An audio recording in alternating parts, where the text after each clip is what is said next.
There you go. Good morning. Good morning. Rise and shine. I'm alive. I made it. I'm here. A little rough, but I'm here, man. What's up? Thank you, everybody, for joining. Monday morning. Back to it. Another day. Another dollar. Another, I don't know, something. Let's see what we got going on. So, Monday. That's all I had time for this morning. What's up? What's up? Looking a little rough, Mel. Looking a little rough. Ah, yeah, I like that.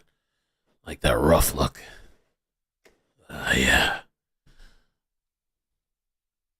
Crazy. Looking like cousin Eddie. Off them perks. What's up? Good morning, man. Rise and shine. Oh, yes, Jesus. We should be getting cousin Eddie. Cousin Eddie's coming this week. Damn, bro. Like, what I gotta do to look all right? I need some of that stuff, man. I need some of that cousin Eddie stuff. I need that Murdaugh shit. Get it pumping, bro. I need that good morning Murdaugh shit. What does you think Murdaugh's morning regimen is? What's his regimen like? Well, before jail, before being locked up and shit. Regimen. What kind of pills do you think he's popping in the morning? Or what kind of stuff you think he's snorting? Oh, that looks kind of weird. I don't like that. I don't like that either. Yeah, the people that watch the replay, they're like, what's wrong with this guy? What do you think he is? He's just so conceited, just brushing his hair. I just want to feel right. I'm gonna be here for 8 hours. You know what I'm saying? I don't brush my hair when I get up, just right before stream. So this is like you and me in the mirror, or you in the mirror in the morning. You know what I mean? 2 lines of pain pills and a line of coke. Yeah, you got to up and down, balance it out, right? You need the upper to kind of like to get you going, but you need the downer to like keep you chill, like not overly anxious and crazy and shit. So you got to like ride the wave, like ride the middle of that, right? Folks, I'm not messing with Kachava today though. I'm gonna leave that for the evening. Ray, good morning. Snorting cat. Would you say snorting caviar? Caviar? What's Murdaugh's morning regimen like? What are them good old boys' regimen like in the morning? Alan, aren't you from? Oh yeah, Australia. I was about to say Australia. Good morning from Brisbane, Australia, Mel. Cheers, cheers, cheers. You guys drinking out there right now? What time is it in Australia? Australia. I used to always say Fosters, but I heard that's not even really, like, Australians don't even really drink Fosters. That's just a thing that's Australian, but the Australians don't even vibe with that shit. Katie says vodka in the morning. Gold Oxys. I gotta go to a birthday dinner after today, after the stream. Like, I have to go straight over there. That should be fun. Should be fun. YouTube is not receiving enough video. What? Don't start no shit. It's too early to start no shit this morning. The stream running smooth? Streamlabs says it's smooth. What's going on around the world, man? Chrissy, I still didn't go pick up the stuff. I got to. The special pack. No, not my mom. It's a family member. But she will be there, though. It's gonna be interesting. I think it's like at 6:30. And so, you know, we're running to almost 6. Then it's a bit of a drive, too.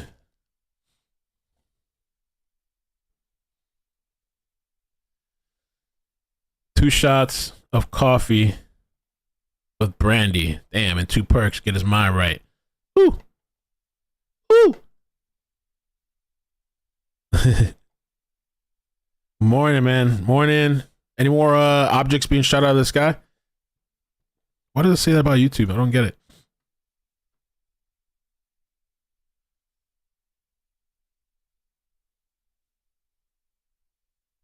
Should be smooth. Is it running smooth for you guys, YouTube? See what's going on Twitch. Make sure we're even streaming over there. Should be smooth. Okay, we're on Twitch. Twitch! You get into the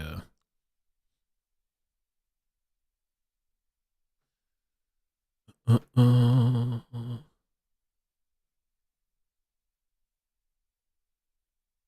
got it. Morning. Maybe YouTube will fix itself. It's running. YouTube says running smooth. Okay. I don't know. It's a weird error message is popping up.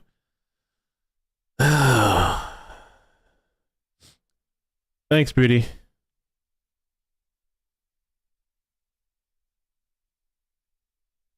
Good job. Let me try to take a look and see. I forgot. I'm trying to remember who was the last person we had on for the trial. And so the prosecution said that they should be done by Wednesday.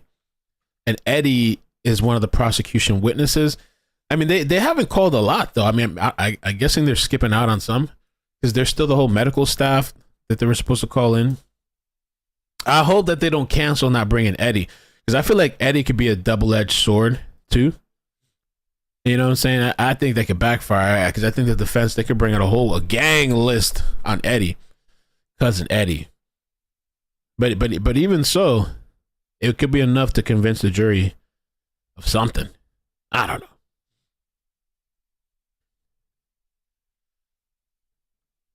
Me, you. Good morning. Oh yeah, make sure you guys check out Swagit. We're gonna do a giveaway at the end of the month. Moving at the end of the month too. I'm really excited about that.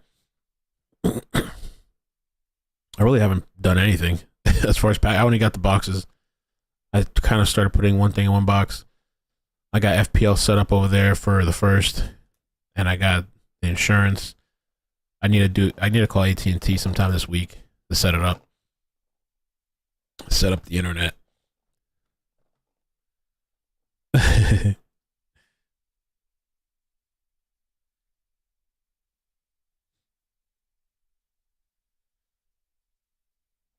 Set it up. Yeah, Eddie's locked up apparently. They're gonna have to bring him from jail, I guess, if he comes. Alex Murdaugh. Murdaugh.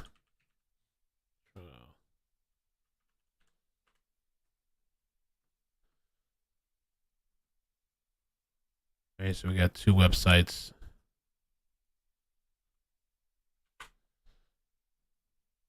I remember it was dragging the last time we were watching it, Friday afternoon.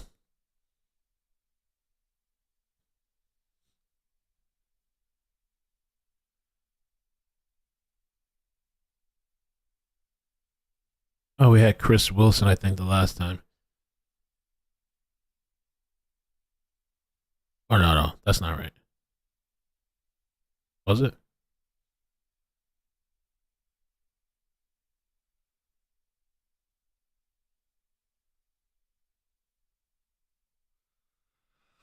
So Friday we had Blanca Simpson, the housekeeper. And who else do we have? I think that was the best one. Oh, they actually printed out the text message.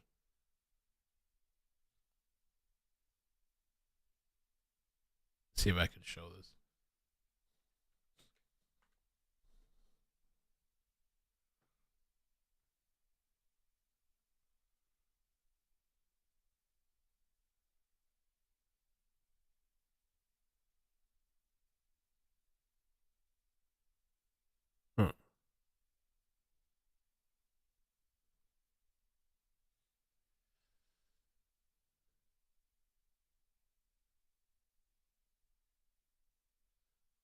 Shush Whisper says ickEdMeL looked for hours last night for the Eddie test and couldn't find anything but articles like you read.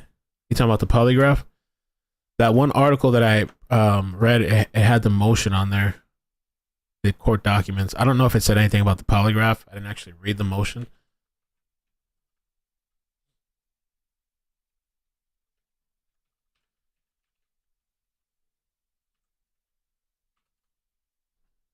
Let's see. Cousin Eddie.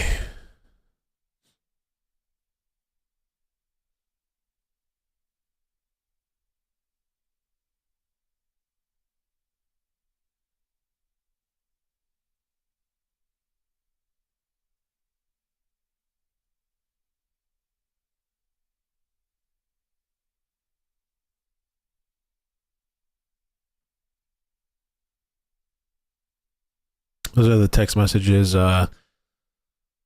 between Blanca and Maggie. 6/7/2021, 7:05 a.m.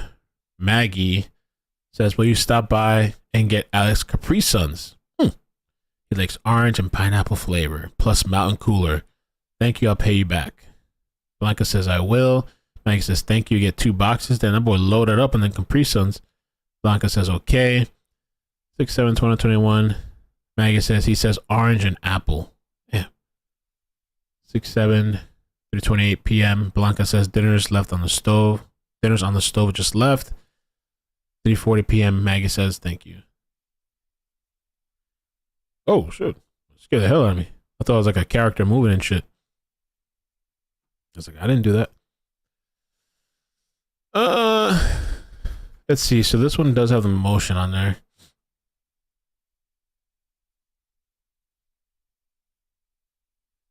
Let's see. I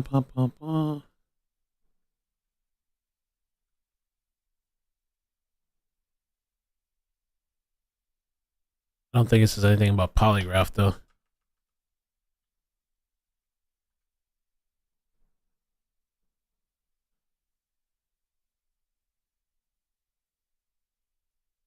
Cousin Eddie.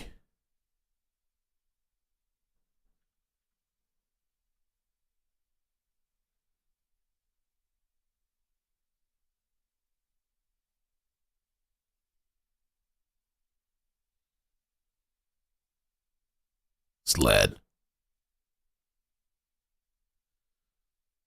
It's converting the pages. I want to do a quick scan to see what it says about the. There, yeah, it does talk about the polygraph. So the article from Fitz News, they provided the documentation as well. Let me show that.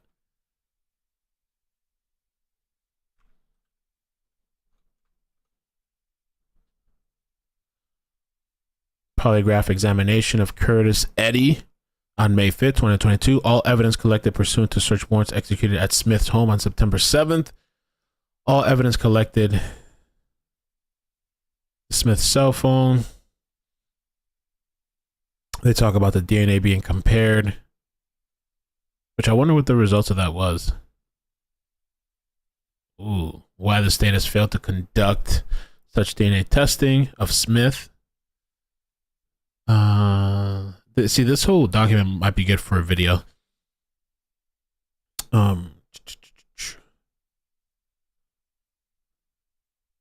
So here's the polygraph questions that we read yesterday. So Captain Jones asked Smith, which is Cousin Eddie, if he shot Maggie or Paul. He said no repeatedly. Captain Jones then told Smith the questions that would be asked during the polygraph examination, and after more small talk, they began the examination. Smith failed. The polygraph report notes responses indicative of attempted deception were noted in response to the following questions. Did you shoot either of those people at the property on Moselle Road? Did you shoot either of those people at the property on Moselle Road last June? Were you present when either of those people were shot at the property on Moselle Road? In other words, Smith lied when asked, did you shoot Maggie or Paul? And so it's kind of like pretty much the same thing we read from the article. They just took bits and pieces from the actual court documentation. Cousin Eddie lied. Well, according to the lie detector test, which, you know, I guess it's mostly not admissible in court, but then there's certain situations I thought they could bring it in, or it depends what state. I want to see the interrogation or the interview. I want to see Cousin Eddie's behavior, demeanor. Apparently it's not out there. Hasn't been made public. And by the way, the stream is running in the background, the trial, so we'll know if it starts. Okay, the stream is fixed. If you guys can hit the like button to it, I appreciate that, man. Helps out with the algorithm. And again, thank you guys for hanging out with me, because I know there's a lot of options out there. There's attorneys streaming this stuff. And so for you guys to hang out with me, it means a lot. Miss Wings, thank you for the super chat. Says Cousin Eddie was abducted by aliens yesterday. Oh, shit. Cousin Eddie, crazy. Have you guys, if you saw the video I did yesterday, did your perception of Eddie change a bit? Do you think he's trustworthy? Or do you think at least his stories is is true? Or I don't know. Is he covering himself? He's just trying to save his own skin, and he's also pissed off at Alec. Courtney, thank you for becoming a member. Cupcake, thanks for becoming a member. DiMarillo, thank you for the stars on Facebook. Amy, Colorado, thank you for becoming a member. Appreciate that.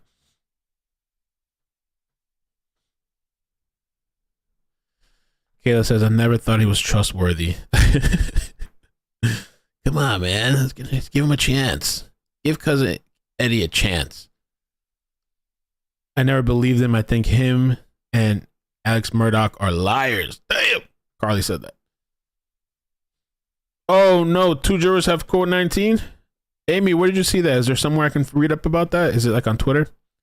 Because I know there's people over there in person that are, they'll make tweets and give us updates. Oh, boy. I think when somebody starts coughing like the way, there's been somebody that's been coughing in that courtroom like crazy. I think they should just remove them. Just have a team there just to escort them out. You're endangering the public. There's been somebody that's been hacking the entire time over there. No new head? No, not right now. We'll see what turns up this week. Because I think on Friday we added 2 or even 3. Or between 2 days we added 3. So we'll see maybe today when new witnesses come forward. Maybe we can make a new one. Court TV? Oh no, let me pull them up. Thank you, said that. Evelyn. Oh wow. So what does that mean? Can they not go anymore, or do they still go to court? Do they make them stay home or some shit? Are they banned? I'm telling you, they need to speed up the trial a bit. They said 3 weeks. And now everybody's getting sick. One person had to go to the ER. The other one's let the judge know, I only have 3 weeks. That COVID-19 report, it said Court TV. Is it like on Twitter or on their YouTube page? Because I'm looking on their YouTube page. I don't see anything. Are you talking about? Yeah, where are they talking about that at? What do they say there? They look up Channy.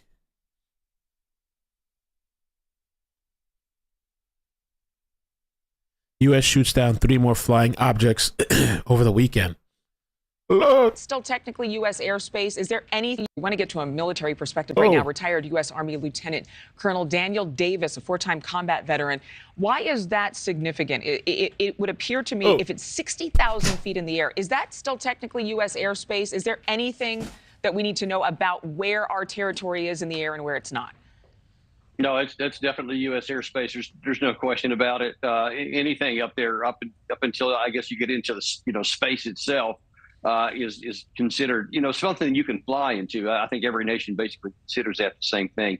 The interesting thing here is there was a report out that the New York Times actually reported in January, about the middle of January, that a little noticed at the time report from the Pentagon said that since 2021, there had been over 300 assessed unidentified aerial objects floating in the United States, 163 of which had been assessed to be balloons. So this is definitely not something new. And also certainly we're glad that the NORAD is changing their we have some matters to detect these things, because we see that there's no telling how many of these things had been specific intelligence gathering objects from China or Russia or who knows where. Continue, they've confirmed the positive tests by sending them to the clerk of court who has forwarded copies to me. I've spoken with each of those jurors, and they are one is symptomatic and one had a cough and sore throat, and and they've both been relieved. So we have 2 alternates. We have 2 alternates that'll become part of the regular panel, so we'll need to do that this morning. Any comment? Your Honor, and bring it, baby. Great consternation, having just gotten over COVID myself over the Christmas holidays. and did a little studying on it. My understanding is that if you've been exposed to somebody with COVID, it can be up to 5 days before you exhibit symptoms. My only concern is that we don't create a train wreck with this jury that's testing negative now. And in an abundance of caution, should we not, and I hate to use the word delay, but that's what it would be, till some health professional will tell us that if they were exposed last Friday when they were together, they would show symptoms or test positive by Tuesday or Wednesday. I mean, I'm not trying to, trust me, it's an economic disaster for us to continue. We've had a doctor who came and tested them this morning and who recommends that they be tested again on Wednesday. So, And she is a doctor who fully understands the CDC guidelines and other precautions, and so your concern is being addressed by the court. Are you going to keep together between now and Wednesday? Yes, and we've recommended that they have agreed to wear masks, as everyone in here probably should, other than the essential people who have to talk all the time. But my focus primarily is with the jurors. Of course, our camera person, I noticed they tend to wear masks, and most others do not, and some clerk personnel. Yes, sir. Your Honor, my only other concern is, well, I understand the clerk of court is out with COVID. Yes. And one of her... And her staff, they've been tested and they're all negative. I don't know what to say. I mean, I want to make sure that as you do, that this jury does not infect each other, and then we're in a position none of us want to be. Or infect me or you. We all have that same concern, and the jurors are aware of that, and they have a positive attitude about it, and according to the doctor who administered the test to them this morning. The last question would be, do you have masks that, I didn't bring a mask. Do we have I have one right here, and I have, my clerk has one right there, and we have a few others in the back. You're welcome to have one of them if you would like to have it. The clerk staff, she's going somewhere. Are you heading towards Mass or something? Are we good? Yeah. Okay, we're good, Your Honor. Thank you. All right, Mr. Waters. Yeah, I was going to echo the same concern that, you know, if we have the two who are released and then we have it kind of spread through those that are remaining, if, you know, and again, this is not what I want to do at all, if some sort of delay to see what happens, because in talking with the defense as we first heard about these issues, I think we were both in agreement that we would rather, if forced to delay a little bit rather than end up with a mistrial and be unable to continue at all. Delay. My only, I don't have time. My only point that I would raise at this time, and you know, we could have two. If we go ahead and release them, then we could have some others become symptomatic, and we just have to, you know, wait a few days for it to run its course. But that would be my only thought and recommendation. But obviously, you've had a doctor come in here and discuss a course of action. And Your Honor, we would concur that, and again, trust me, I'm not interested in delaying this at all. But what I don't want is to run the risk that we have a mistrial because they all get COVID or they all get symptomatic. It just seems to me if by Wednesday they'd know, it might be prudent to adjourn for a couple of days. And I'm not questioning your decision. I'm just concerned that we not, and if they have masks on, that's great, but when they go back in the jury room to drink the water or have lunch or whatever they're going to do, they'll have those masks off. It's not 100%. I caught COVID the first week of this. We all got that shit already. Week of December. It took me 3 weeks to get over it. Damn, 3 weeks, and bro. I don't want to lose this. We don't want to either. And again, if we were going to do that, I would say then with the two that have tested positive, we would, you know, at least keep them in the bullpen, I guess, until we figure that out or see what happens over the next couple of days. The two with COVID, they have been released from jury service, and here's the mask carrier. I wonder if they're happy to be released. Like, yes, I got COVID. Yes, get out of this shit. Or are they concerned?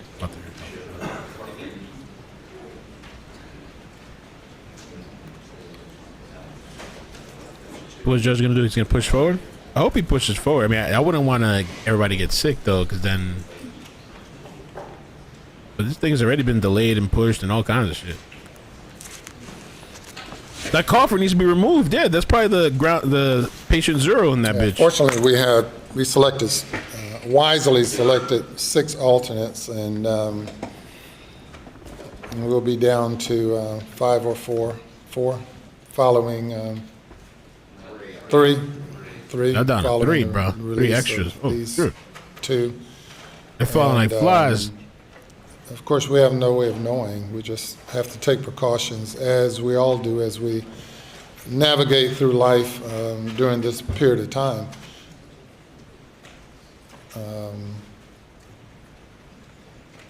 And we need 12 to deliberate, so that's the goal. That's why you have alternates. Of course, anytime you have a trial that's protracted, that goes on and on and on and on, then you run the natural risk of attrition, and which we are experiencing now.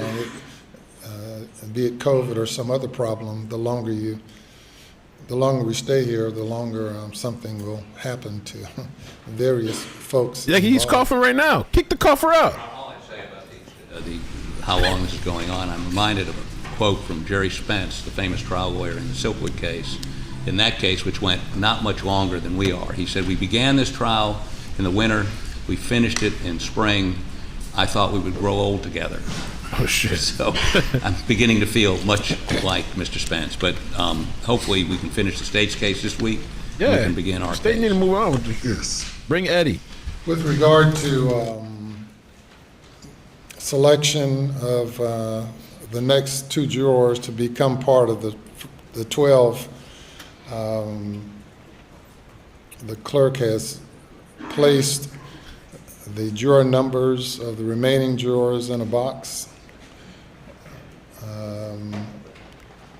And statute requires that they be selected, I think the word is by lot. Any objection to a clerk, member of the clerk staff selecting the next 2? No objection, Your Honor. Grumpy said the day after Super Bowl. All right, if you will pull number 1, Madam Clerk. Yeah, there might be more people getting sick there. All right. And My you can throat's tell feeling a little us what funny juror too. number it is. Maybe I got some shit too. Juror number 441. Number 441 becomes a member of the regular panel. Ooh, And the next one, initiated. Welcome. Juror 326. number 326. Double got that mask on now. No juror numbers of those that were excused. Yes, of course. The jurors who now been excused, juror 220. Is that correct, Madam Clerk? Yes, sir. 220 and 528. I wonder if I'd ever be able to be on a jury again, or will they pull up all my videos, try to exclude me, or try to get a mistrial?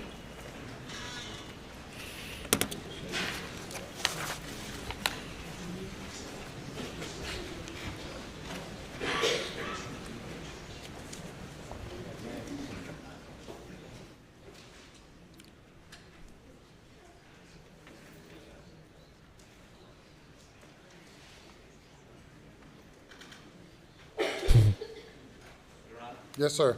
Mr. Waters and I are responding as this develops, and I'm not trying to You afraid? joint concern. We have a huge gallery out here. The coffer's still there too. You hear him? Are we exposing ourselves to more risk by having them there? Yeah, probably so. Ooh, Having brought that to your attention, ooh. we're just, Would you like me to issue a mask mandate for everyone in the courtroom, Ooh. Bust other that. than witnesses who are testifying and people who have to speak openly in court, like the judge and lawyers? I think it would mitigate it. Well, and aside from a mask mandate, we might, have a little bit of social distancing, a little less numbers Oh, might Lord. be warranted. I mean, none of us want Lord. to limit anything, but we're in a different paradigm, and both of us have a concern about getting this thing to the end without it COVID causing it to fall apart. And that's the paramount concern for both the state and the defense and the court, I know. And, Your Honor, half our alternates are gone now. Ooh. Half our alternates are gone. We're 3 weeks in, 3 jurors down. Not looking good. Not looking good. You're running thin. Somebody coughing there too. I think they need to just start saving the people in good health and kicking out the people in bad health. Little People that are thermometer thing at the coughing, door. acting funny. Yeah, but get a thermometer thing. Leave all that with the clerk staff. Yeah. They are able to monitor that, I believe. Start kicking people out. Fuck it. I'm not going to order any social distancing. Oh. It'll mean we cannot order any social distancing with the jurors. Of course, when COVID came in initially, we reversed the courtroom and had the jurors seated in the audience, and that was our means of keeping them socially distanced. I think we can require masks because people who are in the audience are here for the most part of their own volition, and they can watch it all on TV if they do not wish to wear masks. But I'm not going to order any social distancing, and for the moment we're going to encourage everyone here to mask up for your own protection as well as the protection Of others. of these proceedings and of each other. And then we'll explore how far we need to go with that as the day progresses. Otherwise, is there anything else before the jury comes? Your Honor, one other matter, and I just to let you know some developments over the weekend. Back in March of 2022, there had been search warrants prior to that issued to GM, in particular for OnStar data. And in March of 2022, GM sent a letter to law enforcement, to SLED, in which they advised, aside from some basic sort of ownership information and that sort of thing, that they had no data. Late Friday after court, Friday evening, I got a call from John Conrad, who, of course, as Your Honor is aware, has been handling a lot of that digital evidence, who had received a communication from GM stating that probably because the trial was going on and maybe in response somebody was watching the testimony of Fafosky, that they had gone back and looked again, and this time they found a lot of data that includes GPS location data from the Suburban that was that the defendant had on June 7th, 2021. That information came in Saturday evening, and I had a chance, of course, to look at it Sunday morning. I immediately called Mr. Griffin, and we talked, and we provided that information to them. And so that information's come in. Of course, when we became aware of it, the GM actually sent a letter with it saying, yeah, we told you back in March we didn't have anything, and we just found it, and here you go. And so we've actually had that data and provided it to the defense. Obviously, we'll let the defense speak for themselves, but we've done everything to facilitate their review of it. If anything, I think it confirms a lot about the timeline that we're both working within. So I don't know that they have any objection about that. We're just trying to absorb it on the fly, and it's a substantial amount of information. But I wanted to raise that to the court's attention and of those developments, and of course, let the defense speak for themselves. Your Honor, again, it is a massive amount of data, which we forwarded to our experts last night. They're beginning to look through it. Some of it is very helpful to us. We don't see it in any way contradicting the state's previous timeline, but the data can show you car speed, can show you GPS exactly where they were. It can show just many things that we did not have before. And again, we can, this is not about who didn't do what when GM concedes they didn't give it. The problem is, there's not a problem. They're going to bring somebody from GM to authenticate it, as I understand it, and then give it to their expert who they were going to use for a timeline anyway and have him or her digest it. We will not be able to cross-examine their expert until our experts have a chance to digest it on a granular level. So I'm just giving the court a heads up. We got it to them yesterday. We suspect it's going to take them 2 or 3 days to do that. And so I know we're talking about having their rest of the case by Wednesday, and we're going to try to get ready by Wednesday. But I can't guarantee. I mean, again, we just got it yesterday. So the only hang up that once they authenticate it, before we cross-examine their expert, we need an opportunity to have our experts advise us what, if anything, we need to ask them. I mean, that's just, how it works. And Your Honor, just to be clear about this particular data, there's 2 sets of data. The most important data to what we're doing, and again, it's confirmed by the timeline, it's just actually confirmatory of the timeline that we've been presenting to this jury. But we have specific location data points that are being logged every 30 seconds or so or something like that, as well as vehicle speed. That's the crucial data that's in this from the relevant time period. There's another file that has some various sensor data that's logged, but in our initial review, I don't think there's going to be anything in that information that's going to be helpful to either side. And actually was talking with the defense counsel earlier, and they were able to load already, because I was going to suggest they do this, load that location data into Google Earth, and it works pretty well. So I think it's something that's going to be able to be digested fairly quickly, and at least in our review, it does not appear that there's any information in there that's different than the timelines that we were already working from. It's just much more specific and confirmatory of what had already been established. Your Honor, with all due respect to Mr. Waters, his opinion on what's important to us is not. We find things in that other data he talks about that's not relevant or not of interest to them that is of interest to us. An expert's it can't load it into Google Earth. You have to do some things with it to get it in a position. I mean, Mr. Barber, who's our computer whiz kid, was able to do the Google stuff yesterday and indicates the other materials, the car function, are the doors locked, are they unlocked, is it in gear, is it not in gear, and the information about other functions of the vehicle. It's just amazing what they capture. I mean, it's scary because they know everything about how you're operating your vehicle and speed, where you are, all those sorts of things. We're getting that, and our experts are downloading it. We think there's some relevance to those other databases.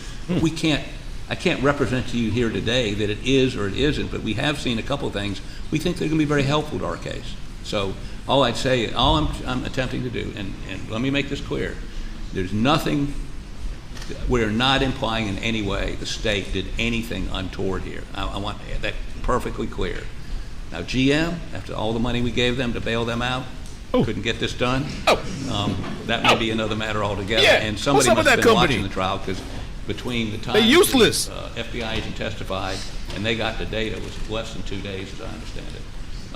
So somebody hit a button and generated that data in less than 40 hours or 48 hours. So it wasn't hard to access.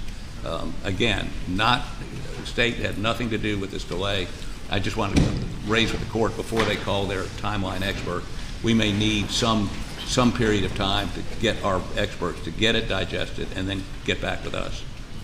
At its core, it's an unexpected witness coming into the trial. I know there have been some cross-examination on that issue in general. So the state has now disclosed an additional witness, and certainly in fairness to the defense, you should have an opportunity to adequately prepare to confront that witness if need be, and I'm sure that witness is down the line, not the next witness the state is calling, since the state indicated that you expect it to be through on Wednesday, and that did not include this witness. So you must have other witnesses and you should be ready to proceed with, and we'll deal with the other issue as it might come up.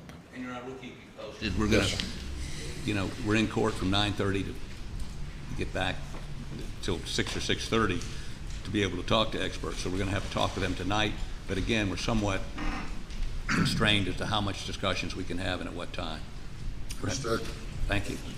And Your Honor, again, we're having to digest it as well, but it's going to be incorporated in our timeline witness who, yes, is not expected to be called, late tomorrow or Wednesday. Anything else before the jury comes? Nothing from the state, Your Honor. Nothing from the defense, Your Honor. Bring the jury.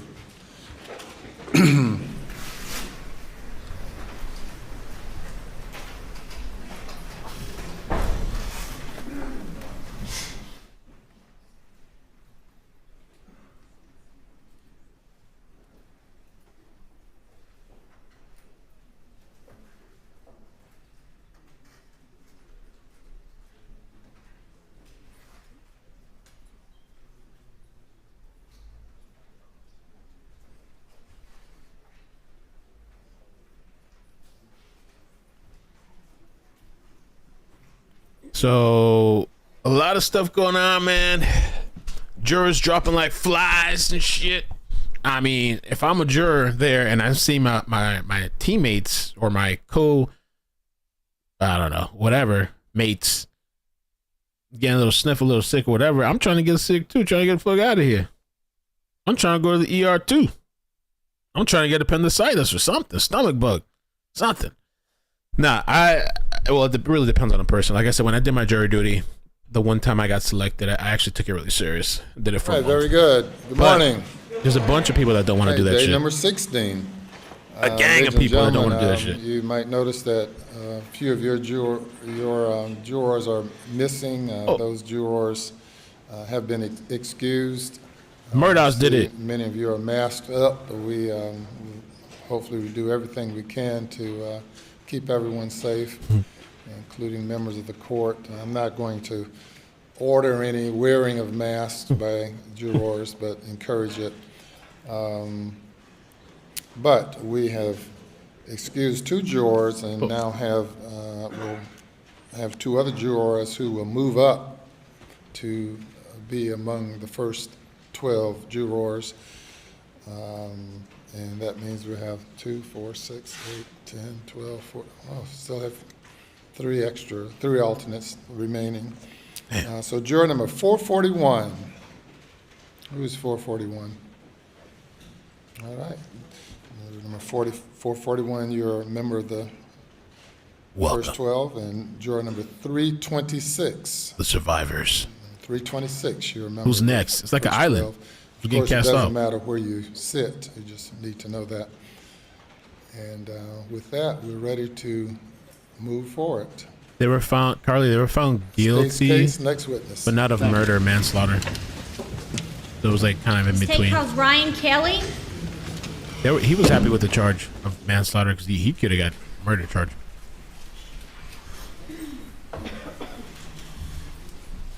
He had a really good defense attorney. Like, that defense attorney was on point. The guy, he paid that guy a lot of money. All right, let's see. So the first witness for today, I haven't seen this person yet. Who this is?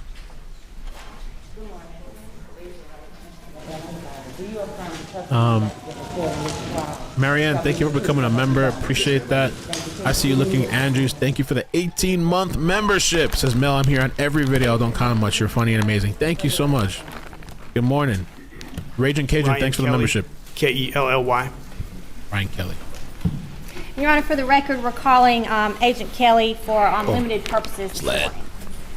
Yes, ma'am. Agent Kelly, could you please tell the jurors where you work? I'm a special agent with the South Carolina Law Enforcement Division, SLED. And what is your position at SLED? I'm a senior special agent. And in your position as a senior special agent, were you involved in the investigation into the deaths of Paul and Maggie Murdaugh? Yes, ma'am, I was. Might be good, though. We'll give him a chance. I'm going to ask you to take a look at some exhibits here. State's Does have a nice exhibit jacket, right? 464. Sled. Yes, ma'am. Could you tell Yes, us what ma'am. that is? These are the buckle swabs of Philip Beach, Renee Beach, Robin Beach. Oh, the and buckle John swabs. God. And state's 465. Bruh.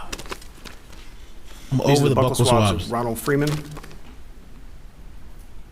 Let's see. 466. Are these new buckle swabs or the same buckle swabs? The buccal swab of Michael List. 467. The buccal swab of Matthew Luce. And 468. No, I didn't get a haircut. That shit's still growing. It's a buccal swab I'm trying to see. Still going. Strong. Losing a little bit of control of it. Doing what It's a it buccal wants. swab of Curtis Smith. And Agent Kelly, who collected those buccal swabs? I did. Okay, and how did you collect them? We have a process where we put on rubber gloves and we Amazing. have Q-tips that are sealed. We break the packaging, unseal the Q-tip. We insert one Q-tip into the side of their cheek and we obtain a buccal swab sample. We then remove the Q-tip, seal it in an envelope, seal the envelope. We then take the second Q-tip, which is in the packet. We break the seal, insert it into the other cheek where we swab. That Q-tip is then secured into a sealed envelope, and then the two separate sealed envelopes are then placed into a third envelope where it's sealed and signed an initial on the seal. And you did that with each of these buccal swabs? Yes, ma'am, I did. Your Honor, at this time, the state would move to admit state's exhibits 464, 465, 466, 467, and 468. They are admitted. Thank you, Your Honor. We have no further questions Amazing. for Senior Special Agent Kelly at Listen, this time. I get it. I Cross-examination. get it. This is admission or whatever, but like, Thank you, sir. oh, he winked too. He winked at us. He's that slab boy. He said, amazing. At least it was quick. At least it was quick, whatever. But this is Your the next thing witness. I've been joking Rachel about. Wynn? Is that they're still calling people that have just touched the product and put it in a bag. I guess that's part of it, right? Amazing testimony. I just would have thought by now, weeks in, we'd be past this shit already. I mean, I don't know. I guess they're. Oh, we got our lady back. Yo, chill out. What's up with the feed? Pull up a backup feed. State your name again, please.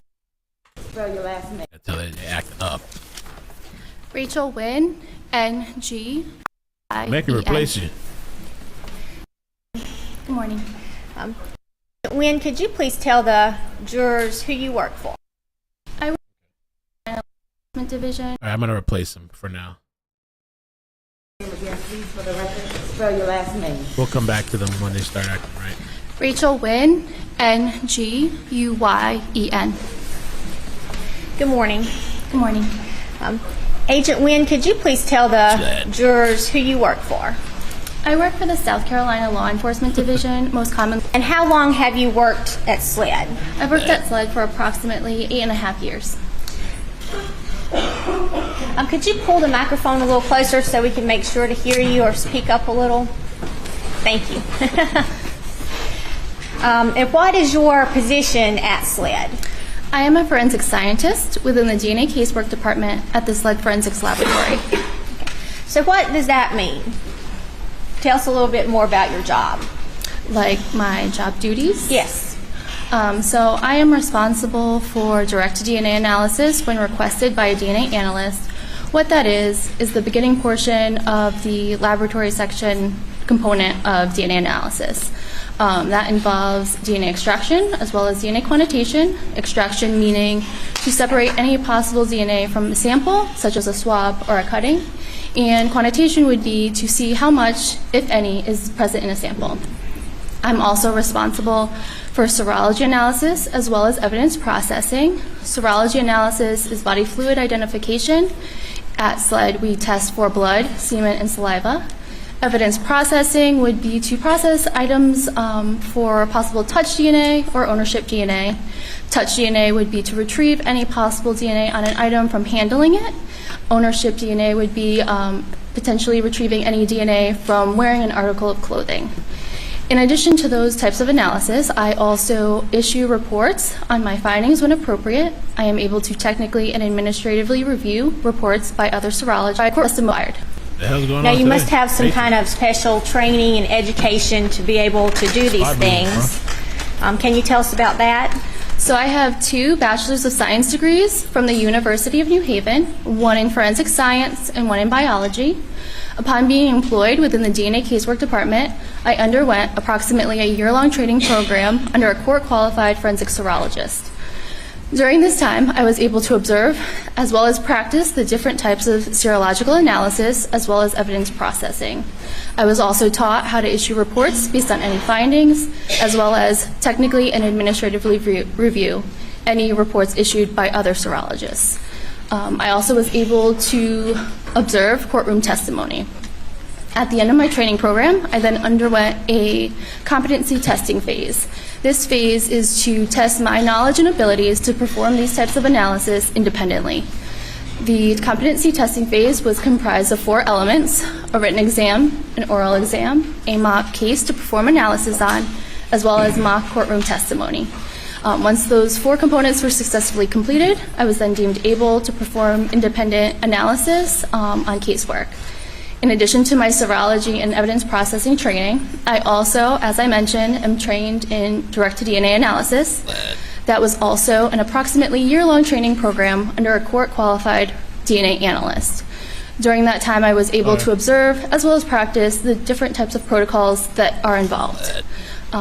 At the end of that training program, one tested 4 components, and I successfully completed all 4 components, and therefore am also able to perform independent analysis in the area of direct-to-DNA analysis. Matrix. What's going on today? I need you to speak into the mic a little better for Let you know, man. for my benefit, if not for the jury's benefit. Spying on us. Okay, so, and Agent Wynn, have you All those balloons testified in the air in court and shit. before? I have. Those weather And how many balloons. times have you testified in court? Just This will be, estimate. This will be my 19th time. And have you been qualified as an expert when you've testified in prior proceedings? I have been qualified as an expert. As an expert in forensic serology? Yes, ma'am. Your Honor, at this time, the state would move to qualify Agent Wynn as an expert in forensic serology. No objection, ma'am. She is admitted as an expert in the field of forensic serology. Okay, Agent Wynn, you were working in the serology department back in June of 2021? I was. Okay. And did you examine some items from evidence in the investigation of the murders of Paul and Maggie Murdaugh? I did.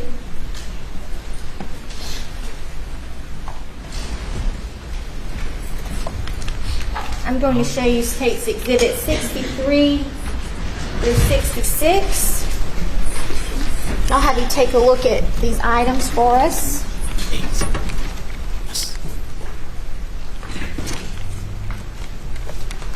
That tripped me out. This little part here. I thought somebody was behind me for a second. I don't know why my eye was looking to the side and then I see this one. All right. Sled.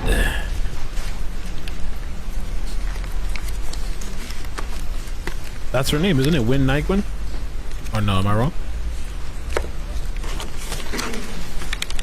Are those items that you examined? Yes, they are. I can identify these items because on the small manila envelopes contained within, I have written the unique case number that was assigned to this case at SLED, as well as each of their item numbers, my initials, and the date I opened the packaging. Okay, and each of those items is a 300 blackout case. Rachel Nyquin? Yes. Okay, now what did you do with those items? So when cartridge casings are submitted for touch DNA, which is what these were submitted for, we process them with a soaking method. So each cartridge case is placed within a tube, submerged within a solution, lightly shaken, and then it has to sit for at least 30 minutes. Once that 30 minutes is up, each individual cartridge case will then be removed from its tube. The solution will be placed poured into a filtration unit. The cartridge case will be dried. It will be labeled with the individual item number and then placed on a rack to further dry thoroughly.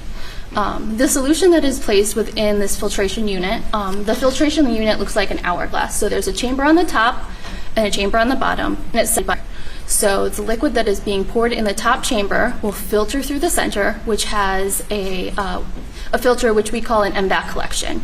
The goal is that if there's any DNA present within these cartridge casings, it will be trapped within the filter. And then the water goes to the bottom. The solution. And then the filter is set out to dry for at least 24 hours. Once the filter is dried, it is then cut, prepared for analysis. So it is cut in half, placed in a tube, labeled with the case number, the item number, and then it is forwarded for further analysis.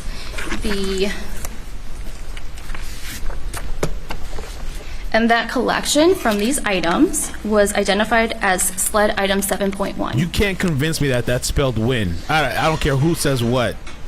What? You're saying the NIGWIN is actually supposed to be just win? How? Agent Wynn, I'm going to show you State Exhibit 459.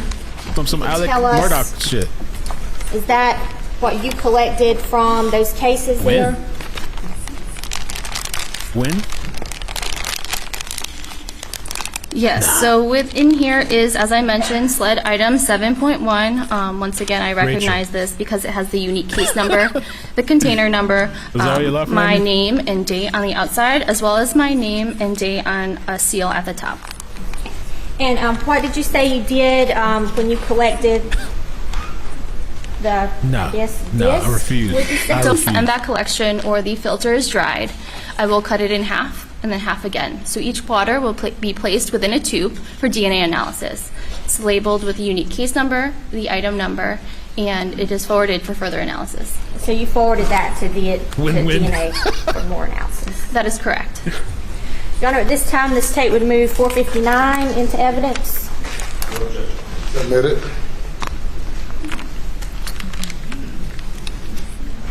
All right.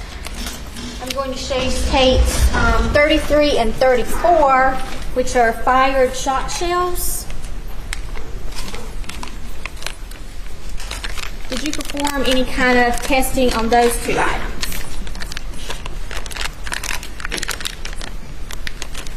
Yes, so states 33 and states 34 are consistent with SLED item number 9 and 10, which were fired shot shells.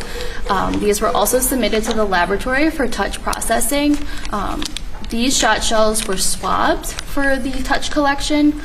So basically I take 2 swabs, sterile swabs, and moisten one with the ionized water, and then I will rub it against the exterior of both of them and then leave them out to dry. Once the swabs are dried, I will then prepare them for DNA analysis, which involves just cutting a small portion from each swab, placing it within a tube, labeling it with the case number, the item number, and forwarding it for further analysis. For this, these swabs from the entire exterior of these 2 items were identified as item 10.1. And I believe item 10.1 is also in State's Exhibit 459, which has been admitted. Maybe Nguyen is possible. Maybe Tracy says it's pronounced Nguyen. My friend is Vietnamese. Open that if we need to. It's a win-win situation.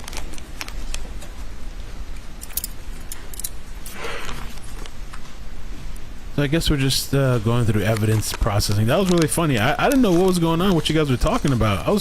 For a long time, I didn't get it.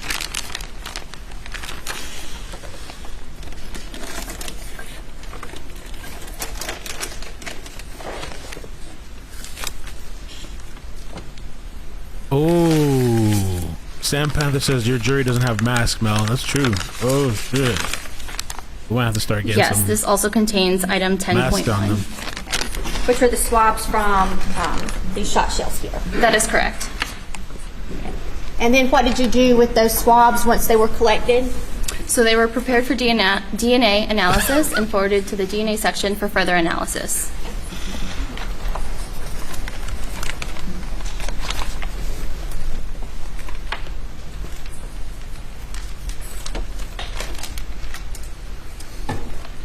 I'm going to hand you what's been marked as State's Exhibit 18, which I believe is your item 17.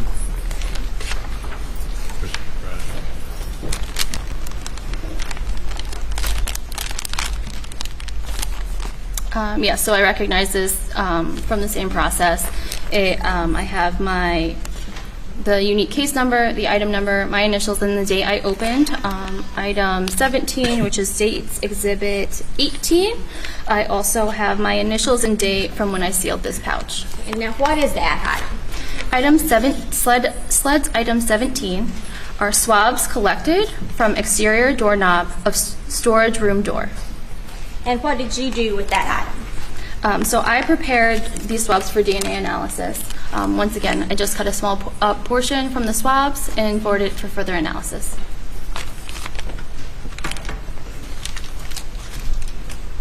I'm just kind of surprised they're still going on with this Page 259. stuff, I guess. Maybe it's for the next witnesses coming up.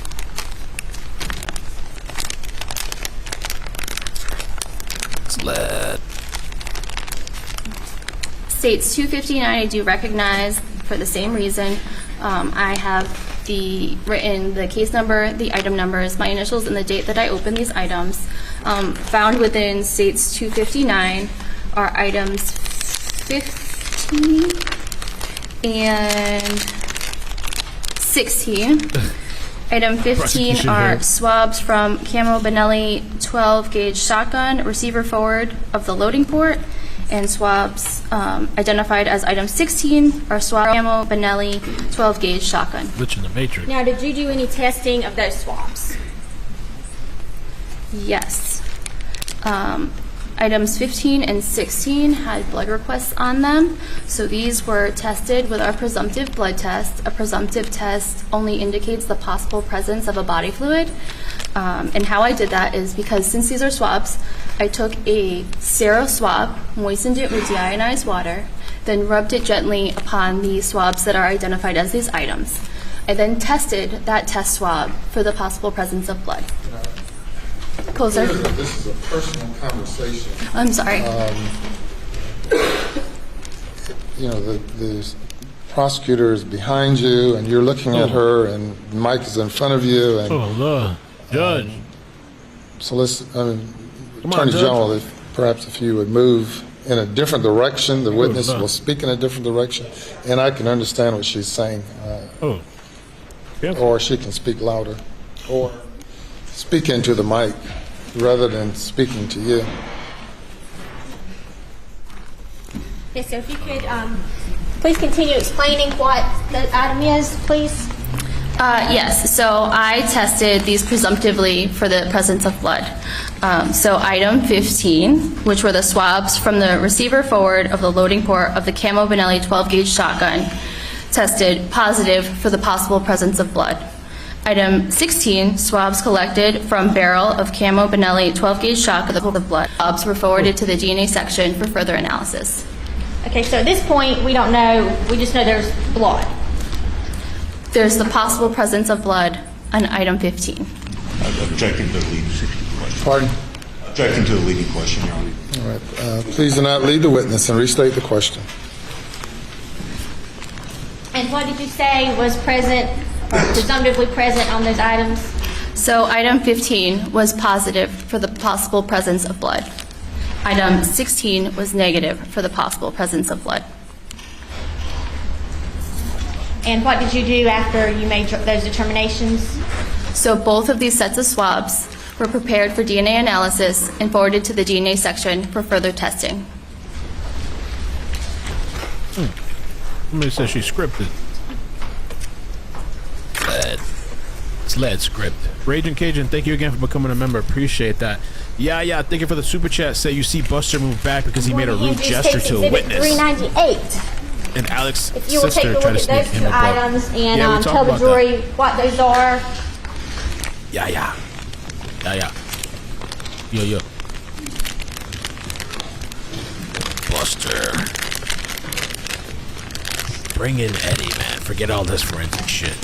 States Exhibit 398 are sled items 22.4 and 22.5, which corresponds to item 22.5 is described as from the right side of item 22 receiver, and 22.5 is described as reddish brown debris swabbed from the left side of the item 22 receiver above manufacturer information.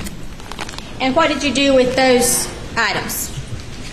These items also had a blood request. So the same process as the previous items I just mentioned. I took a sterile swab, moistened it with deionized water, swabbed these swabs, and then with that test swab is what I tested for the presumptive blood test. Could you please explain any results? So both items 22.4 and 22.5 tested positive for the possible presence of blood. And then what did you do with those items once you did the blood test? These two sets of swabs were then prepared for DNA analysis and forwarded to the DNA section for further testing.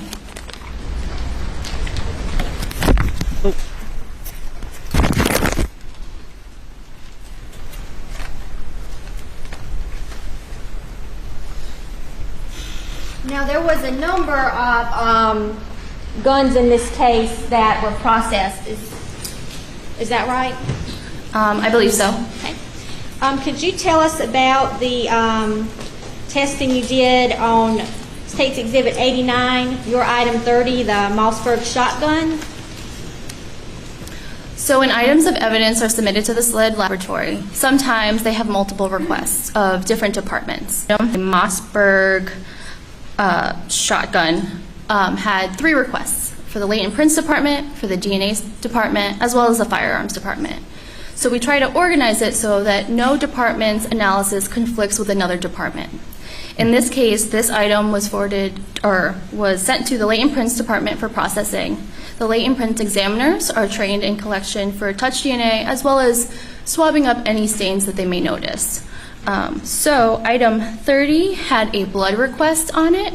The latent prints examiner, which took this item into their custody, requested that I come down as a second pair of eyes to visually examine this item for any possible staining. We located 1 stain, which I tested for the possible presence of blood, and the result was negative. And after that, are you aware of any further processing on that Mossberg shotgun? I am not. So I was there with the examiner, and it remained within that examiner's custody the entire time. All right, let's move on to the other shotguns. We have a Browning shotgun, a Benelli Black Eagle 2 12-gauge shotgun, and the rifle, in addition to the guns we've already talked about. Can you kind of sum up how you analyzed those 3 different guns? So those 3 different guns that you just mentioned were items 31, 32, and 33. They were done in the same manner as item 30. Oh, Lord. As I just mentioned. So they were within the custody of visual possible staining. The result for these 3 guns, however, was no apparent blood stains present. And did you do anything else to check for blood at that point? I did nothing further with these items. Huh. And did you do anything else? I wonder if I could try another feed. Got I'm another going one. to show you State's Exhibit 83. If you could take a look and tell us what items are contained in Exhibit 83. Make her talk in 1.5 speed. May I open this? Yes. I was hoping we'd start strong today, but started straight out with SLED. Back to back. SLED. Them boys are freebies and shit. SLED. Damning evidence brought by SLED.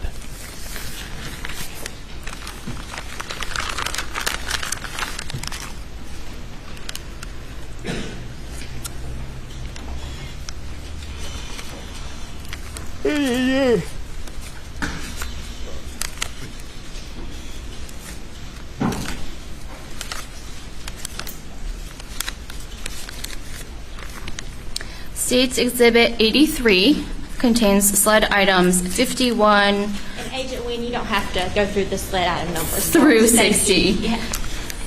And those items are what, though? They are all swabs that were taken from the Chevy Suburban. Tell us what kind of testing was done on those swabs. So it appears that these swabs were collected because they were Blue Star. Let's see if this is working. On those swabs. So it appears that these swabs were collected because they were Blue Star positive, which to my understanding is a presumptive test used by the crime scene unit to indicate areas of possible blood staining. Since they were already presumptively tested, I used a confirmatory test to test these swabs for the presence of blood. So slide items 51 through 55 and 57 through 60 were all negative with that testing, which means there is no human blood identified.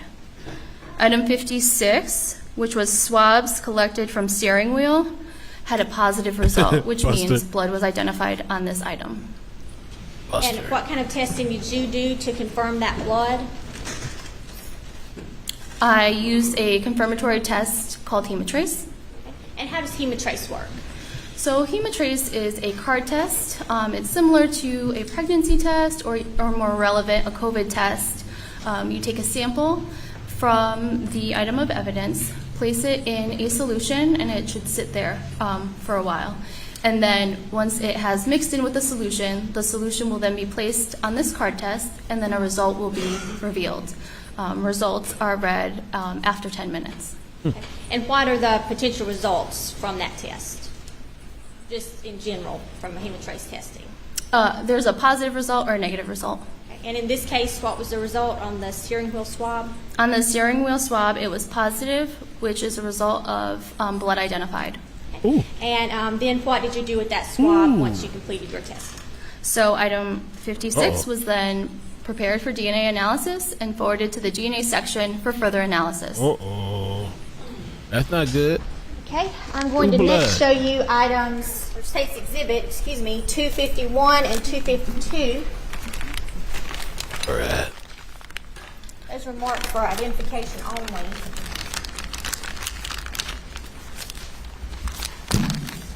So they said there's blood on the steering wheel? Hold on, let's take a look at the plug, the Twitter plug.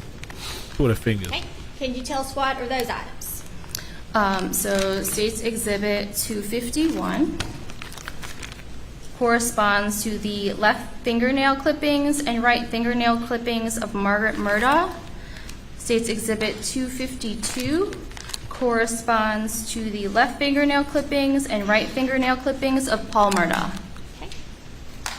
So on State's 251, the fingernail clippings from Margaret Murdaugh, what, if anything, did you do to those items? So State's Exhibit 251, what's received is clipping from her fingernails. So I will take a portion of the clippings that have been submitted, place it within a tube, and forward it to the DNA section for further analysis. Okay, and when you say a portion of the clippings, does that mean you clip some more and send to DNA, or what does that mean? So the literal fingernail clippings are what's being submitted within the envelope. So say there's 5 clippings. I will forward approximately 2 to 3 of what's been submitted, place it within the tube, and that's what will be forwarded for analysis. And did you do the same process with State's Exhibit 252, the fingernail clippings from Paul Murdaugh? Yes, State's Exhibit 252 will receive the same preparation for DNA analysis. Your Honor, at this time the State would move Exhibits 251 and 252 into evidence. No objection. They're admitted.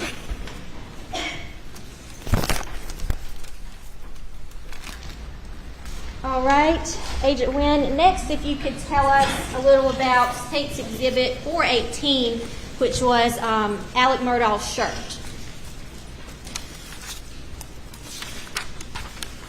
Could you describe how you first processed the shirt when it was initially received by the lab?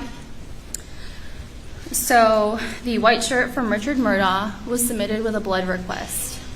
On June 9th of 2021, I processed this item for the possible presence of blood. So that entails I first visually examined the shirt for any areas that are consistent with the staining of blood. Then I tested these items that I have indicated with our phenolphthalein presumptive test for blood. 2 stains were tested. Both stains were positive for the possible presence of blood. One stain located at the exterior front bottom edge of white shirt was forwarded to the DNA section for further analysis. Afterward, Just a second. okay. And I'm going to hand you states 460.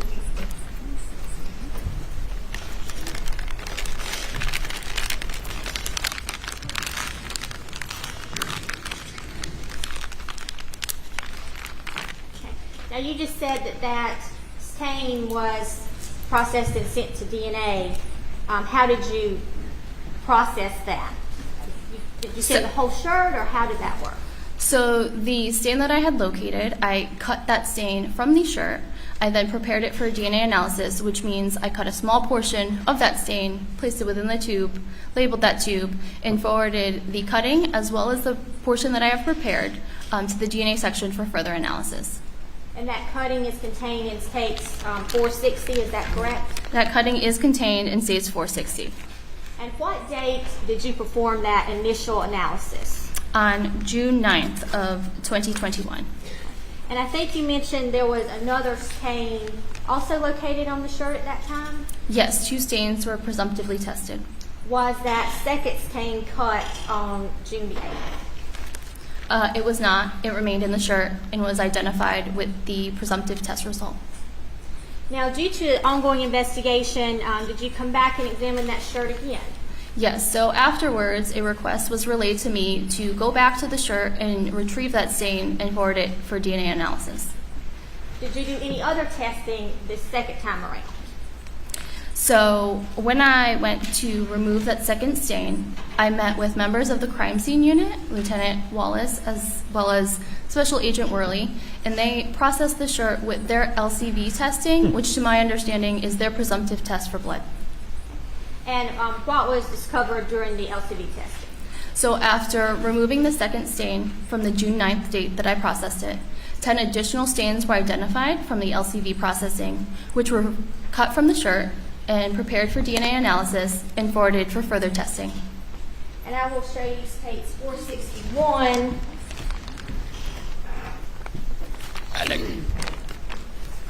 So all right, we got some blood on the steering wheel. Okay. It says positive for blood. Okay. Alright, I want to know what the defense is gonna have to say. I want to know what else they're bringing forward. I'm dragging a little bit, but I'm a little intrigued. I want to know what's popping with the blood. Whose blood is that? Did they test it for whose blood? DNA?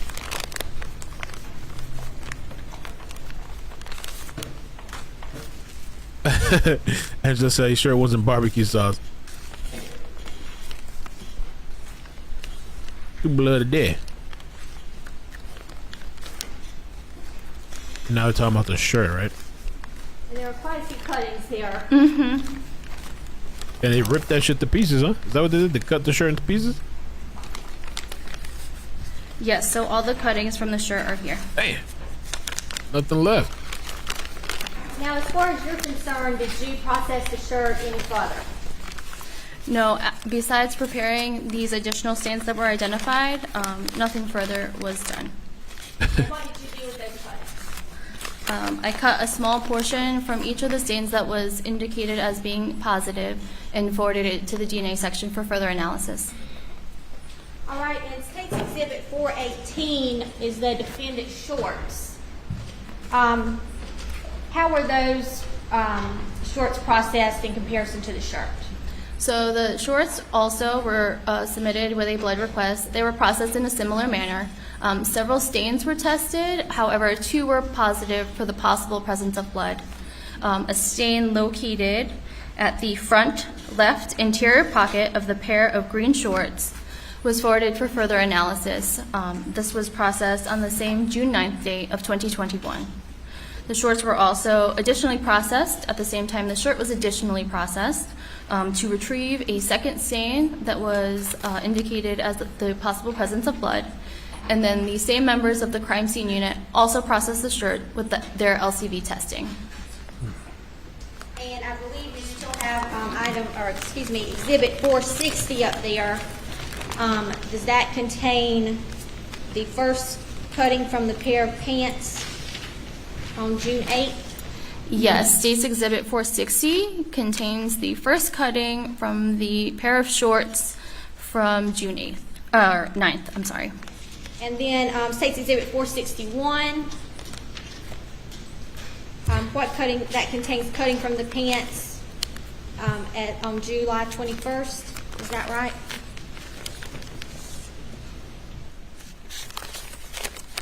Yes, so State's Exhibit 461 does contain the additional cuttings, so the second stain that had tested positive on the June 9th processing date, as well as 6 additional stains were indicated from the crime scene unit when they processed the pair of shorts with their LCV testing.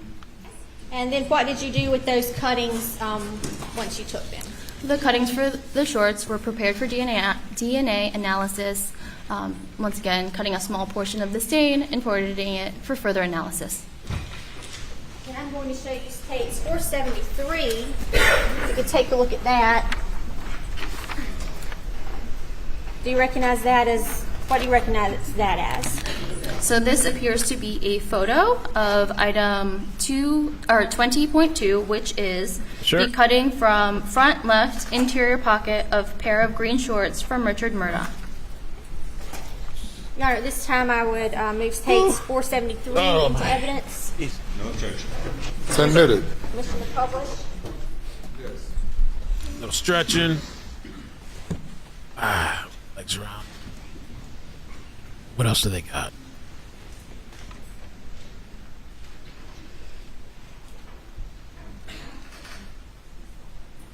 What about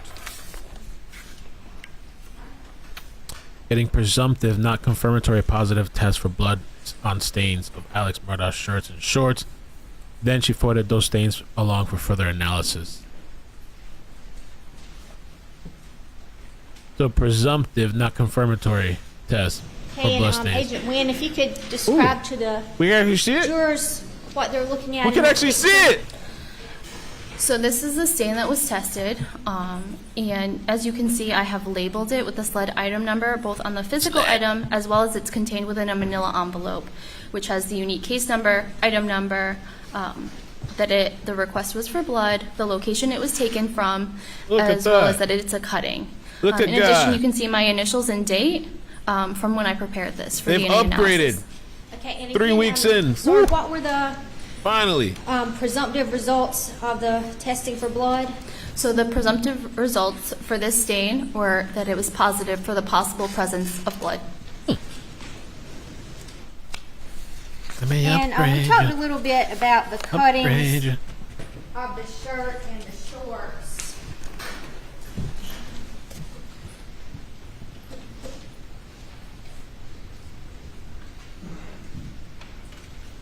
Just to kind of aid the jury in seeing what you actually did, I'm going to show you States 471 and 472.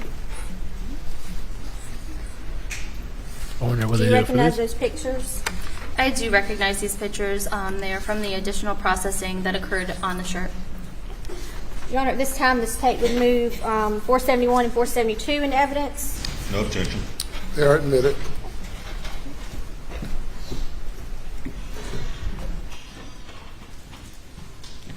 Oh, we're going to see it, I guess. It's 472.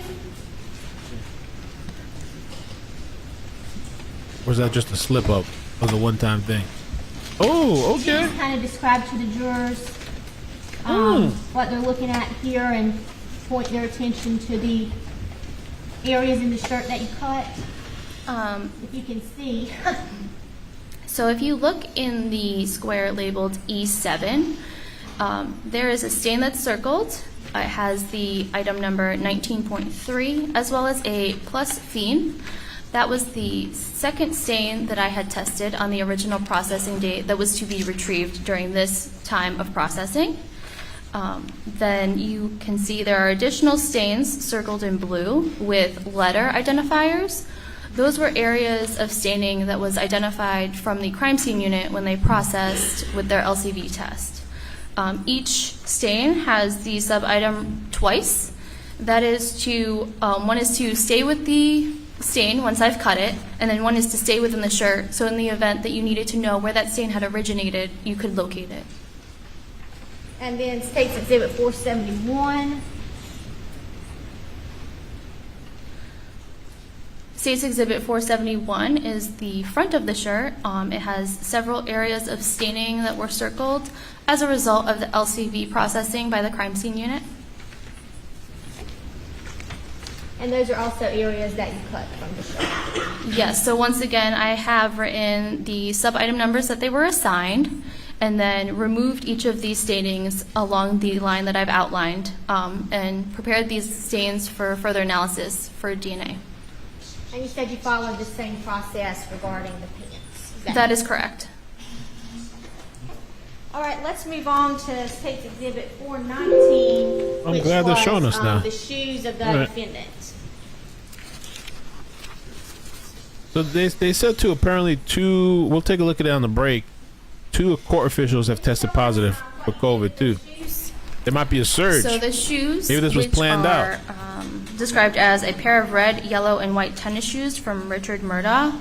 They had the same blood request, so I visually examined the shoes for any areas of possible blood staining and then tested those stainings. 2 were indicated as being possibly positive for the possible presence of blood.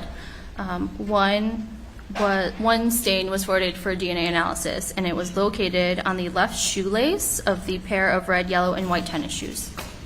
And are those cuttings in State's Exhibit 460 that you already have up there with you?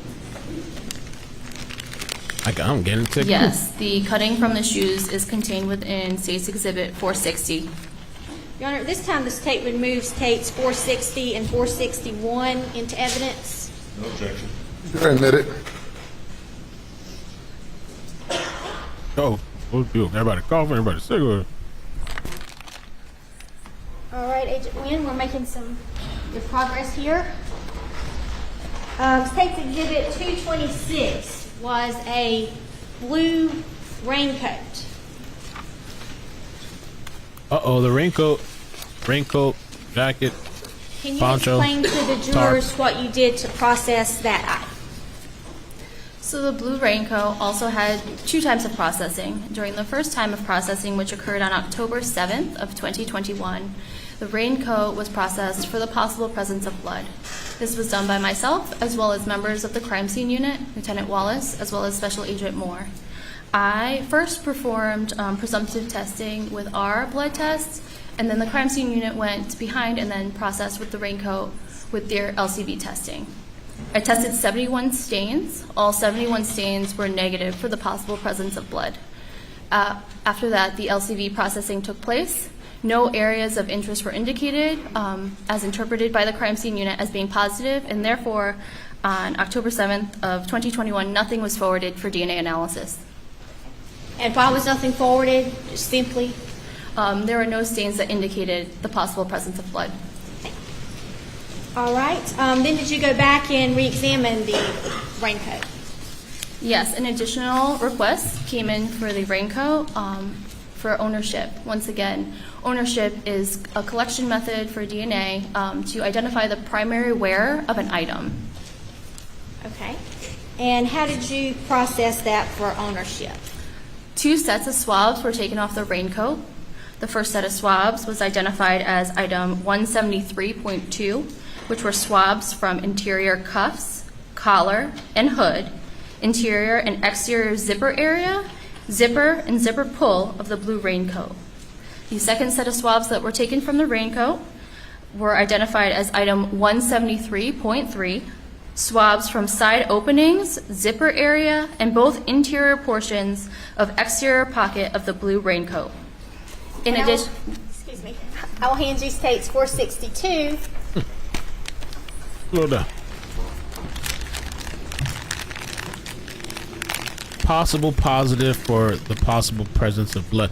How with the modern day technology that we have, they still can't confirm positively that it's a actual blood. Like, why is it non-confirmatory? all these years and shit, all these advancements that we made, they still can't confirm Are those the swabs blood? you were just telling us about? States Exhibit 462 Sled. are both sets of swabs that I just recently spoke about from collecting from the raincoat. Okay. And what did you do with those swabs? These swabs were prepared for DNA analysis and forwarded to the DNA section for further analysis. This time the state would move to admit States Exhibit 462. No objection. Non-conformatory. What the hell is that? And Agent Wynn, when you were So why bring examining it the in? raincoat for ownership, did you find anything on that raincoat to help with that analysis? Such as hair or anything like that? So part of the ownership processing is to look for hair. The raincoat, there was no hair found. Did you also notice anything about the condition of the raincoat? Yes, so on my evidence worksheet, which is where we document the items that we perform processing on, as well as the respective results, I also document any describing factors. So on this worksheet, in regards to the blue raincoat, I do have that the plastic seam liner was coming off throughout the item. What did you say? I called it a plastic seam liner. Was coming off? Wait till the defense gets her. Coming off throughout the item. Wait till the defense get to her.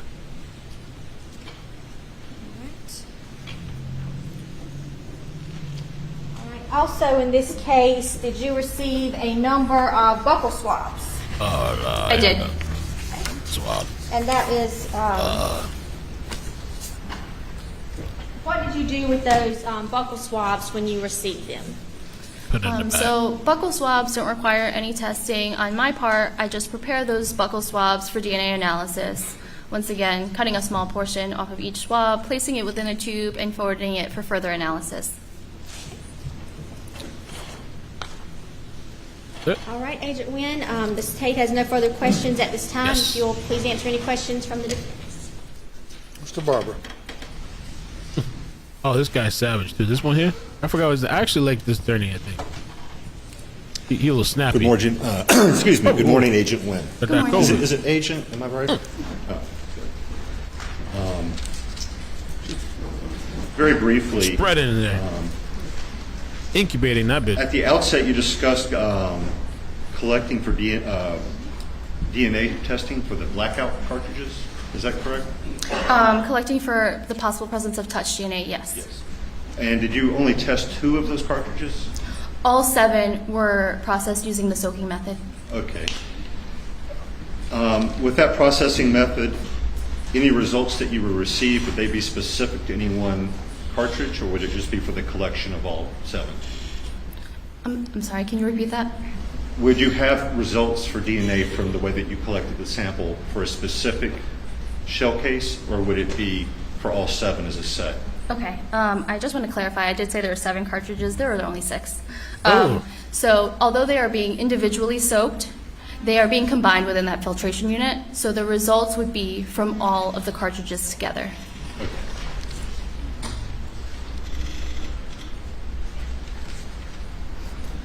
And you had positive presumptive tests for 2 shotguns, correct? Portions of 2 shotguns?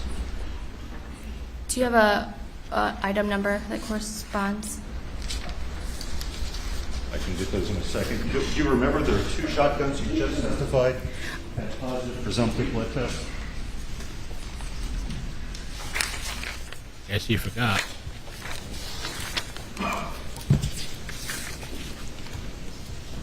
Pull it up, pull it up, pull it up. One was sled item number 15. Yes, so the swabs from the Benelli shotgun, item 15, was positive for the possible presence of blood. However, I believe you mean the second set of swabs, item 16, that was negative. And then there was later a sled item 22. Oh yes, the 2 sets of swabs from sled item 22 were both positive for the possible presence of blood. So I guess, what exactly is a presumptive test? So a presumptive test is indicating the possible presence of a body fluid, in this case, blood. It's not confirming the presence, it's just an indication so that we can further test that stain. And how does it indicate the possible presence of blood? So the phenolphthalein test interacts with the hemoglobin found within blood, and that's what it's basically giving a positive result with. Is it fair to say that it changes color? It's like a dye and it changes color? So it's a color change test. Based on the presence of the hemoglobin, a swab that's being tested will turn a bright pink color. And is that presumptive test specific to human blood? It is not specifically human blood. It can be human blood or animal blood. Could chemicals other than blood cause a positive test result?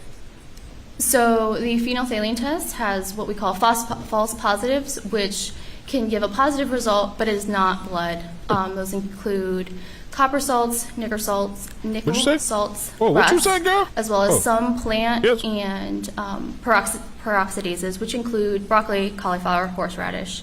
It also can give a positive result for pus and sometimes in the presence of bacteria.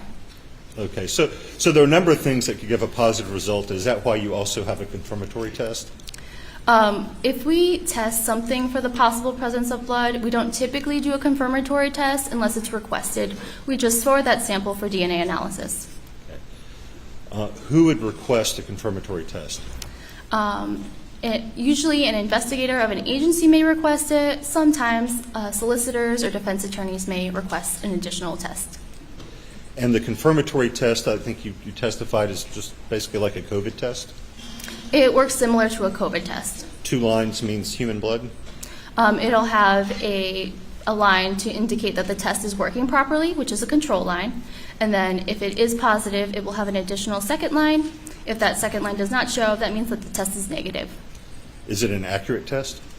I would say that it's an accurate test as long as the control line is present. It's more accurate than the presumptive test. That's why you use it, correct? So the confirmatory test is saying that, yes, blood is identified on the item that's being tested. Human blood? Human blood, as well as higher primate blood and ferret blood. And you did not do any confirmatory tests on the shotguns? I did not do any confirmatory tests on the shotgun swabs. And that was simply because no one asked you to, correct? In effort to not consume any of the sample on the swabs, as a swab is a small area, we just forward it for DNA analysis.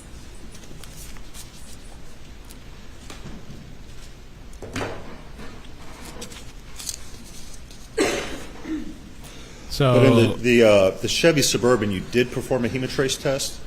Yes, because that these swabs for the Chevy Suburban were already previously processed with another presumptive test by the crime scene unit, we could not presumptive test behind because our 2 tests work in a similar manner.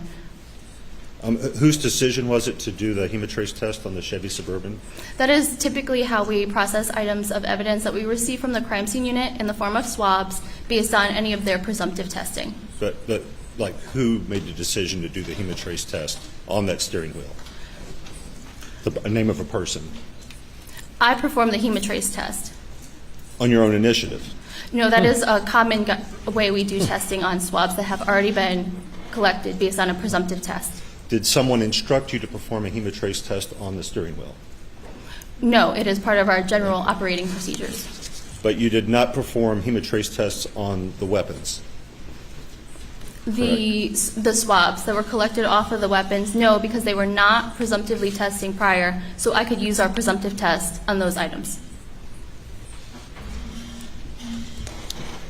Did you perform or prepare any samples from the victims' clothing or bodies other than the fingernail clippings that you discussed? I do not believe so. Okay, so the only thing from the body of Maggie Murdaugh or Paul Murdaugh that you tested were the fingernail clippings from Maggie Murdaugh? So I prepared the fingernail clippings for DNA analysis as well as the buccal swabs from those individuals. Right. But nothing else from their bodies, correct? No, I did not test their clothing. Or their clothing, sorry. I did not test their clothing.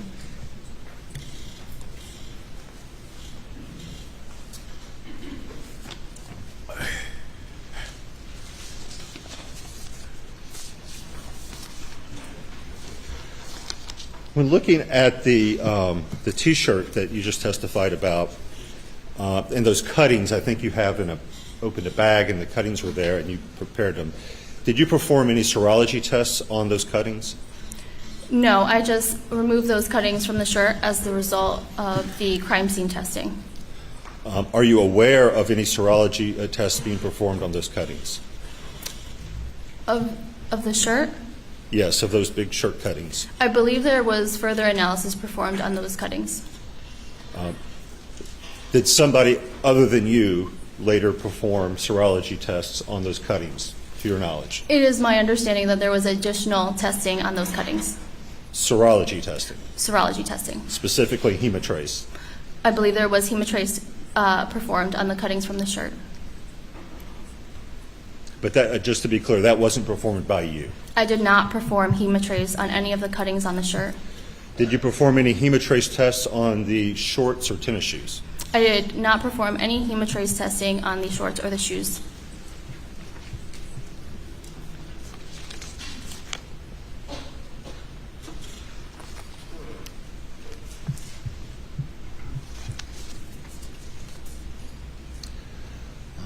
Just, I guess, maybe a little bit of background to understand maybe who does what.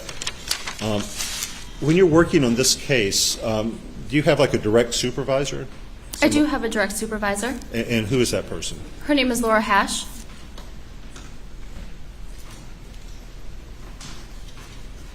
And is she the person who directs your activities as regard to this case? Objection, Your Honor. Relevance. Objection's overruled. I'm sorry, what was the question? Is Lieutenant Laura Hash the person who would direct your activities with regards to this case? So, based on our operating manual as well as my training experience, based on the requests of certain items that are submitted, I will decide how those are tested. However, if additional processing is requested, those usually are communicated to me through my direct supervisor. Damn, the whole thing line by line. Okay. And just for clarity, we've talked a bit about DNA, but you're just preparing samples and they go to someone else who does the analysis and reports. That's not you, correct? That's correct. I am just preparing the samples for further analysis. Is the only hemotrace test that you did for this case the steering wheel? Well, strike that. The Chevy Suburban, I believe there may have been some negative tests from the Suburban, but were those the only hemotrace tests you did for this case? No, I did hemotrace the swabs from the Chevy Suburban. Mm-hmm. I also hemotrace tested swabs collected from a Ford F-250. And what were the results from the Ford F-250? There were 4 swabs submitted from the Ford F-250, and the results for all 4 of those sets of swabs were negative for human blood. So the steering wheel was the only positive test that you did for hemotrace? Yes, the steering wheel from the Chevy Suburban is the only positive hemotrace result I have.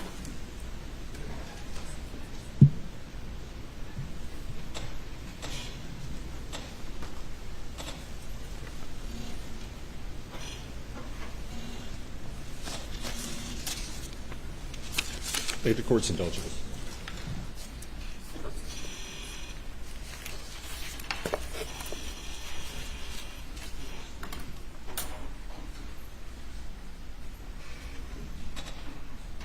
Come on.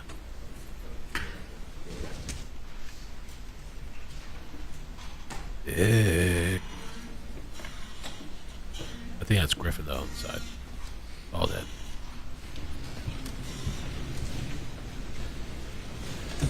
Just one final question or a little set of questions. It seems like sometimes the crime scene people or department, I shouldn't just say people, I guess they're a department, do presumptive blood tests.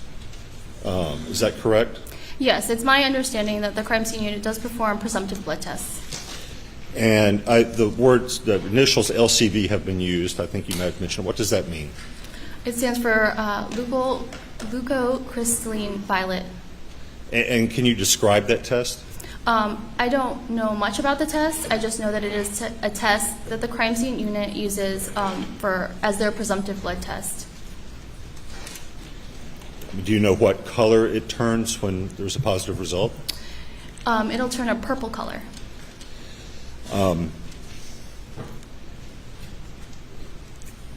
So with, I think let me ask this. Why, we saw a picture of the shirt gridded out. You remember that exhibit? I do. Why was the presumptive test done? It was at the Slab Laboratory? Is that the location that was? Are you asking about the LCV processing? Yes, where was that test conducted? That was done at the Sled Laboratory. Why was that done by the crime scene unit and not the serology unit? We do not use LCV testing, and I am unsure as to why that particular test was chosen to be used by the crime scene unit. Because earlier, you did tests on the hem, right? The pheno tests on the front and back hem of the shirt, is that correct? I did. But then the crime scene unit later came back and in the lab did a different kind of test. That is correct. And you don't know why? I was not part of that decision. I was just notified that they would be performing that test while I was retrieving the additional stain that I had tested earlier. And finally, it seems like if something is tested presumptive in the field and comes to you, you do a confirmatory test. Is that what happened with the Chevy Suburban? Yes, that's correct. But if something comes to you and there's not been a presumptive test, like with the shotguns, then you don't perform a confirmatory test? No, I do the presumptive test. Do you know why that's the policy? It's an effort to not consume as much sample on a swab. A swab is it's like a sterile Q-tip, so essentially the surface area is very small. So in efforts to not consume the sample and to give more for DNA analysis, that's what's done. If something goes to DNA analysis and there's some result, does it ever come back for a blood test to see if the source of the DNA was blood? To be phen tested? No, for hemotrace test. As I mentioned, hemotrace testing can be requested on the back end, as any of our CAR tests can be. In your experience, I think we had some testimony about your experience. If DNA is found on something, is there ever then a time that you go back and say, hey, was the source of this DNA blood, and do a hemotrace test? Hemotrace specifically, to my knowledge, no. But in my experience, there have been times that solicitors or defense attorneys will request a CAR test be done on a sample after the DNA analysis has been performed.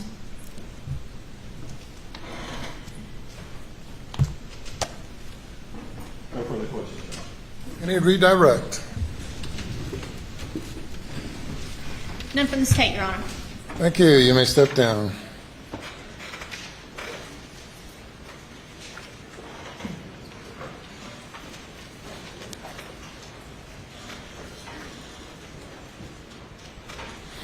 We'll be in recess for about 10 minutes or so.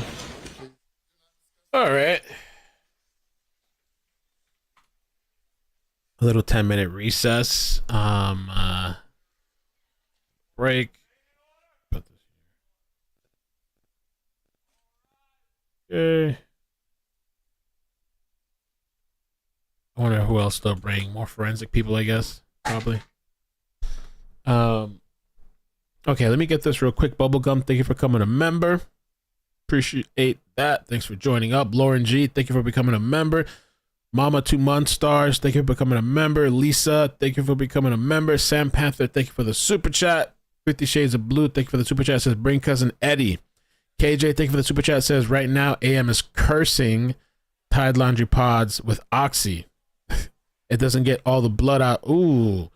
And good morning, Mel. Hope you and everyone have a great week. Stay safe and happy. Thank you so much. Appreciate that. I don't know. It just, to me, and I'll go over a little bit of some of the highlight stuff. Mandy L says she's the weakest link. Thank you for the super chat. Also wanted to say happy birthday to Miyu. Miyu, happy birthday. I hope you have a great day, fantastic day. Happy birthday. I feel like I should do like a creepy voice. Do you? No, I don't know. Happy birthday, Miyu. I hope you have a good one. Hope you're blessed. Hope you're out somewhere in the island somewhere, drinking pina coladas, watching me. Happy birthday. Also, so there's like a COVID situation going on. you know, we heard about the 2 jurors that got COVID that were dismissed, but also now they're saying there is 2 court officials that have tested positive. I don't know if we missed that earlier when you was trying to switch over. Let's check that out real quick. The whole could be a problem. COVID could be spreading around in that courtroom because you hear all these people coughing consistently throughout the thing. Now people are testing positive. The matters with the jury. We have some matters with the jury with 2 jurors who have tested positive for COVID. And they will not be able to continue. They've confirmed the positive test by sending them to the clerk of court who has forwarded copies to me. And I've spoken with each of those jurors, and they are one is symptomatic and one had a cough and sore throat, and they've both been relieved. So we have 2 alternates, 2 other we have 2 alternates that'll become part of the regular panel. So we'll need to do that this morning. Any comment? Your Honor, and I could. Great professional will tell us. Precautions, and the doctor who fully understands the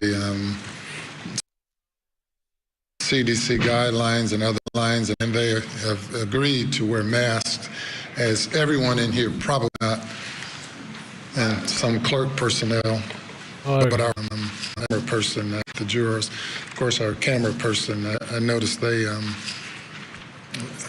tend to wear. The jurors are aware of that, and they have a positive attitude. Are you heading towards masks or something? Are we good? Yeah. Talking with the defense's doctor come in here and want to lose. With COVID, they have been released.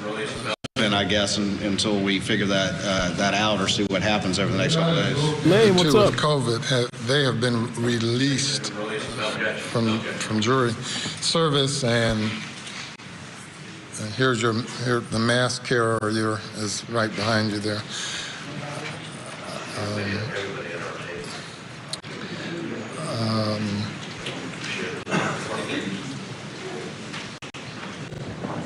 Wisely selected 6 alternates, and we'll be down to just have to take precaution. And we need 12 to deliberate. And you run a natural risk of.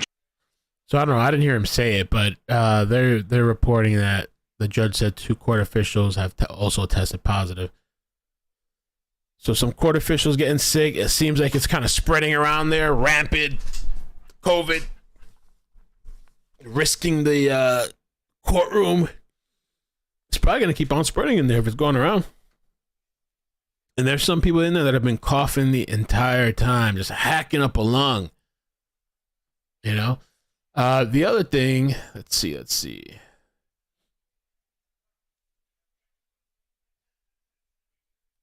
So I don't know about this testimony. I mean, I guess it's kind of like, as it says here, Barber establishes that when that presumptive blood tests are fallible, they could show a positive for human blood as well as animal blood and a host of chemicals and organic matter, including bacteria. So it says again, they could show as positive for human blood as well as animal blood and a host of chemicals and organic matter, including bacteria. Under questioning from Barber, Wynn testifies that someone not her shirt conducted a hemotrace confirmatory test on Murdaugh's white t-shirt. We have been told previously that confirmatory test came back negative for human blood. Wynn says there was no confirmatory testing for blood on Murdaugh's shorts or shoes. Barber establishes with Wynn that the only positive confirmatory test for blood she got was from a steering wheel of Murdaugh's 2021 Chevy Suburban. So this whole thing, it says here, as far as the shirt, under questioning from Barber, Wynn testifies that someone not her conducted a hemotrace confirmatory test on Murdaugh's white t-shirt. We have been previously told that confirmatory test came back negative for human blood. Okay. But previously told it came back negative. So the only thing positive so far, I believe, from this is the steering wheel of the car. I wonder if they're gonna, so, and she's really the one that just did the handling, so I'm assuming they're gonna bring the person, I guess, that did the testing of it.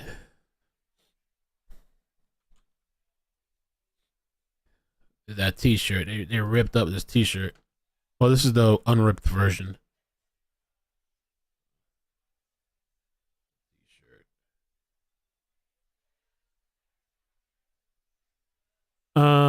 Let's see. S. Rodriguez, thank you for the the membership. Thank you for becoming a member. Says happy birthday to me, you. Happy birthday, me, you. You're still out there. I don't know if you're watching or you passed out somewhere. Happy birthday. Hoax. Damn, you've been a member for 8 months? I thought you were like a 1 month member or something. Congrats, me, you. 10% senior citizen discount now. Hoax says happy birthday. Yeah, 8 months? It's been that long? Shit. I swear it was like a month or two. Damn, man, that's crazy how time flies. Let's see what else we got. I think I want to order something to eat too. We got a 10-minute break.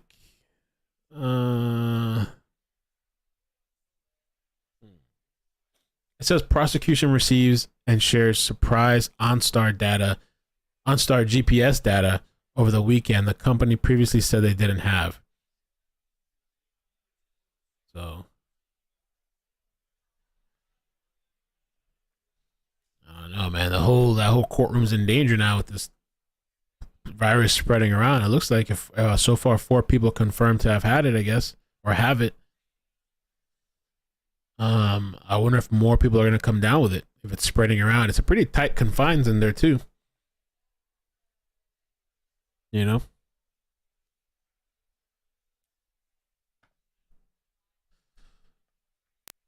Let's see what else we got.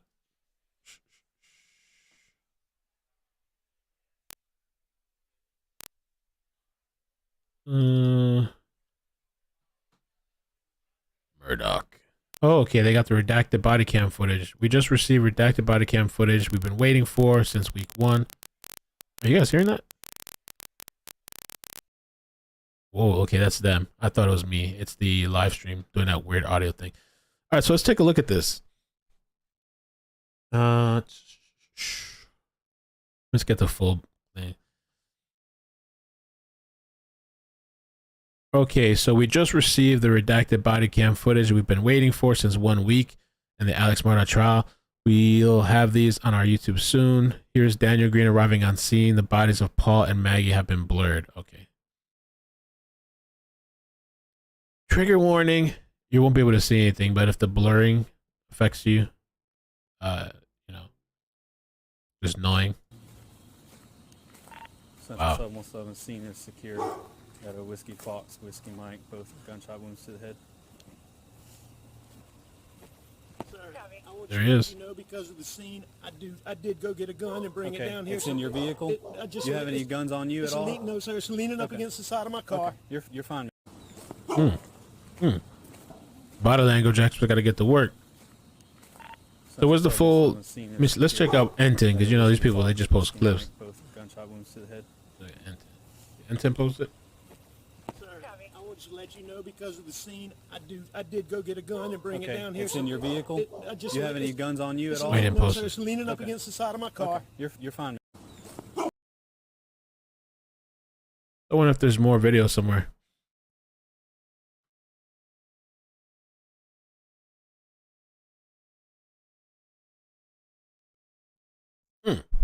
Alex Murdaugh on scene.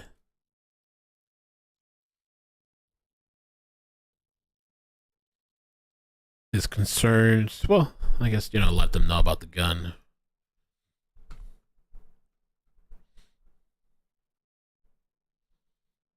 I see Brian's doing like prime time on News Nation, looks like. Prince Mallory. Oh, he's hosting the Cuomo show? Is he like stepping in for a bit? Oh.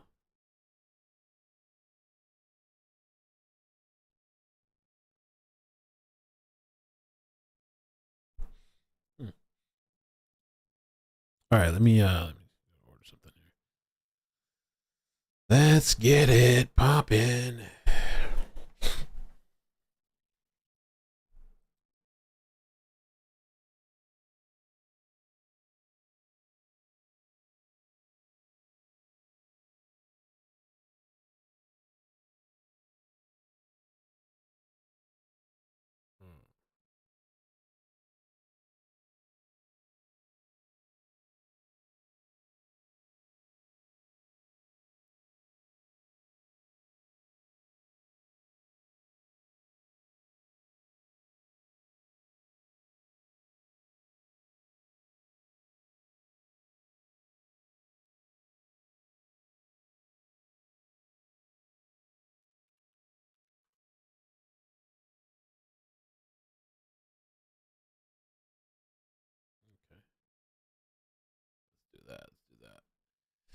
How you guys feeling today, man? How we rolling? Monday,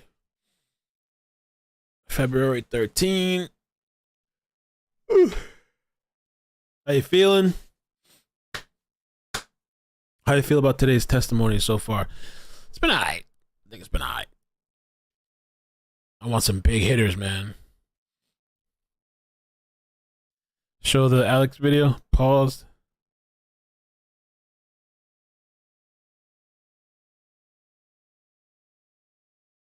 Let's see.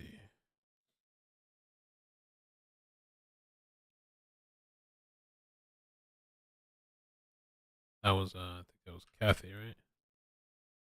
Kathy.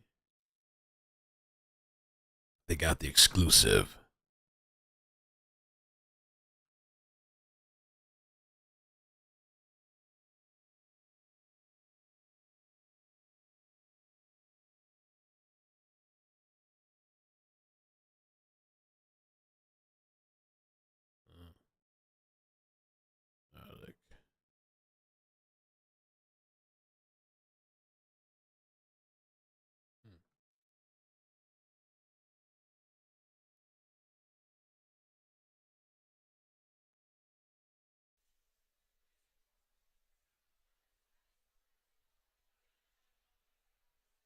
That's Alec right there.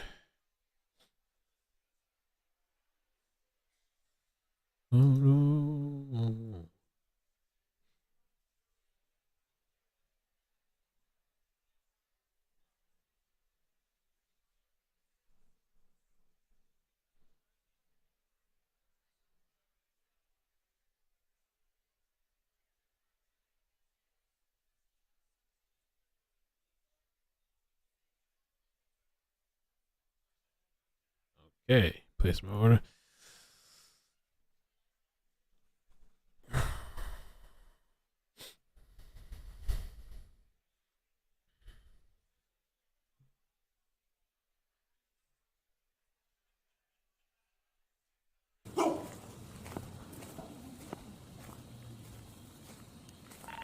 Jesus. 717 scene is secure. That's crazy to walk up on the scene like that, huh? Got a Whiskey Fox, Whiskey Mike, both gunshot wounds. It's just like we've seen in the mapping pictures to the left, the storage area, or the. I mean, these are the kennels to the left, and this is like the little, I guess, the storage area there. This is where Paul was found, and to the right was where Maggie was found. I mean, they're really like literally feet away from each other. Central 717 scene is secure. Got a Whiskey Fox, Whiskey Mike, both gunshot wounds to the head. Sir, I want to let you know because of the scene, I did go get a gun and bring it down here. It's in your vehicle? Do you have any guns on you at all? No, sir. It's leaning up against the side of my car. Okay. You're fine. This is sus as fudge. Don't you think this is sus? Just his reaction to me? I don't know what I would be like. My reaction if, God forbid, some horrible shit like this happened, but just like, we're just chilling. We're chilling. Whiskey Fox, Whiskey Mike, both gunshot wounds to the head. Just walking around. Maybe he was talking to the other officer. Sir, wanted to let you know because of the scene. I did go get a gun and bring it down here. It's in your vehicle? Do you have any guns on you at all? No, sir. It's leaning up against the side of my car. Okay. You're fine. I don't know, bro. I don't know, bro. Central 717 scene is secure. Where's Cousin Eddie at, man? Whiskey Mike, both gunshot wounds to the head. Sir, I wanted to let you know because of the scene. I did go get a gun and bring it down here. It's in your vehicle? So these shoes right now right here. Are those the ones that they said are missing? Or is it a different pair of shoes that's missing that Blanca didn't see anymore? Or that looks like the shoes that they held up on the stand, isn't it? See if I can find that picture. I had it saved here. Here. Looks like, I don't know if that's the same shoes right there. Oh, I wonder. In your vehicle? Do you have any guns on you at all? I think it's the same shoes. Most shoes. It must be a different pair that's missing. Guns on you at all? No, sir. It's leaning up against the... These are the fresh pair of shoes and shorts that he put on right now for this year. But the time frame is such a small time frame to be able to like carry something out and hide shit after. Get a gun and bring it Okay, down it's in your vehicle? Do you have any guns on you at all? No, sir. It's leaning up against the side of my car. Okay. You're fine.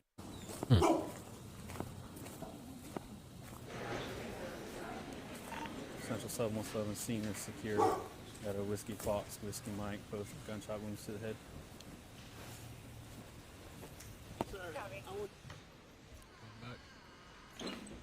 Hey, back. Appreciate Hey, back. You guys can hit the like button, please. I'd appreciate that. Appreciate that.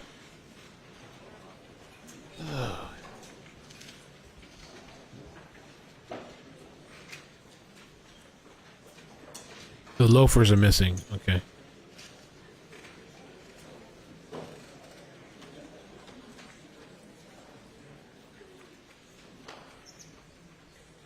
If you bring the jury. So I wonder tomorrow if they're gonna have some. You see now people are wearing masks. More people are wearing masks in the courtroom. I guess some people are, you know, taking precautions or attempting to. Oh yeah, I forgot. Thank you. Well, people on the right side are wearing masks. More on the left, they're not really. Or some of them. Let's see how it goes, man. Of course, Chrissy, no problem. Today I actually felt like I could have slept more. Almost wanted to come back and go to sleep. Go to sleep. Sled. What's up, MTs? How you doing? Good morning. Welcome. Kimberly says, I think he killed him before he went back to Sarah Mama. Zapata. Sarah.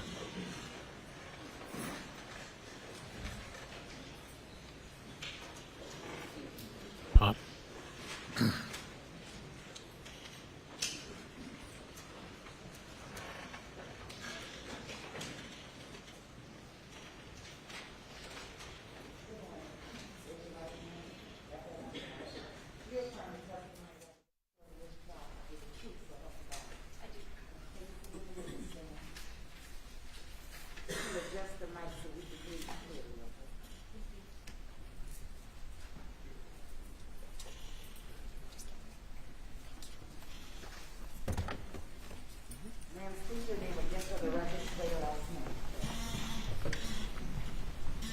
Sarah Zapata, Z-A-P-A-T-A. Hey, Agent Zapata, I think we have a, I guess, what would you call that? A container of, is that your notes up there? Yes, my case file and other relevant documents. Okay, to aid you in your testimony if necessary? Yes. Could you tell the jurors where you work? I work for the South Carolina Law Enforcement Division, commonly known as SLED.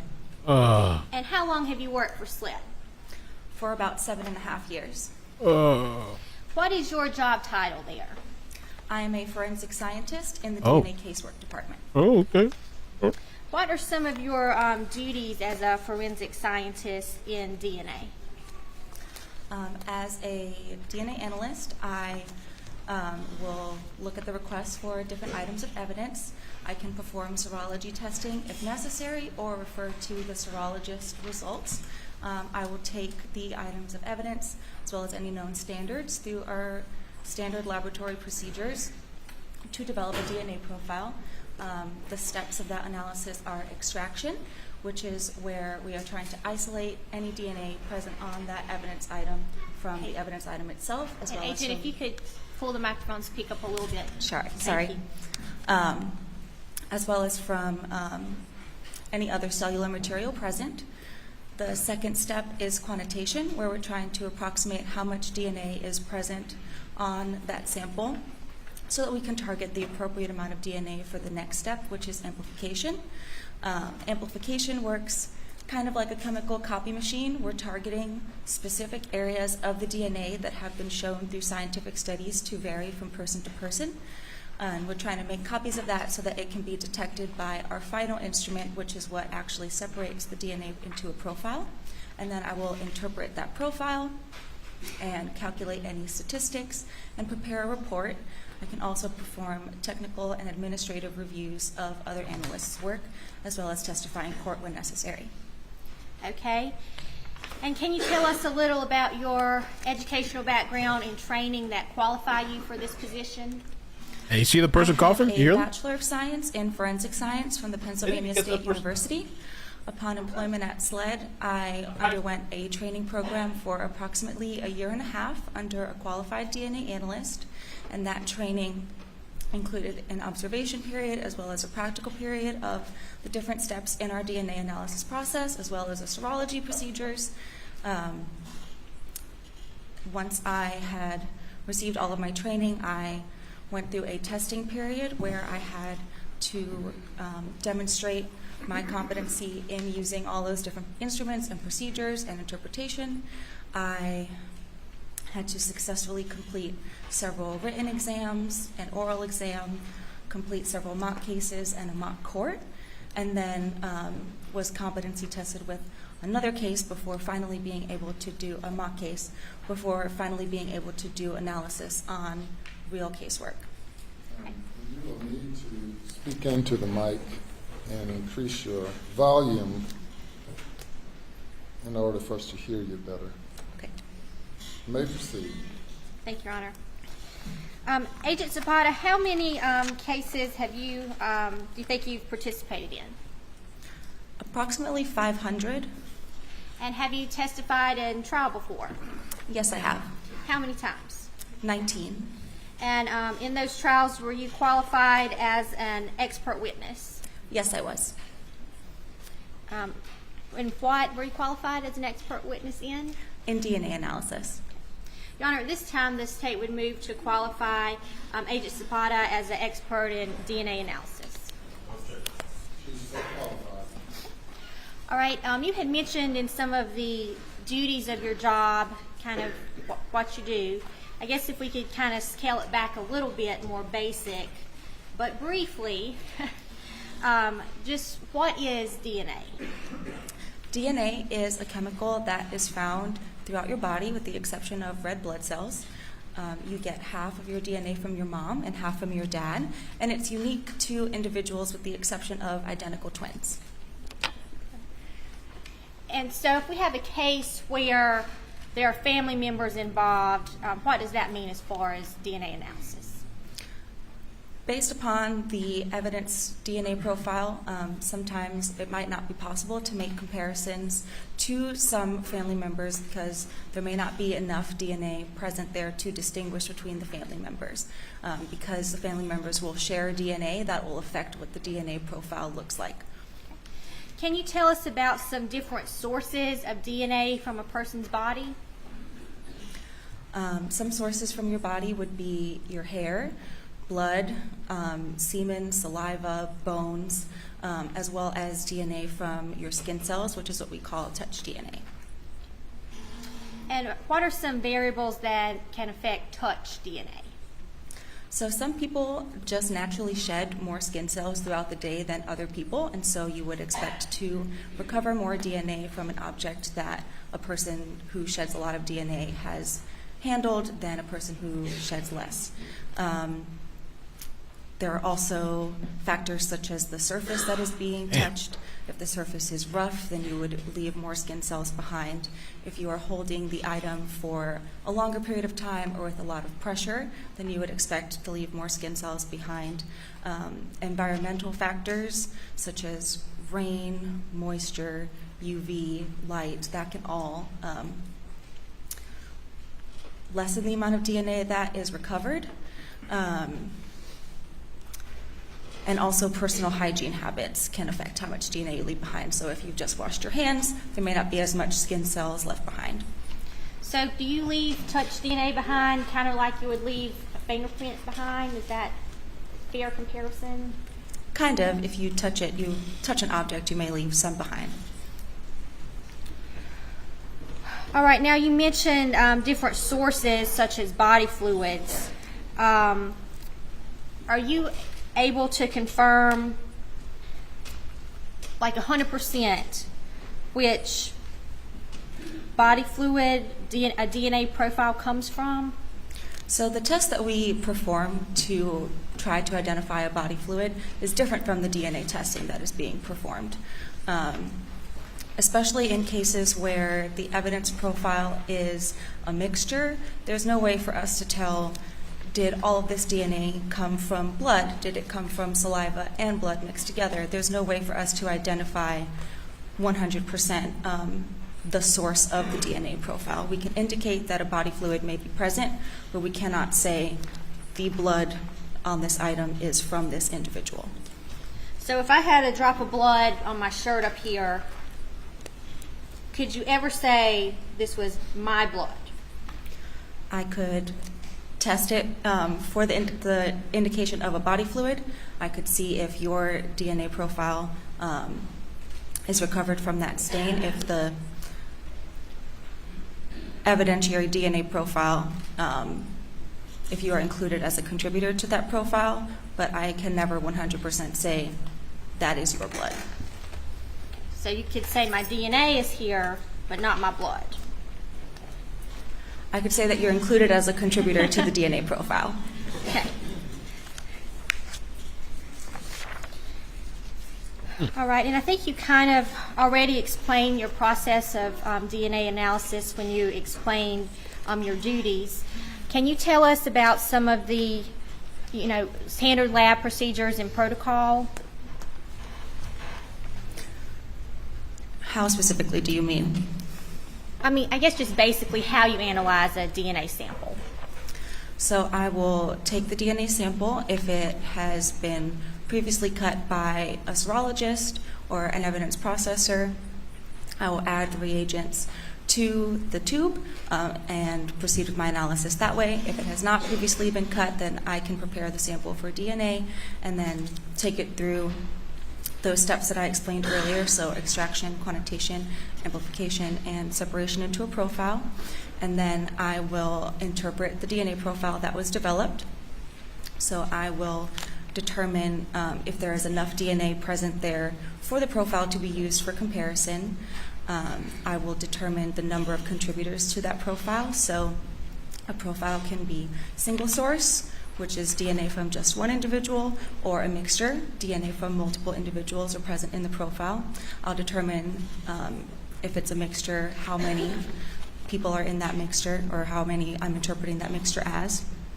And then I can calculate statistics to compare. So first of all, let me stop you for a minute. Sorry. But these determinations, how are you making the determinations? So I'm looking at the DNA profile and using our protocol, our procedures, my training and experience as a DNA analyst to determine the number of contributors to the profile. And how are you looking at it? Are you visually looking at it, or is a computer program looking at it, or what's going on there? So I visually examine the profile myself as the analyst. I determine the number of contributors to the profile, and then we also use a software program called StarMix to help in our interpretation. And what StarMix does is look at the evidence profile and attempt to break it down into the potential contributors to that profile. So if you think about the evidence profile as like grandma's chocolate chip cookies, you know exactly what that cookie is supposed to taste like. You know what the final product is supposed to be, and you're trying to recreate that recipe and get it as close to grandma's cookie as what you know it's supposed to be. So you're testing different ingredients at different proportions to see what can make up that cookie. And that is kind of what StarMix does when it's looking at the profile. And then I will evaluate the StarMix output, make sure that what StarMix is telling me makes sense based upon what the profile looks like. And then if everything worked properly, I can use StarMix also to calculate our statistics. Okay, and how do you calculate that statistic? So the statistic that StarMix calculates is called a likelihood ratio. It's a comparison of two possible scenarios to see which is a better explanation of the DNA profile that was developed. It works kind of like a seesaw. So if you have one scenario on one side and another scenario on the other side, and StarMix is going to put more weight on the scenario that is a better explanation of the DNA profile. You do these kinds of comparisons subconsciously in your mind all day long. If the DNA profile, for example, is the fact that someone ran a marathon, that's your result. The two scenarios that could explain that result are, one, the person trained every day for months leading up to the marathon. They ran many, many miles. The second scenario is that they sat on the couch and watched TV and never ran at all. Which one is a more likely explanation of the fact that they finished the marathon? It would be the first one, that they trained really hard. And so that is the kind of comparison that StarMix is making. And where do these scenarios come from, I guess? So based upon what the DNA profile looks like, we will set up the two opposing scenarios to make the comparison. And the first scenario is always going to include the person whose standard is being compared to that profile, so the person whose statistic you are calculating. And the second scenario is always going to include an unidentified, unrelated individual, because you need something that opposes that comparison.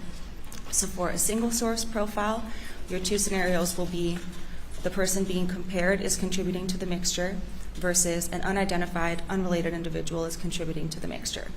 To the profile for a single source. If it is a mixture, then you need to account for the other potential individuals present in that profile.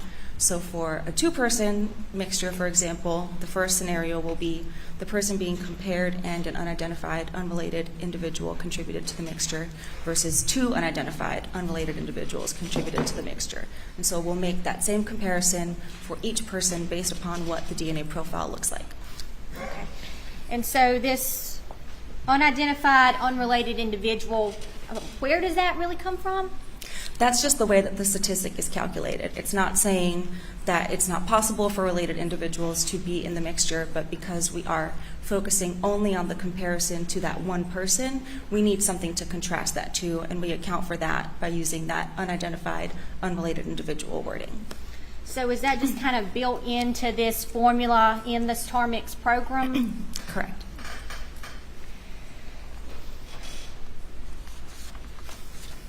All right. So what are some results that you can obtain from your comparisons you make? So a result in support of the first scenario, which is that the person being compared to the profile is contributing to the profile, the seesaw will tilt in that direction, and we call that an inclusion. If it is tilting far enough in the other direction, we call that an exclusion. It's saying that the person being compared is not a contributor to the profile under those two scenarios that are being compared. It's possible for the seesaw to just tilt a little bit in either direction if the DNA in the profile is very low level or very partial. There's just not that much information there to make the comparison, and so it's not tilting in one way or the other very strongly. It is also possible, if it's very partial, very low level information, for the seesaw to just not move at all. It's saying that neither explanation is a better explanation for the DNA profile, and we'll call that uninformative. Okay. And do you set up propositions the same way for each comparison to an item? Yes, so first we will say if the item is suitable for comparison, then we will say the number of contributors that we're interpreting that profile as, and then we will set up those two scenarios each time. In the cases of items that are being taken off of someone's body or swabs from their body, we'll call that an intimate item. And so we want to account for the presence of the individual whose body the item was taken off of in that profile. Because it's being removed from their body, we're expecting that profile to be there. And so we can do that in two ways. We'll look at the DNA profile. If their DNA is clearly present in the profile, we will assume them as a contributor. And what that does is put that person on both sides of the seesaw. And so we're only making comparisons now to the DNA that is not that person who we already know is there. It's like someone telling you, I know there are 2 cups of flour in Grandma's cookie recipe. So now you're just adjusting the other potential ingredients to see what else is making up that recipe. If their DNA profile is maybe more partial or low level, then we'll run the statistic for that individual first to make sure that it meets our threshold to put them on both sides of the seesaw, and we'll call that a conditioned contributor. It treats it the same way once we've run that standard comparison. And so the propositions will list any individual that has been assumed or conditioned on as a contributor, and then it will have the 2 opposing scenarios for the other individuals that are being compared to the profile, and then finally the result of that comparison. So if you had my shirt for testing, you would assume my DNA was on this shirt because you knew I was wearing the shirt. Right. I would look at your profile first and visually compare that to the item of evidence. If you are clearly contributing to the mixture, then I will assume you. If maybe you are a lower level contributor, but it looks like your DNA profile could be there, then in order to confirm that, I will run your statistic first and then continue on with you on both sides of the seesaw. All right, and now are there some times where you are unable to make comparisons to specific individuals? Yes, like we mentioned earlier, if there are individuals that are related and maybe the DNA profile that we're comparing them to is lower level, or there's just not a lot of information there for a lower level contributor, we can't distinguish between them, and so we won't make comparisons in those cases to those individuals. And I guess before we get started, just kind of going back to DNA in general, what are alleles? So alleles are the results of our testing at a specific location. Like I explained earlier, the final step of the laboratory portion of our analysis is the separation of the DNA into a profile, and the separation is what generates those allele results. Okay. And how many alleles are we dealing with when you're making an analysis with DNA? I guess if there are more or less, what that can tell you, if that makes sense. I'm not sure I know what you're asking. All right, well, sometimes our DNA samples, you mentioned lower or higher levels of DNA there. Mm-hmm. Would that affect the alleles that are there? Yes, so the alleles are the actual result that we're looking at. It's the DNA profile that we're looking at. We are evaluating the profile based upon the heights of those alleles. So the higher the allele, the potential greater contribution of that individual's DNA. The lower level the allele, the less DNA potentially from that individual in that profile. Okay. And if you only have a few alleles to look at, is that very informative in your analysis? No, the fewer number of alleles that you have to make comparisons, the less informative the statistic is going to be. So that's where we have it in that range where it's not tilting greatly in one direction over the other. It's kind of like trying to identify something based off of an eyewitness description. If it's very vague, like it was a red sedan, there are many red sedans that could fit that description. So that would be an example of having few alleles. But if you have a more specific description, like it was a red sedan with 5 bumper stickers and a bedazzled license plate, that's very specific. And so you have more information to make your comparison to that vehicle.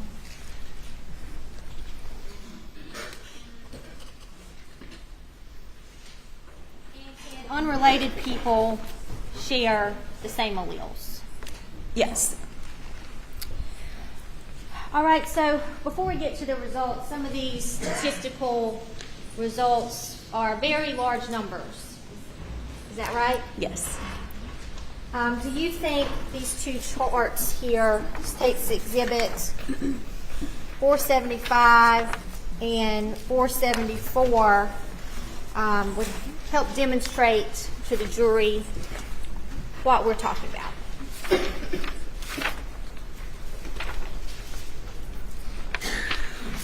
Yes. States Exhibit 474 and 475 for demonstrative purposes. No objection. So admit it.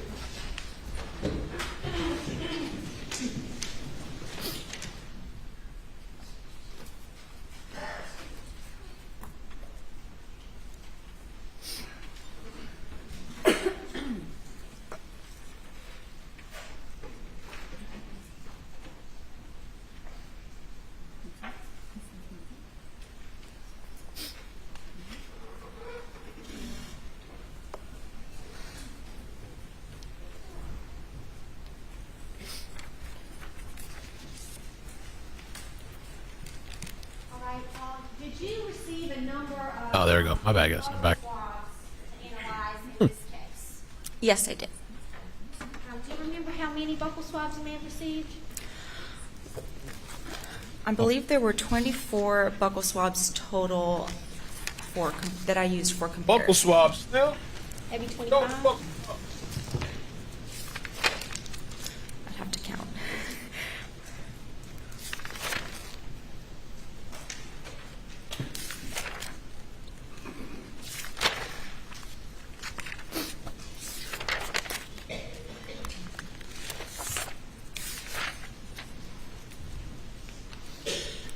There was one that I received, but I did not perform analysis on. Maybe that's the one that you're counting. We'll have you take a look at States 463.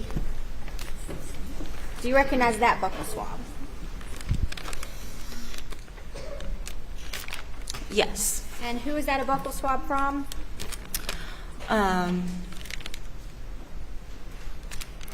It's labeled as buccal swabs from Nolan Tootin. There's our laboratory case number and item number on the packaging. And you performed analysis on this buccal swab? Yes. State would move 463 into evidence. No objection. So admit it.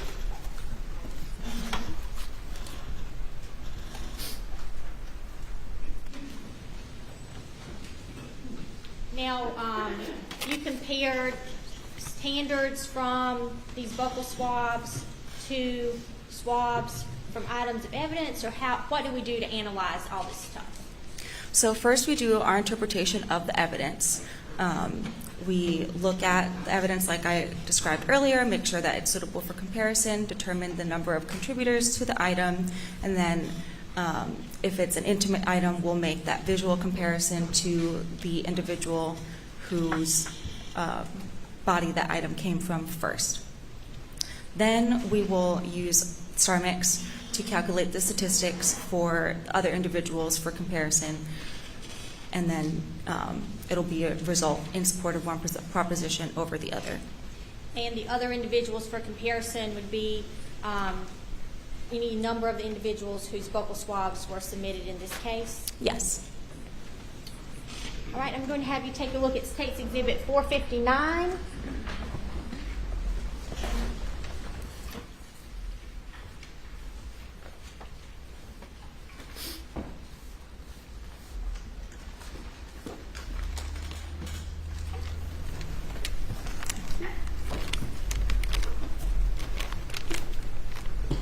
What is State's Exhibit 459 an item that you analyzed? 459 are our laboratory items 7.1 and 10.1. Okay. And can you tell us what that actually is?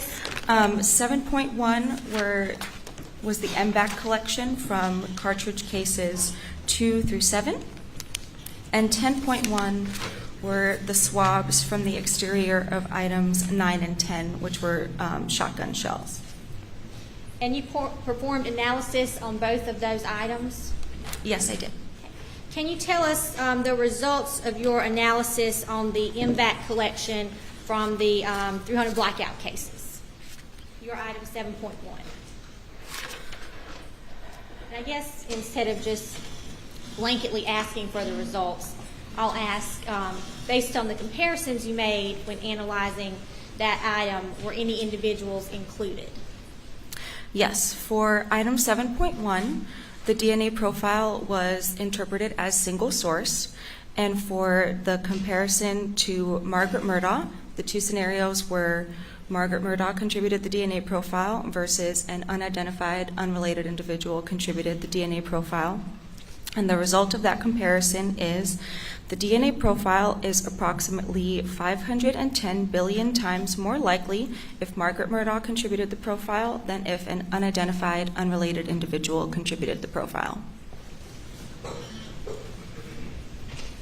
And what does that mean?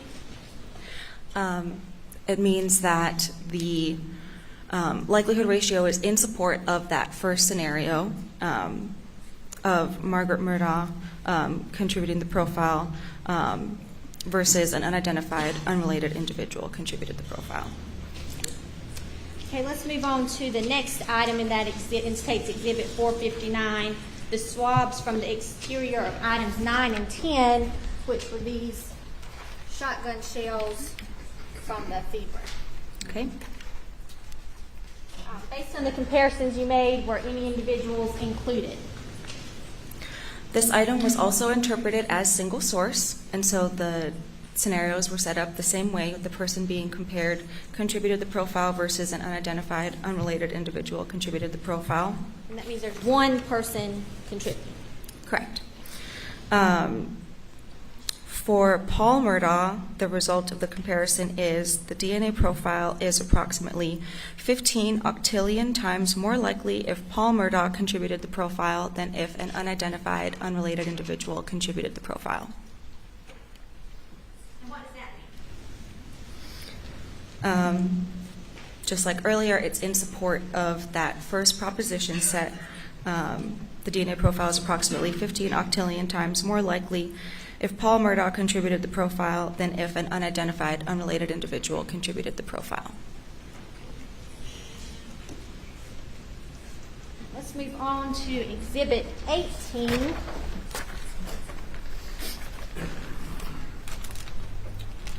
Which are swabs from the feed room door.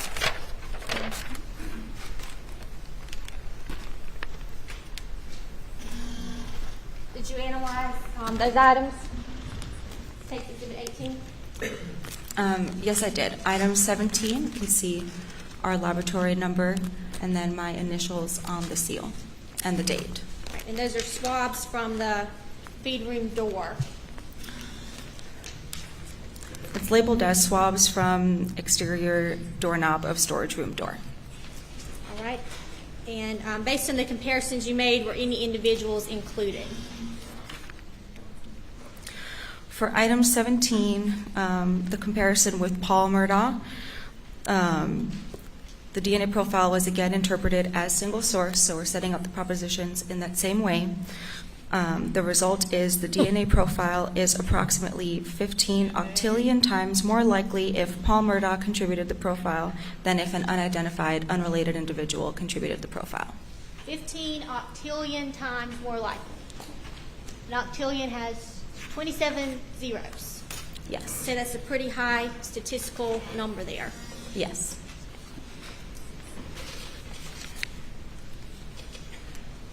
Let's move on to Exhibit 256.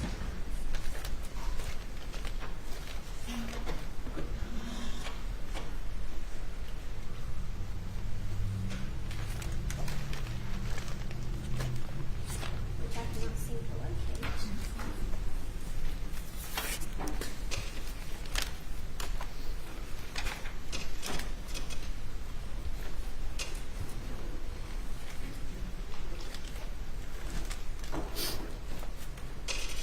They go to courts and documents.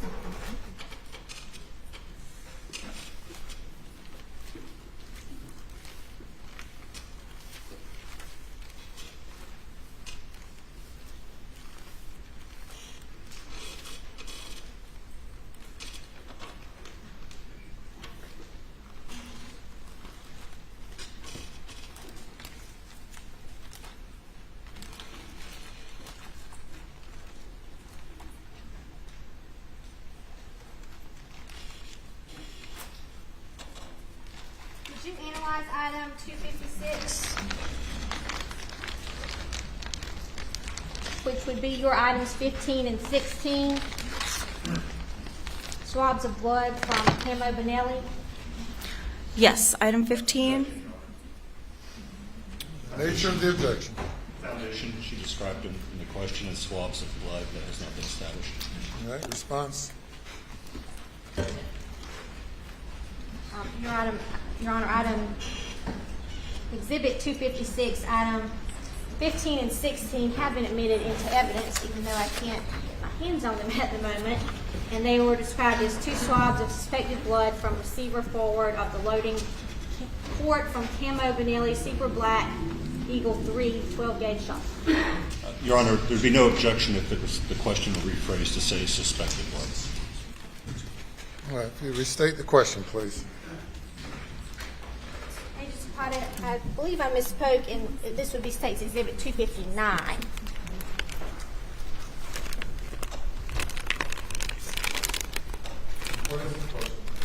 And what is that item? 259 contains sled items 15 and 16, which were swabs from the Camo Benelli 12-gauge shotgun. And did you analyze those items? Yes, I did. Based on your comparisons that you made, were any individuals included? For which item? Let's start with item 15. Item 15 was interpreted as a mixture originating from 2 individuals. So for this comparison, we have the person being compared to the DNA profile and an unidentified, unrelated individual as the first scenario. And then the second scenario is 2 unidentified, unrelated individuals contributed to the mixture. For the comparison to Margaret Murdaugh, the result is the DNA profile is approximately 670 octillion times more likely if Margaret Murdaugh and an unidentified, unrelated individual contributed to the mixture than if 2 unidentified, unrelated individuals contributed to the mixture. For the comparison to Richard Alexander Murdaugh, the result is, the DNA profile is approximately 10 quintillion times more likely if Richard Alexander Murdaugh and an unidentified, unrelated individual contributed to the mixture than if 2 unidentified, unrelated individuals contributed to the mixture. And so now, because we have a mixture where more than one person has been included as a contributor, we run the statistic for those individuals together to make sure that the DNA profile can be explained by a contribution of DNA from all of those individuals together. So The comparisons would now be Margaret Murdaugh and Richard Alexander Murdaugh contributed to the mixture versus 2 unidentified, unrelated individuals contributed to the mixture. And the result of that comparison is the DNA profile is approximately 48 quindecillion times more likely if Margaret Murdaugh and Richard Alexander Murdaugh contributed to the profile than if 2 unidentified, unrelated individuals contributed to the profile. Okay, so we have 3 different, I guess, scenarios there. 3 different comparisons being made. And is any one of those comparisons more likely than the other? How do you mean? I mean, well, can you pick out one of those comparisons as being more likely than the other comparisons? For each of those comparisons, the individuals who were being compared were included as contributors to the mixture. All right, let's talk about item 16, which is also a swab of suspected blood from the Camo Benelli. For item 16, the partial DNA profile developed was insufficient for interpretation. All right. Let's move on to Exhibit 398. You'll take a look at 398. Thank you, Roxanne. Appreciate the cash app. I just saw that for lunch on me. Thank you. That's Jersey. 398 contains our SLED lab numbers 22.4 and 22.5.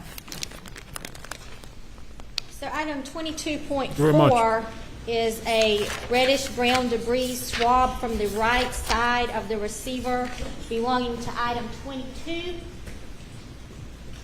Correct.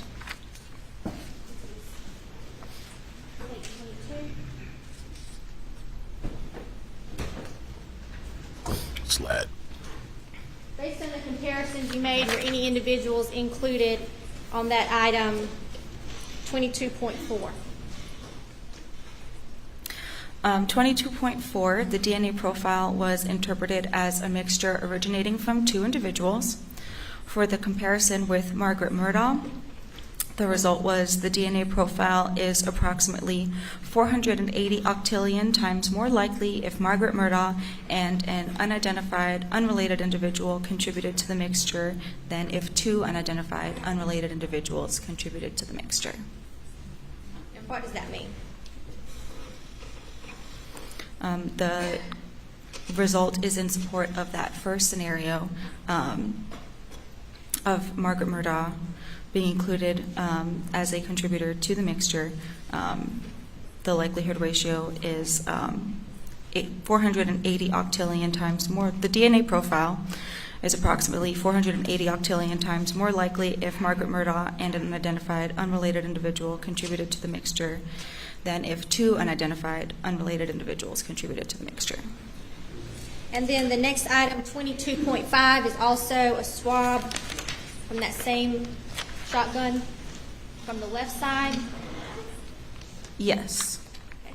Based on the comparisons you made, were any individuals included? Item 22.5, the DNA profile was also interpreted as a mixture originating from 2 individuals. For the comparison with Margaret Murdaugh, the DNA profile is approximately 570 octillion times more likely if Margaret Murdaugh and an unidentified, unrelated individual contributed to the mixture than if 2 unidentified, unrelated individuals contributed to the mixture. 75 octillion times more likely that Margaret Murdaugh contributed to that mixture. The DNA profile is approximately 570 octillion times more likely if Margaret Murdaugh and an unidentified, unrelated individual contributed to the mixture than if 2 unidentified, unrelated individuals contributed to the mixture. I mean, we know it's Maggie. And now this unidentified, unrelated individual is popping up, and what does that mean again? It's just the way that we make our calculation. We have to account for an opposing scenario to the person being compared, and then when there is a mixture, we need to account for the other individuals in that mixture when we're making our comparison, and so we use an unidentified, unrelated individual. Did you? It's not that there's an analyze unidentified some person. from That's just how they do their cell testing. phone? I believe that would be your item. It's not that there's a mystery 45.1. person. That's just how they do their testing, from what I'm Yes. And what were To the compare it to results Maggie. of your analysis there? A partial DNA profile was developed due to the limited information obtained and the inability to determine the number of contributors. No further interpretation will be offered.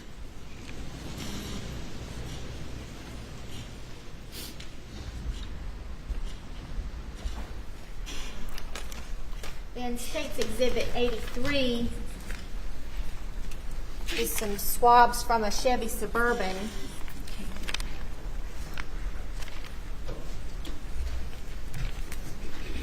If you could focus on your item 56, the 2 swabs of suspected blood collecting from the steering wheel. So, no, I'll let them go. But Maggie's and Alex's DNA was found on a 12-gauge shotgun. It says not with great clarity as to which shotgun, the relevance of the gun. And also, shotgun was used on Paul. And the problem is, these are their own guns, right? So it's like, guns have been used multiple times by the family and stuff. So, I mean, you know what I mean?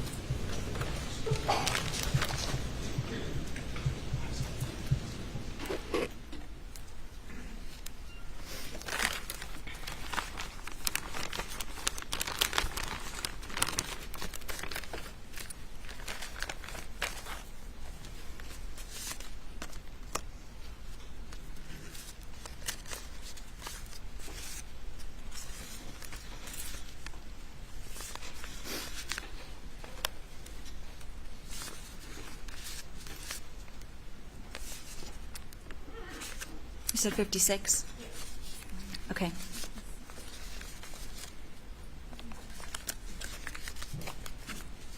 Okay, I have 56. And you analyzed item 56? Yes, I did.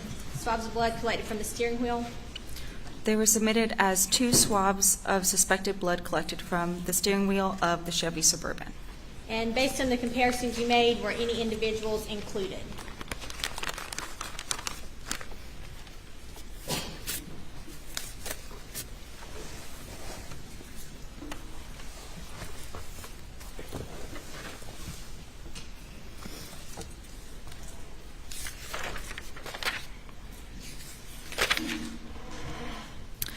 For item 56, the DNA profile was interpreted as a mixture originating from 2 individuals. For the comparison to Margaret Murdaugh, the result is the DNA profile is approximately 35 times more likely if Margaret Murdaugh and an unidentified unrelated individual contributed to the mixture than if 2 unidentified unrelated individuals contributed to the mixture.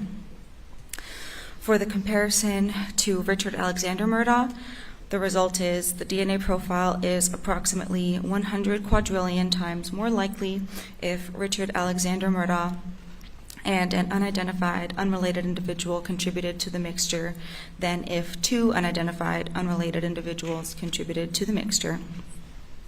And then just like before, because we had 2 individuals who were included individually as contributors to the mixture, we have to run the comparison of them together to make sure that the DNA profile can be explained by a contribution of DNA from all of those individuals. So for that comparison, the DNA profile is approximately 240 quintillion times more likely if Margaret Murdaugh and Richard Alexander Murdaugh contributed to the mixture than if 2 unidentified unrelated individuals contributed to the mixture.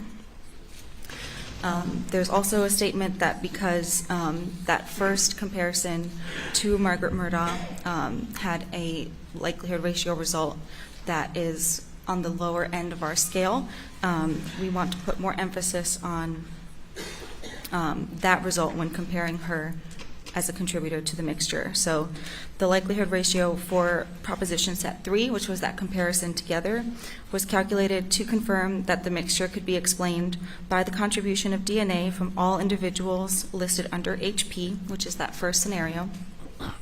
Due to the disparity in the individual likelihood ratios between the contributors for this item, it is recommended to put more weight on the results of Proposition Set 1, which was that comparison of Margaret Murdaugh individually, rather than the results of Proposition Set 3, which is the comparison of them together, when considering Margaret Murdaugh as a possible contributor to the mixture. This stuff's kind of confusing already. Yes. That I'm was confused not now, really too. confusing. So if, That's I guess perfect. if you could kind of simplify that That's a great. little bit for us. Yes, that's what we're going for. So think about like two people singing the same song.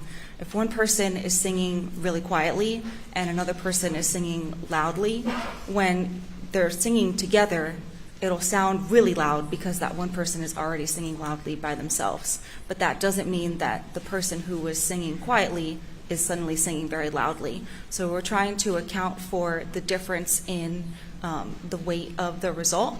And so it's just more accurate when considering that person who is a lower level or has a lower likelihood ratio to consider their individual likelihood ratio rather than the combined likelihood ratio. So what, based on all of that, what is the most likely we have there?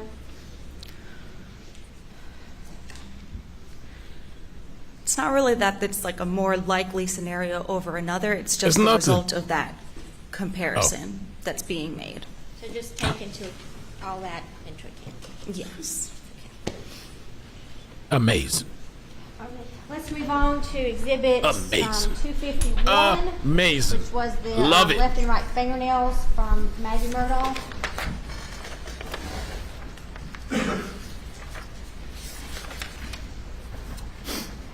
I thought I understood it, but maybe I don't. I don't fucking know.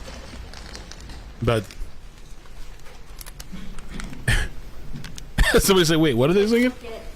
Exhibit 251. Did you analyze those items? I believe item 70 is the left fingernail clippings from Maggie Murdaugh. Avery.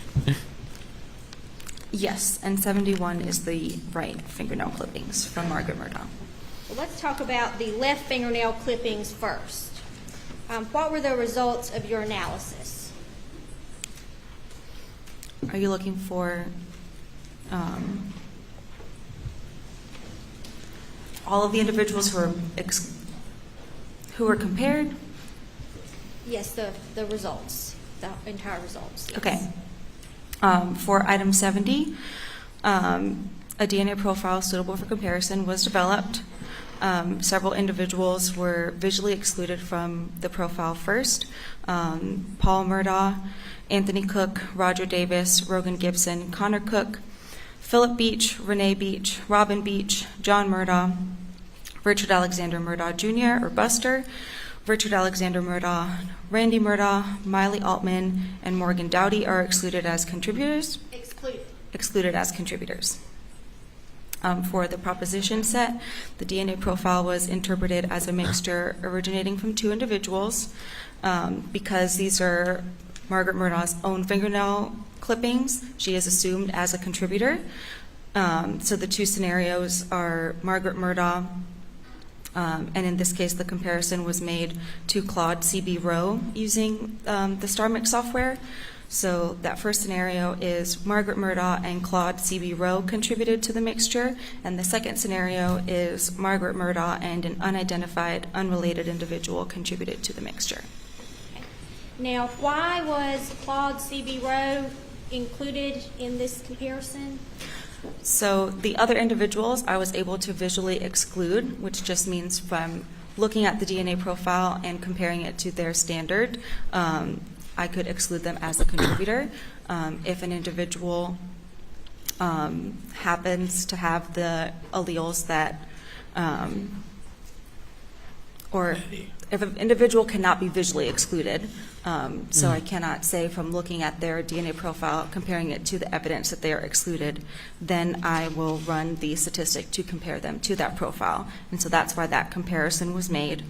The result of the comparison is the DNA profile is approximately 11 times more likely if Margaret Murdaugh and an unidentified, unrelated individual contributed to the mixture than if Margaret Murdaugh and Claude C.B. Rowe contributed to the mixture. So this is a result in support of that second scenario.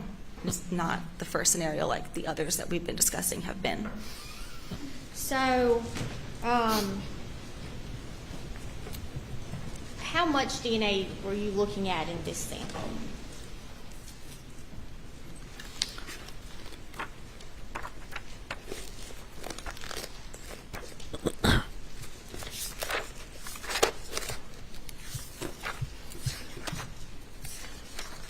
Are you asking like DNA that was not attributable to Margaret? Well, was there a small amount of DNA or a large amount of DNA under those left fingernail clippings? There was not a lot of, there were not many alleles that were not attributable to Margaret in the profile. So let's talk a little bit, explain about those alleles there that when you were doing your testing. Yeah. Like I explained earlier, the alleles are the results of our test, and they will appear on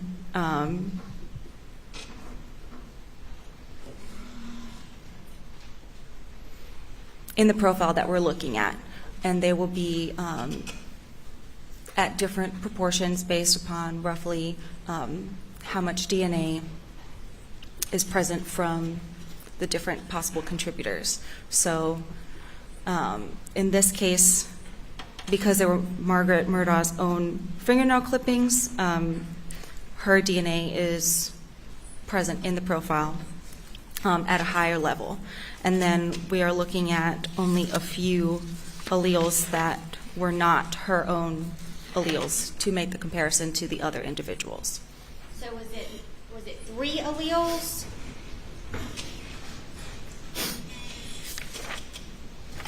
Yes, that were not Margaret Murdaugh's alleles. And those 3 alleles could be C.B. Rowe's alleles? I could not visually exclude him, which just means when looking at his profile and comparing it to those other alleles, he did have those alleles, but at a very low level of DNA that's being compared to him. And the result was in support of that second scenario, which was Margaret Murdaugh and an unidentified, unrelated individual contributed to the mixture. And this courtroom here is full of people. Could anybody in this courtroom have those same 3 alleles present in that testing? It's possible. All right, let's move on. Oh, no.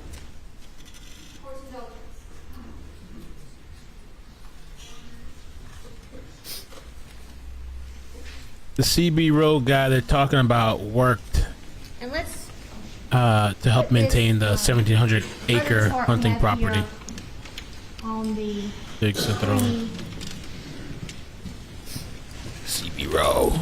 And the results concerning C.B. Rowe, was that moderate support for exclusion for his results? So what you're looking at is a scale. It's representative of a verbal scale that we have on our reports, and it's showing the different ranges for the likelihood ratio results that we can obtain. So on one side, you have the likelihood ratios that are in support of that first proposition or that first scenario, and on the other side, you have the scale for the results that are in support of that second proposition. So here, the range is 2 to 99 for moderate support for that second proposition, and his result is an 11, which falls within that 2 to 99 range. Barely, but yeah, and yeah. then the other result with just Margaret Murdaugh? For Margaret Murdaugh, because it's her own fingernail clippings, we're not calculating a statistic. We're assuming her as the contributor. And you also analyzed the fingernail clippings from her right hand. Yes. And those are up there as well. What were the results of your analysis there? The DNA profile developed is attributable to Margaret Murdaugh. And then State's Exhibit 252 is fingernail clippings from the right and left hands of Paul Murdaugh.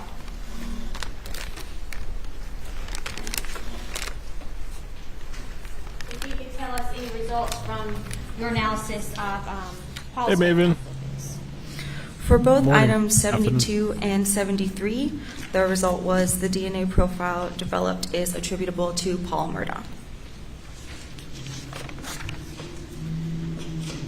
Now, you also analyzed Alec Murdaugh's shirt, which is State's Exhibit 418, your item 9.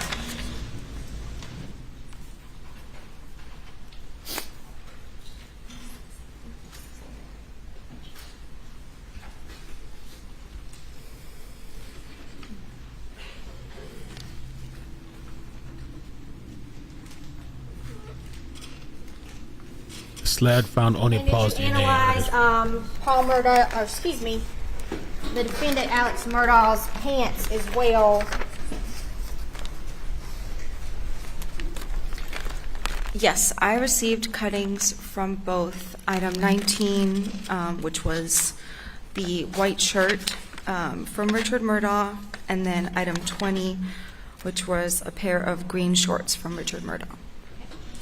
And are the cuttings from the shirt and the shorts in those two exhibits up there, States 460 and 461?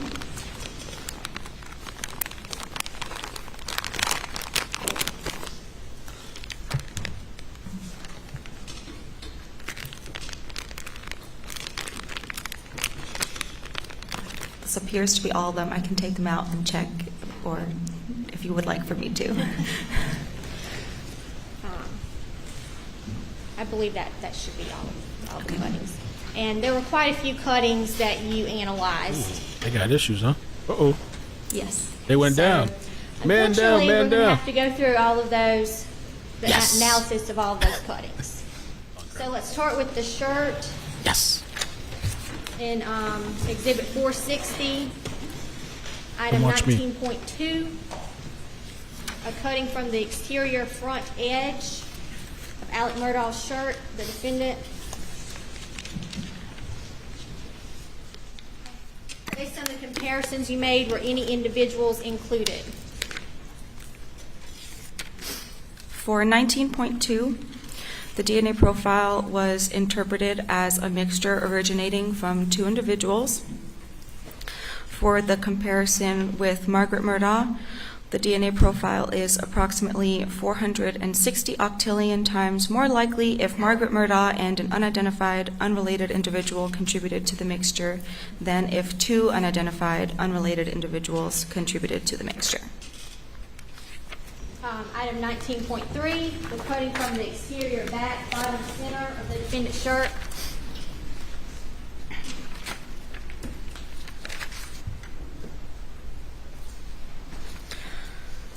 For 19.3, the DNA profile was interpreted as a mixture originating from two individuals.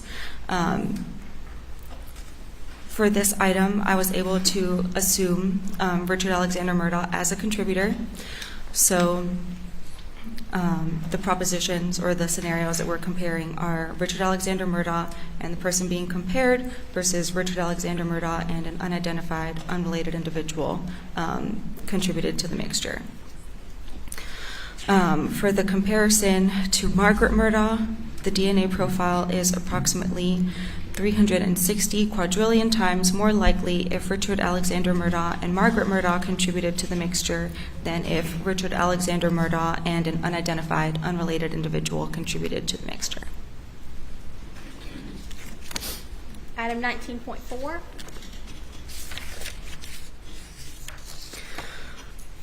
For 19.4,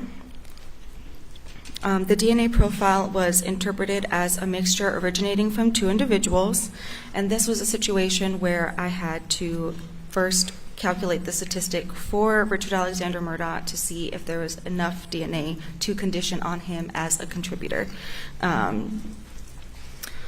So for that comparison, the DNA profile is approximately 120 quadrillion times more likely if Richard Alexander Murdaugh and an unidentified, unrelated individual contributed to the mixture than if 2 unidentified, unrelated individuals contributed to the mixture. And then moving forward with the other comparisons, I can say that Richard Alexander Murdaugh is contributing to the mixture, and just like before, we have Richard Alexander Murdaugh and the person being compared contributed to the mixture versus Richard Alexander Murdaugh and an unidentified, unrelated individual contributed to the mixture. For the comparison to Paul Murdaugh, the DNA profile is approximately 7 octillion times more likely if Richard Alexander Murdaugh and Paul Murdaugh contributed to the mixture than if Richard Alexander Murdaugh and an unidentified, unrelated individual contributed to the mixture. And does that complete your analysis of that item? Excellent. Yes. For 19.4? Yes.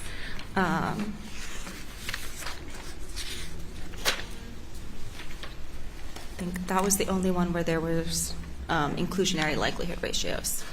Yes. Let's move on to 19.5, a cutting from stain B on the shirt. You could tell us about any inclusions. This item was also interpreted, the DNA profile was interpreted as a mixture originating from 2 individuals, and I was able to assume Richard Alexander Murdaugh as a contributor. For the comparison to Margaret Murdaugh, the result is the DNA profile is approximately 3,800 times more likely if Richard Alexander Murdaugh and Margaret Murdaugh contributed to the mixture than if Richard Alexander Murdaugh and an unidentified, unrelated individual contributed to the mixture. Moving on to item 19.6, a cutting from stain C on the shirt.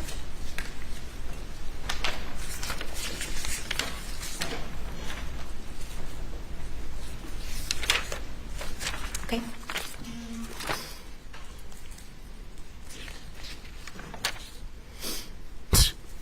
This has me all shut up. Shut up. Tell us about any individuals that were included there. For item 19.6, the DNA profile was interpreted as a mixture originating from 3 individuals.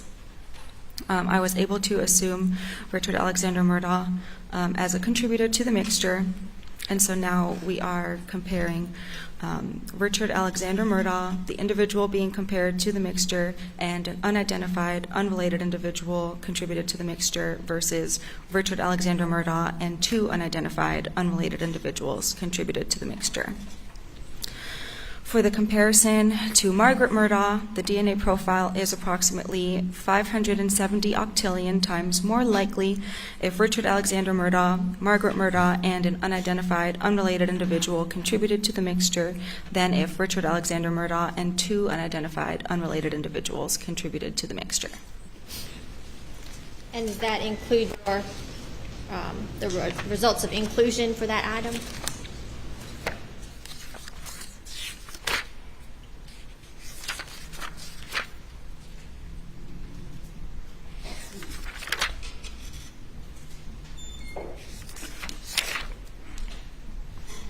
Yes. Item 19.7, a cutting from stain D. For item 19.7, the DNA profile was interpreted as a mixture originating from 4 individuals. Richard Alexander Murdaugh is contributing to the mixture, so I was able to assume him. And so the comparison in this case will be Richard Alexander Murdaugh, the person being compared to the mixture, and 2 unidentified, unrelated individuals contributed to the mixture versus Richard Alexander Murdaugh and 3 unidentified, unrelated individuals contributed to the mixture. For the comparison to Margaret Murdaugh, the DNA profile is approximately 1.9 quadrillion times more likely if Richard Alexander Murdaugh, Margaret Murdaugh, and 2 unidentified, unrelated individuals contributed to the mixture than if Richard Alexander Murdaugh and 3 unidentified, unrelated individuals contributed to the mixture. I also made a comparison to Nolan Tootin. the DNA profile is approximately 480 septillion times more likely if Richard Alexander Murdaugh, Nolan Tootin, and 2 unidentified unrelated individuals contributed to the mixture than if Richard Alexander Murdaugh and 3 unidentified unrelated individuals contributed to the mixture. And again, why was Nolan Tootin included in the comparison?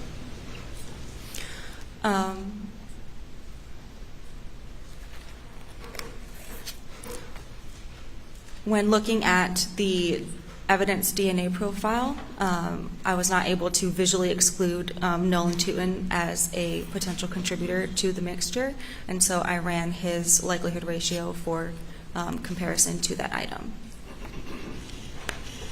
And then similarly to the other items where if an individual is included when you run their likelihood ratio on their own, I also had to do the calculation for all of those individuals together to make sure that the DNA profile can be explained by a contribution of all of those individuals.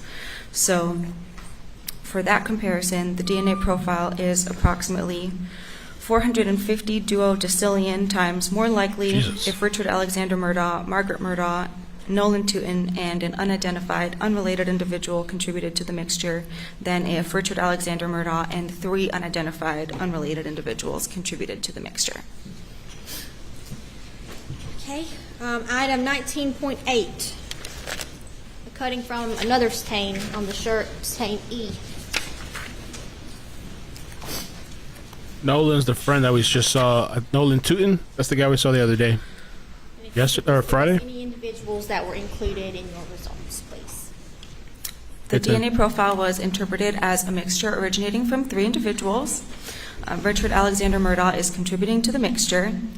For the comparison to Margaret Murdaugh, the result is the DNA profile is approximately 590 million times more likely if Richard Alexander Murdaugh, Margaret Murdaugh, and an unidentified, unrelated individual contributed to the mixture than if Richard Alexander Murdaugh and 2 unidentified, unrelated individuals contributed to the mixture. 19.9, stain F.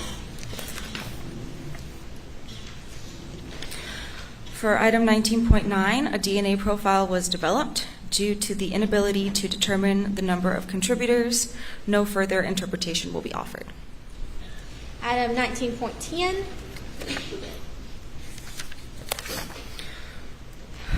For item 19.10, the DNA profile was interpreted as a mixture originating from 3 individuals. Richard Alexander Murdaugh is contributing to the mixture. For the comparison to Margaret Murdaugh, the DNA profile is approximately 430 octillion times more likely if Richard Alexander Murdaugh, Margaret Murdaugh, and an unidentified, unrelated individual contributed to the mixture than if Richard Alexander Murdaugh and 2 unidentified, unrelated individuals contributed to the mixture. Item 19.11, which is a cutting from stain H.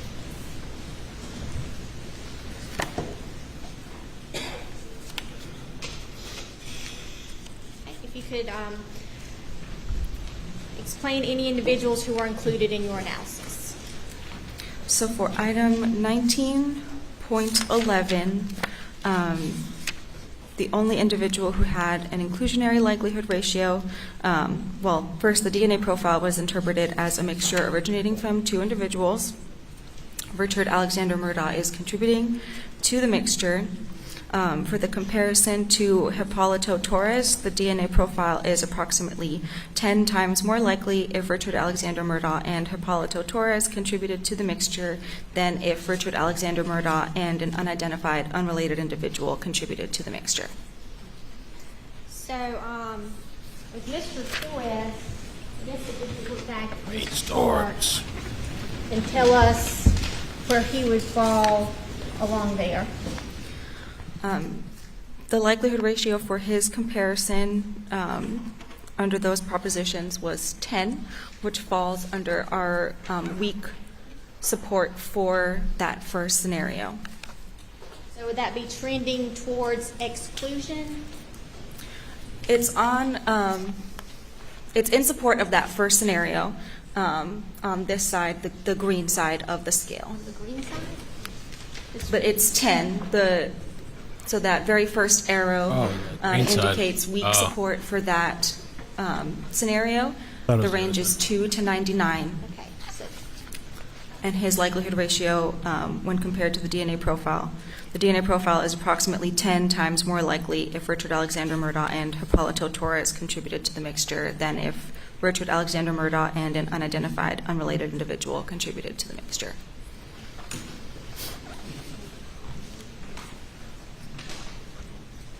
What the hell?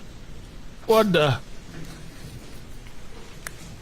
and I don't want you to repeat that same thing again, but could you kind of, I guess, clarify what that means? When making my comparison to the evidence DNA profile, I was not able to visually exclude Hipólito Torres as a possible contributor to the mixture, and so I ran the statistic for his comparison. And the result of that comparison is in support of the first scenario. The DNA profile is approximately 10 times more likely if Richard Alexander Murdaugh and Hipólito Torres contributed to the mixture than if Richard Alexander Murdaugh and an unidentified, unrelated individual contributed to the mixture. So it's just tilting that seesaw 10 in that direction. Okay, we have two cuttings left from the shirt. Item 19.12 is a cutting from stain I.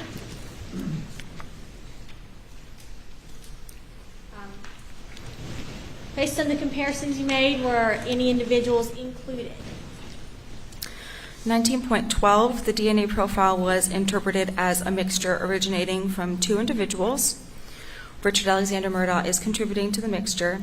For the comparison to Margaret Murdaugh, the DNA profile is approximately 1.3 nonillion times more likely if Richard Alexander Murdaugh and Margaret Murdaugh contributed to the mixture than if Richard Alexander Murdaugh and an unidentified, unrelated individual contributed to the mixture.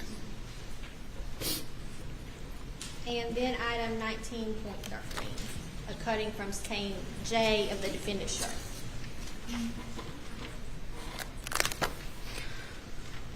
For item 19.13, the DNA profile was interpreted as a mixture originating from three individuals. For the comparison to Margaret Murdaugh, the DNA profile is approximately 1.5 sextillion times more likely if Margaret Murdaugh and two unidentified, unrelated individuals contributed to the mixture than if three unidentified, unrelated individuals contributed to the mixture. So this is one where I was not able to assume Richard Alexander Murdaugh as a contributor, so I am comparing each person individually. For the comparison to Paul Murdaugh, the DNA profile is approximately 24 quintillion times more likely if Paul Murdaugh and two unidentified, unrelated individuals contributed to the mixture than if three unidentified, unrelated individuals contributed to the mixture. For the comparison to Richard Alexander Murdaugh, the DNA profile is approximately 29 times more likely if Richard Alexander Murdaugh and two unidentified, unrelated individuals contributed to the mixture than if three unidentified, unrelated individuals contributed to the mixture. And like before, because there are multiple individuals who were included as contributors when compared individually, I have to calculate the statistic for them together. For that comparison, the DNA profile is approximately 260 quindecillion times more likely if Margaret Murdaugh, Paul Murdaugh, and Richard Alexander Murdaugh contributed to the mixture than if three unidentified, unrelated individuals contributed to the mixture. And similarly to that other item where there was an individual with a lower likelihood ratio, there is that statement about the recommendation to put more weight on the results of Proposition Set 3, which was the comparison to Richard Alexander Murdaugh, rather than the results of Proposition Set 4 when considering Richard Alexander Murdaugh as a possible contributor to the mixture. All right. So, in addition to this shirt being analyzed for DNA, Agent Wynn told the jury a little bit about it being tested for blood. Can you explain what you did to test this shirt for the presence of blood? I was asked to perform a hemotrace test on the cuttings from the shirt. As Ms. Wynn described, it's our confirmatory test for blood. It works similarly to a pregnancy test or a COVID test. One line in the control area is a negative result, a line in the control area, and the test area would be a positive result. That is testing with hemotrace? Yes. And what were the results of the hemotrace testing on all of the items that you just discussed to the jury? For items 19.2 through 19.13, the result was no human blood identified. And could you explain that to us? We had presumptive testing for blood, and then some other testing, and then the hemotrace, which says there was no blood. So what does that mean? So presumptive tests are sensitive but not very specific. Like discussed earlier, there are possible false positives for presumptive tests. If we're requested to, we can perform a confirmatory test, which is more specific but is less sensitive. So in your opinion, if there was blood on that shirt, could testing such as with LCV have diluted any blood on the shirt? I am aware of some studies that have been performed on hemotrace testing after LCV that suggests that there is a possible interaction with the LCV and the hemotrace test, and it is possible for there to be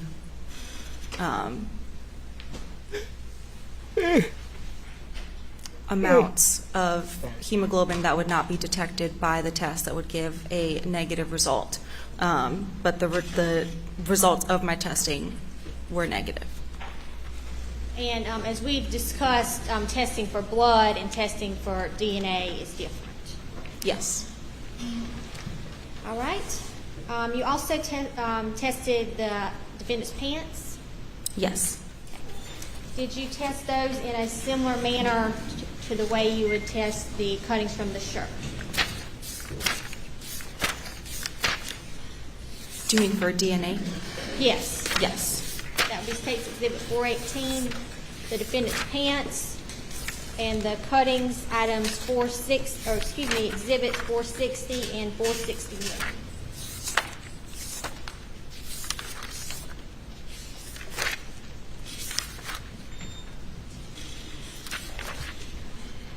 Your items, 20.2.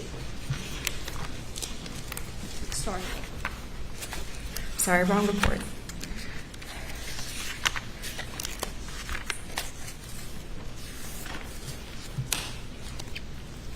Okay. So I guess as briefly as we can, let's discuss some of the results from the cuttings from those pants. Item 20.2 is a cutting from the front left interior pocket of the defendant's pants. Were any individuals included? So for item 20.2, the DNA profile was interpreted as a mixture originating from 3 individuals. This was one where I calculated his likelihood ratio to see if I could condition on him as a contributor. So the result of that comparison is the DNA profile is approximately 140 quadrillion times more likely if Richard Alexander Murdaugh and 2 unidentified unrelated individuals contributed to the mixture than if 3 unidentified unrelated individuals contributed to the mixture. And so then for the comparisons to the other individuals, Richard Alexander Murdaugh is contributing to the mixture, and the scenarios are Richard Alexander Murdaugh, the person being compared, and an unidentified unrelated individual contributed to the mixture versus Richard Alexander Murdaugh and 2 unidentified unrelated individuals contributed to the mixture. For the comparison to Margaret Murdaugh, the DNA profile is approximately 5.1 sextillion times more likely if Richard Alexander Murdaugh, Margaret Murdaugh, and an unidentified unrelated individual contributed to the mixture than if Richard Alexander Murdaugh and 2 unidentified unrelated individuals contributed to the mixture. For the comparison to Paul Murdaugh, the DNA profile is approximately 25 quintillion times more likely if Richard Alexander Murdaugh, Paul Murdaugh, and an unidentified unrelated individual contributed to the mixture than if Richard Alexander Murdaugh and 2 unidentified unrelated individuals contributed to the mixture.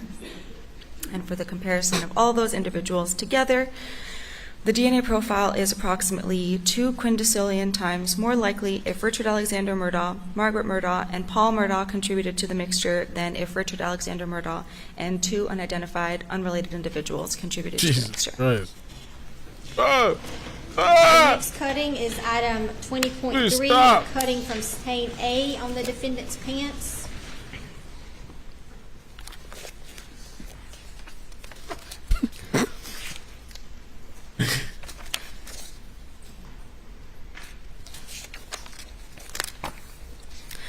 For 20.3, the DNA profile was interpreted as a mixture originating from 3 individuals. Richard Alexander Murdaugh is contributing to the mixture. For the comparison to Margaret Murdaugh, the DNA profile is approximately 94 septillion times more likely if Richard Alexander Murdaugh, Margaret Murdaugh, and an unidentified unrelated individual contributed to the mixture than if Richard Alexander Murdaugh and 2 unidentified unrelated individuals contributed to the mixture. All right, 20.4, cutting from stain G from the defendant's pants. You could tell us if any individuals were included in that analysis. For 20.4, the DNA profile was interpreted as a mixture originating from 3 individuals. Richard Alexander Murdaugh is contributing to the mixture. For the comparison to Margaret Murdaugh, the DNA profile is approximately 24 sextillion times more likely if Richard Alexander Murdaugh, Margaret Murdaugh, and an unidentified unrelated individual contributed to the mixture than if Richard Alexander Murdaugh and 2 unidentified unrelated individuals contributed to the mixture.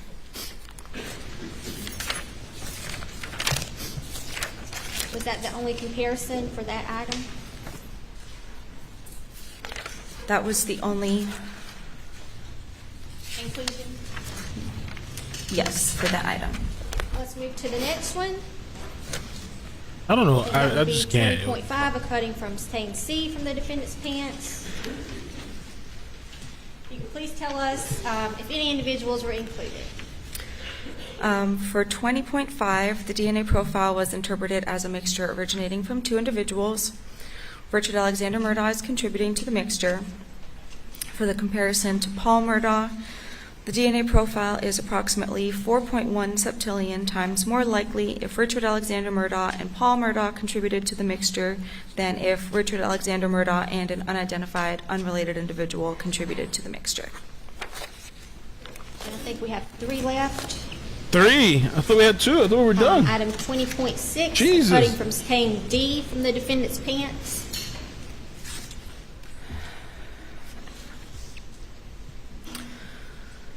The DNA profile was interpreted as a mixture originating from 3 individuals.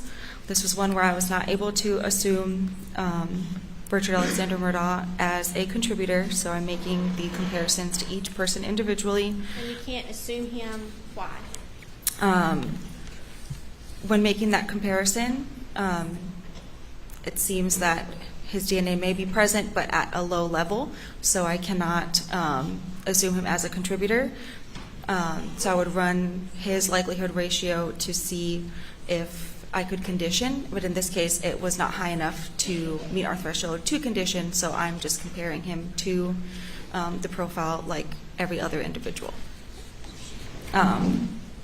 For the comparison to Margaret Murdaugh, the DNA profile is approximately 930 quintillion times more likely if Margaret Murdaugh and an unidentified, unrelated individual.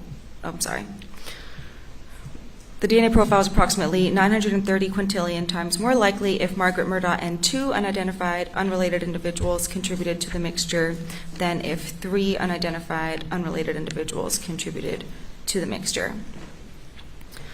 For the comparison to Paul Murdaugh, the DNA profile is approximately 38 quintillion times more likely if Paul Murdaugh and 2 unidentified, unrelated individuals contributed to the mixture than if 3 unidentified, unrelated individuals contributed to the mixture. For the comparison to Richard Alexander Murdaugh, the DNA profile is approximately 190 times more likely if Richard Alexander Murdaugh and 2 unidentified, unrelated individuals contributed to the mixture than if 3 unidentified, unrelated individuals contributed to the mixture. And then we're calculating the statistic for all of those individuals together. The DNA profile is approximately 8.7 quindecillion times more likely if Margaret Murdaugh, Paul Murdaugh, and Richard Alexander Murdaugh contributed to the mixture than if 3 unidentified, unrelated individuals contributed to the mixture. And there is that same statement about putting more weight on the individual likelihood ratio for Richard Alexander Murdaugh when considering him as a contributor rather than the combined. Item 20.7, hopefully that should be an easy one. For 20.7, a DNA profile was developed. Due to the inability to determine the number of contributors, no further interpretation will be offered. And then lastly, item 20.8, a cutting from stain F of defendant's pants. Or shorts.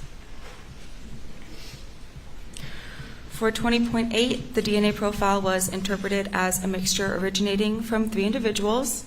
I calculated the likelihood ratio for Richard Alexander Murdaugh to see if it met our threshold to condition on him as a contributor.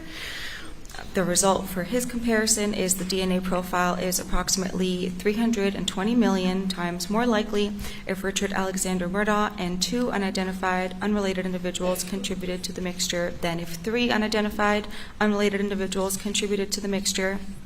And then when making comparisons to the other individuals, I'm including him as a contributor. So Richard Alexander Murdaugh is contributing to the mixture. For the comparison to Margaret Murdaugh, the DNA profile is approximately 2.66 times more likely if Richard Alexander Murdaugh, Margaret Murdaugh, and an unidentified, unrelated individual contributed to the mixture than if Richard Alexander Murdaugh and 2 unidentified, unrelated individuals contributed to the mixture. For the comparison to Paul Murdaugh, the DNA profile is approximately 17 quintillion times more likely if Richard Alexander Murdaugh, Paul Murdaugh, and an unidentified, unrelated individual contributed to the mixture than if Richard Alexander Murdaugh and 2 unidentified, unrelated individuals contributed to the mixture. And then once again, we're calculating the likelihood ratio of all of those individuals contributing to the mixture together. The DNA profile is approximately 93 quattuordecillion times more likely if Richard Alexander Murdaugh, Margaret Murdaugh, and Paul Murdaugh contributed to the mixture than if Richard Alexander Murdaugh and 2 unidentified, unrelated individuals contributed to the mixture. All right. Now, as far as the shorts or defendant's pants go, did you do any confirmatory testing on those with Hematrace? No, I did not. Exhibit 419 is the defendant's shoes, which is item 21.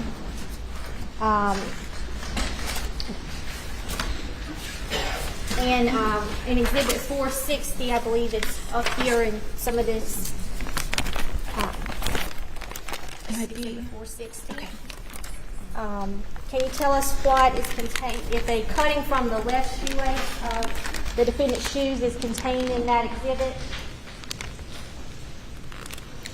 Yes, 21.2 is part of this container. And did you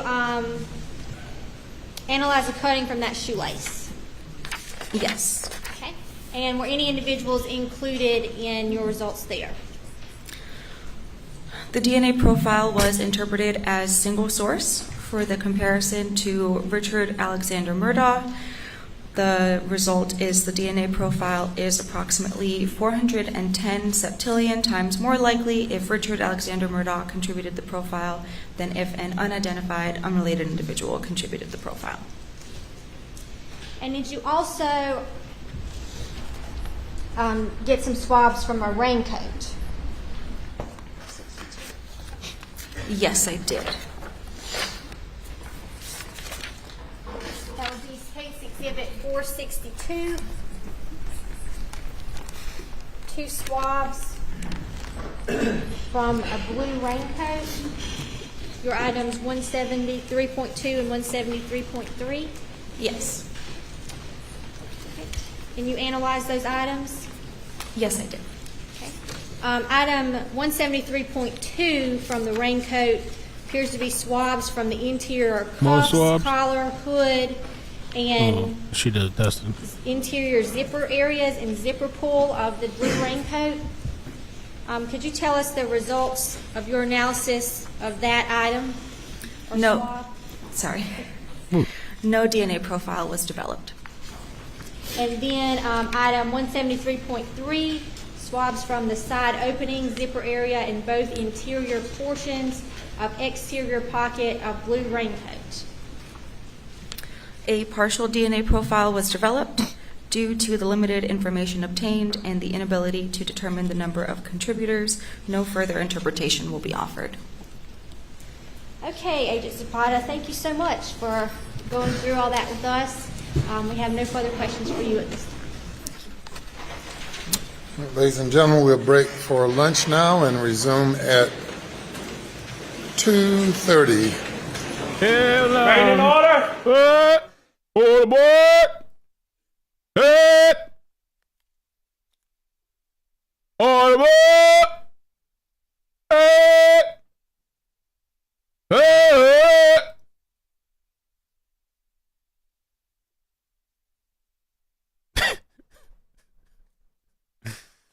So there's supposed to be an emergency press conference on the balloon gate. I think we could watch that. In the meantime, I'm waiting for that to start, but in the meantime, we'll go over some of the highlight stuff, I guess. All right, ma'am, you may step down. Please do not discuss your testimony with anyone over lunch. We're in recess. Who's the person that does that in the court? I really think they need to start taking some executive decisions, start kicking those people out that are having all that coughing shit going on, that's spreading the virus. Just kick them out. Start kicking them out. Start making some survival decisions. I mean, get the motherfuckers out of there. Bro, that shit took out the last bit of whatever I had for today. That woman took it out of me. That shit it took everything I had in me out. There's nothing left, yo. Nothing. I ain't got shit. That's it. My energy is gone for the rest of the day. I'm gonna have to take a nap or something. It's gone, bro. Oh, no.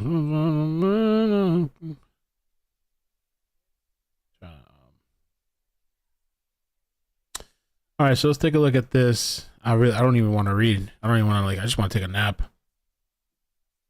That woman drained the shit out of me, man. That's like a strategy. Damn. I mean, she did it like a professional, whatever. But, you know, she's an expert, but it's not good really at translating in layman's terms. It was just really, really redundant, boring, confusing. Holy shit. Okay. And repetitive as fuck. Corey, thank you for the 10-month membership. Mel, thank you so much for being with us all following this crazy trial. You're a busy guy. I hope you find a new home soon to make new memories. Thank you. We have a place. I was hoping it was going to be the first, but the way this shit is dragging on, this torture of I might have to do it on the 4th on the weekend. I don't, it's not looking like this just going to be done in 2 weeks. This shit's going to drag, bro. Who knows how many other jurors are going to get sick or come up with something. If we even make it, they're going to drag this shit, bro. Happy days. Thank you so much for the super chat. Says, love you, Mel. You're awesome. You're a great daddy. I'm so proud of you. Thank you. Lots of love from this old lady. Thank you so much. Happy. Appreciate that. Thank you. And I'm kind of dreading going. I have to go to a birthday thing after, and I'm kind of dreading just because I'm tired. I'm kind of like, damn, man, I'm going to have to, after this later tonight, I'm going to have to go straight over there. Like a 20, 30-minute drive. I'm going to be just laid out on the table, man. Oof. Like a ton of bricks. I just feel tired now. All right. And then let me see. Seekers, thank you so much for the super chat. Seekers. All right. So Avery, right? This is the plug. This is the Twitter plug. Try to energize myself. Bro, imagine arguing with a woman like that too. Oh Lord, she just pull up documents and text messages and timestamps on your ass. Pull out emails, all kinds of shit on your ass. And go piece by piece. You just give up the argument. There's no point even fighting. All right, you're just fucking take the L, break up with me, whatever. I'm done with this shit. Fuck it. Zapata translated says, tested Maggie's fingernails. They excluded a whole bunch of people from contributing to that sample, including Buster, Randy, John Marvin Murdaugh, the Beaches, and boat crash survivors. Okay. The other real quick thing I wanted to throw in there, the tidbit, and I'm keeping an eye on the balloon situation or whatever that is. Whatever. So, by the way, Alec, his full name is Richard Alexander Murdaugh. Okay. So when they say Richard, I guess sometimes it might be confusing. They're talking about Alec. Zapata translated. SLED could not immediately visually exclude Murdaugh groundskeeper CB Rowe, that's the guy I just mentioned, as a DNA contributor to what was found on Maggie's fingernails. But it was 11 times more likely the DNA came from an unidentified person than CB Rowe. Okay. And I always think, like, I guess in your head, people probably think like DNA is so definitive. And over here, it's like 10 times, 5 times less likely, more likely than compared to a person that's unknown to a person that's known, and compared to all these other DNA things. And it's 5 times, 2 times. And then there's the chart. And it's like, damn, you thought it was just like a straight finger pointing to this person. Prosecutor Savannah Godey tries to steer Zapata toward explaining these things in a way that makes sense to the audience. It is not working. And that's the thing. The woman, she just, seems like she knows what she's doing in professional and everything. But sometimes when you're in that kind of profession, or whatever profession, anything, or whatever you're good at, not everybody can translate it and convert it in their head to somebody that doesn't understand, or layman's terms, That makes it easily understandable. Zapata translated, SLED found only Paul's DNA under his fingerprints. Zapata translated, various spots of Alex Murdaugh's white t-shirt tested positive for both Alex and Maggie's DNA, both Alex and Paul's DNA, and both Alex and an unknown person's DNA. All right, it's time for the balloon excursion. Oh, let's go. Balloon time. Let's go, motherfucker. Let's go. Come on. Balloon time. The end of the world is here. The end of the world. Clap your hands. We're all gonna. Come on. We got a translate on the side.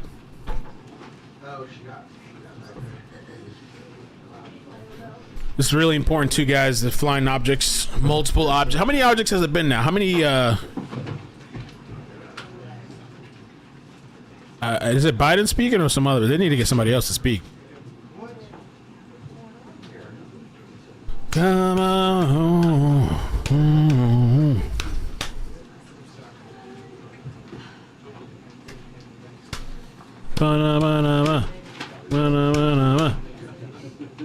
I do feel sleep deprived. I don't know why, even though I slept.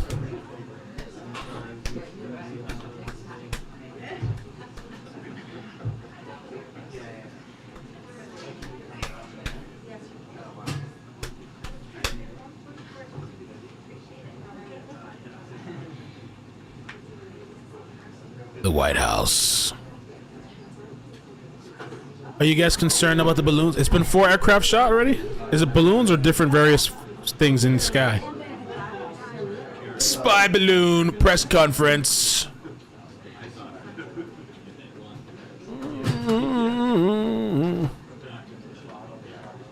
I don't know why they don't love me tonight. Oh, we'll switch it up for now.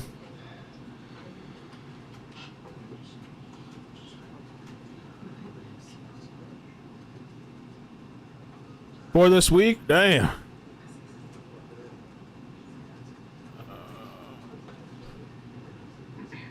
But there was still people arguing that these balloons are just weather monitoring devices, and that, you know, there's countries concerned about our climate change. And so there was people making that argument as well online that we shouldn't. Oh, here we go. Bless you, and good afternoon. I should take a nap. I might take a nap when I come back.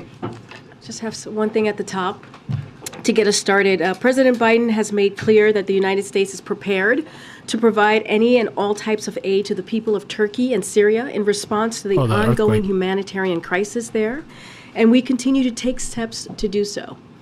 I'm sure you all saw during the Super Bowl yesterday to donate to earthquake relief efforts, and I want to point out some resources just for that.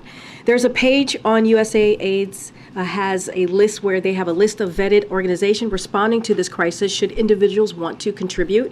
You can find that at CIDI.org. In Turkey, our urban search and rescue teams continue their efforts assisting in live rescues over the weekend. We also continue to support the Turkish teams on the ground. U.S. military helicopters are providing critical lift for U.S. and international responders. Our teams also continue to conduct structural damage assessments of buildings with the hope of being able to clear as many as possible. To date, they have assessed more than 5,500 buildings, allowing thousands of people who are currently displaced to be able to return home. In Syria, cross-border aid shipments have increased. Yesterday, a fourth UN convoy of 10 trucks from a U.S.-supported humanitarian partner successfully crossed into Syria from Turkey. That brings the total to 52 UN trucks, but more needs to be done. It's critical for the Security Council to authorize 2 additional crossings to help deliver life-saving assistance. We cannot delay any longer. Again, I want to emphasize that any U.S. or international sanctions include exemptions for humanitarian, medical, food, and other aid. And one last thing before I turn it over to the Admiral, I just wanted to make sure we address this from the White House. I know there have been questions and concerns about this, but there is no indication of aliens or extraterrestrial activity with these recent takedowns. Come on, man. There is no indication of aliens or terrestrial activity with these recent takedowns. Wanted to make sure that the American people knew that, all of you knew that, and it was important for us to say that from here because we've been hearing a lot about it. I'm not. Would you tell us? I'm just, I loved E.T. the movie, but I'm just going to leave it there. With that, with all seriousness, I know there's a lot of questions about the flying objects. Admiral John Kirby is here with us today, and he's going to have a couple things to say at the top about it, and then take your questions, okay? Thanks for clearing that up. It makes my job easier. I do have quite a few comments here at the top, so I do hope that you'll just bear with me and then be happy to take whatever questions you might have. So I'd like to begin today by updating you on our efforts to recover the debris of several objects that the United States Air Force shot down over the last few days, as well as that of the spy balloon belonging to the People's Republic of China. And I'd like to put into some context for you how we have worked and are still working to better understand the issue of high-altitude, low-speed craft. Now, let me start with the Chinese program. Ooh. When President Biden came into office, he directed the U.S. intelligence community to do a broad assessment of Chinese intelligence capabilities and to ensure that we were working to detect and to protect against them. I think for reasons that you will all understand, we cannot publicly go into many details about how we discover and counteract foreign intelligence collection efforts, because much of what we have done and are doing is, of course, sensitive. But we were able to determine that China has a high-altitude balloon program for intelligence collection that's connected to the People's Liberation Army. Ooh. It was operating during the previous administration, but they did not detect it. We detected it. We tracked it. And we have been carefully studying it to learn as much as we can. We know that these PRC surveillance balloons have crossed over dozens of countries on multiple continents around the world, including some of our closest allies and partners. We assessed that at this time, these balloons have provided limited additive capabilities to the PRC's other intelligence platforms used over the United States. But in the future, if the PRC continues to advance this technology, it certainly could become more valuable to them. The President also instructed the intelligence community to take a broad look at the phenomenon of unidentified aerial objects. Indeed, President Biden conducted the first ever daily intelligence briefing session devoted to this phenomenon back in June of 2021. He was briefed that this is not just an issue for the United States, but one for the rest of the world. And as I said, our friends and our partners are dealing with this as well. We worked on a bipartisan basis to stand up an office at the Pentagon to study this in partnership with the intelligence community, academic institutions, and the private sector. These unidentified aerial phenomena have been reported for many years without explanation or deep examination by the government. President Biden has changed all that. We are finally trying to understand them better. Now, in light of the Chinese balloon program and this recent incursion into our airspace, the United States and Canada, through NORAD, have been more closely scrutinizing that airspace, including enhancing our radar capabilities, which, as the commander of NORTHCOM and NORAD, General Van Herk, said just last night, may at least partially explain the increase in the objects that have been detected. Slow-moving objects at high altitude with a small radar cross-section are difficult to detect on radar. Even objects the size of the Chinese spy balloon, which had a payload the size of roughly 3 school buses, were not picked up by previous administrations or other countries. We also know that a range of entities, including countries, companies, research, and academic organizations, operate objects at these altitudes for purposes that are not nefarious at all, including scientific research. That said, because we have not yet been able to definitively assess what these most recent objects are, we acted out of an abundance of caution to protect the security, our interest, and flight safety. In Saturday's case, we acted in consultation with the Canadian government, the President speaking personally with Prime Minister Trudeau.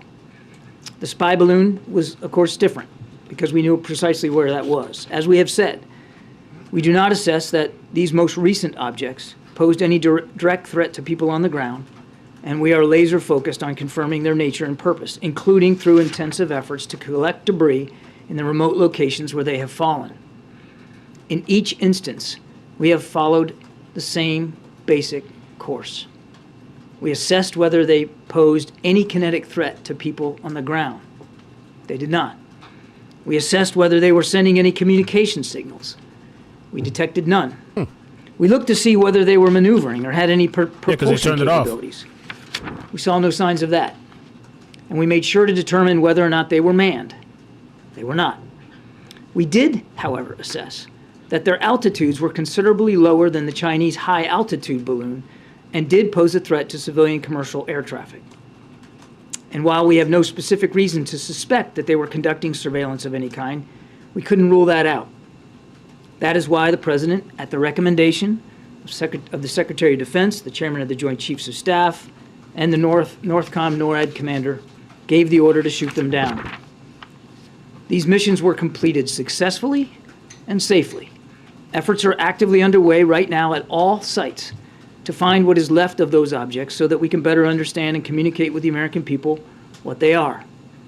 I think it's important to remind the objects in Alaska and Canada are in pretty remote terrain, ice and wilderness, all of that making it difficult to find them in winter weather. The object over Lake Huron now lies in what is probably very deep water. Oh. So outside of recovery operations, what are we doing? Well, first, we are continuing to monitor. There are no active tracks today, but the professionals at NORAD will continue to do their important work. Secondly, we are consulting with allies and partners on the challenge of identified aerial phenomenon and how we can all work together to deal with that challenge.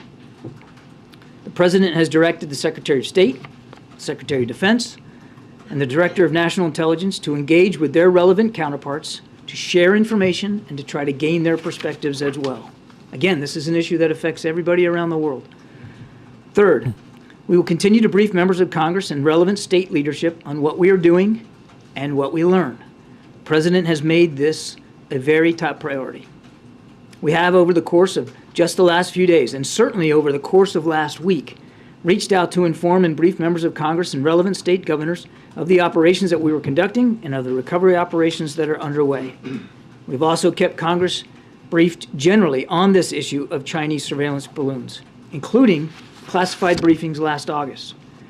And last week, administration officials provided classified briefings for all senators and all members of the House of Representatives on the PRC surveillance balloon. We fully expect and anticipate and support the ability to continue these briefings in the days ahead. And fourth, the President, through his National Security Advisor, has today directed an interagency team to study the broader policy implications for detection, analysis, and disposition of unidentified aerial objects that pose either safety or security risks. Every element of the government will redouble their efforts to understand and mitigate these events. And I'm happy to take some questions. John, if the objects don't pose a military threat and they don't pose a threat to anybody on the ground, why shoot them down? Particularly because the military is routinely monitoring radar blips. I kind of covered that in the opening statement. Aircraft. Two real reasons here. First, there was a very real potential risk to civilian air traffic. The one shot down on yesterday, was about 20,000 feet. And the two shot down Friday and Saturday were at about 40,000 feet. And as you know, transcontinental air traffic is roughly around 30,000 feet. It depends, of course, on weather. And so because we assessed that they weren't manned and weren't being controlled, therefore left to atmospheric conditions, the real risk to safety of flight was a problem. The second purpose, and I talked about this earlier too, was even though we had no indications that any of these three objects were surveilling, we couldn't rule that out. And so you want to err on the side of safety here in terms of protecting our national security interests, and the fact that these objects could have and likely did at some point in their path transit over potential military sites of ours or sensitive sites. So again, out of an abundance of caution for those two reasons, the President, with the recommendation of his military leaders, directed them to be taken down. Because it's so unprecedented, should the public be hearing from the President directly on this? We have been... He's not in the right... I think as transparent as we can be. I won't speak for the President's personal speaking schedule, but I mean, he has been deeply engaged. You don't want him talking about this shit. Every one of these decisions. He's been kept informed. But you know something with the media's president. On what's going on with recovery efforts. They never used to say shit before, now they're president. He's very much staying on top of the issue and directing his team to make sure we are properly consulting and briefing not just members of Congress, but state leaders as well. And of course, we're also doing what we can in the public sphere. Can you give the European countries? Wait a second, sir. Excuse me. Thank you, John. What is the President's standard going to be going forward about when he orders an unidentified object shot down? It comes down to one simple formulation, and that's if at the recommendation of his military leaders, he believes that the safety and security of the United States, the safety and security of the American people, his prime responsibility, warrant that kind of a decision. So it's possible we could see these shoot downs on a regular basis like we saw over the weekend? I don't think it's useful for me to get ahead of where we are right now. The president will always side on preserving and protecting the safety and security of the American people. You said we're not flying any surveillance balloons over China. Are we flying any other kind of surveillance craft routinely over China? We are not flying surveillance balloons over China. I'm not aware of any other craft that we're flying over. I'm sure we probably are. Into Chinese airspace. And then finally, can you tell us anything more about this octagonal object? How big was it? We're still trying to assess what that was. I'm not going to get into a description. I've seen the press reports about what it looked like. What does it look like? I want to see. I think we all need to be humble here in terms of what our ability is to positively identify stuff from fighter aircraft. We're supposed to be the best. Several hundred miles What do an you mean be hour humble? past, essentially, in terms of relative motion, a stationary object that was not very big. So we don't know what this exactly looked like, and again, we're still not sure exactly what the purpose of it was or who owned it. But we hope to be able to find out more once we can recover the debris from that one and from the other two as well. Just a few minutes ago, Prime Minister Trudeau said that there's some sort of pattern to the objects over the last few days. Is that something you can elaborate on, what sort of pattern the White House has seen? I'm not familiar with the Prime Minister's comments, so I don't know if I should take a swing at that. I would just tell you that, going back to what I said before, these objects were not being maneuvered. They did not appear to have any self-propulsion. So the likely hypothesis is that they were being moved by the prevailing winds.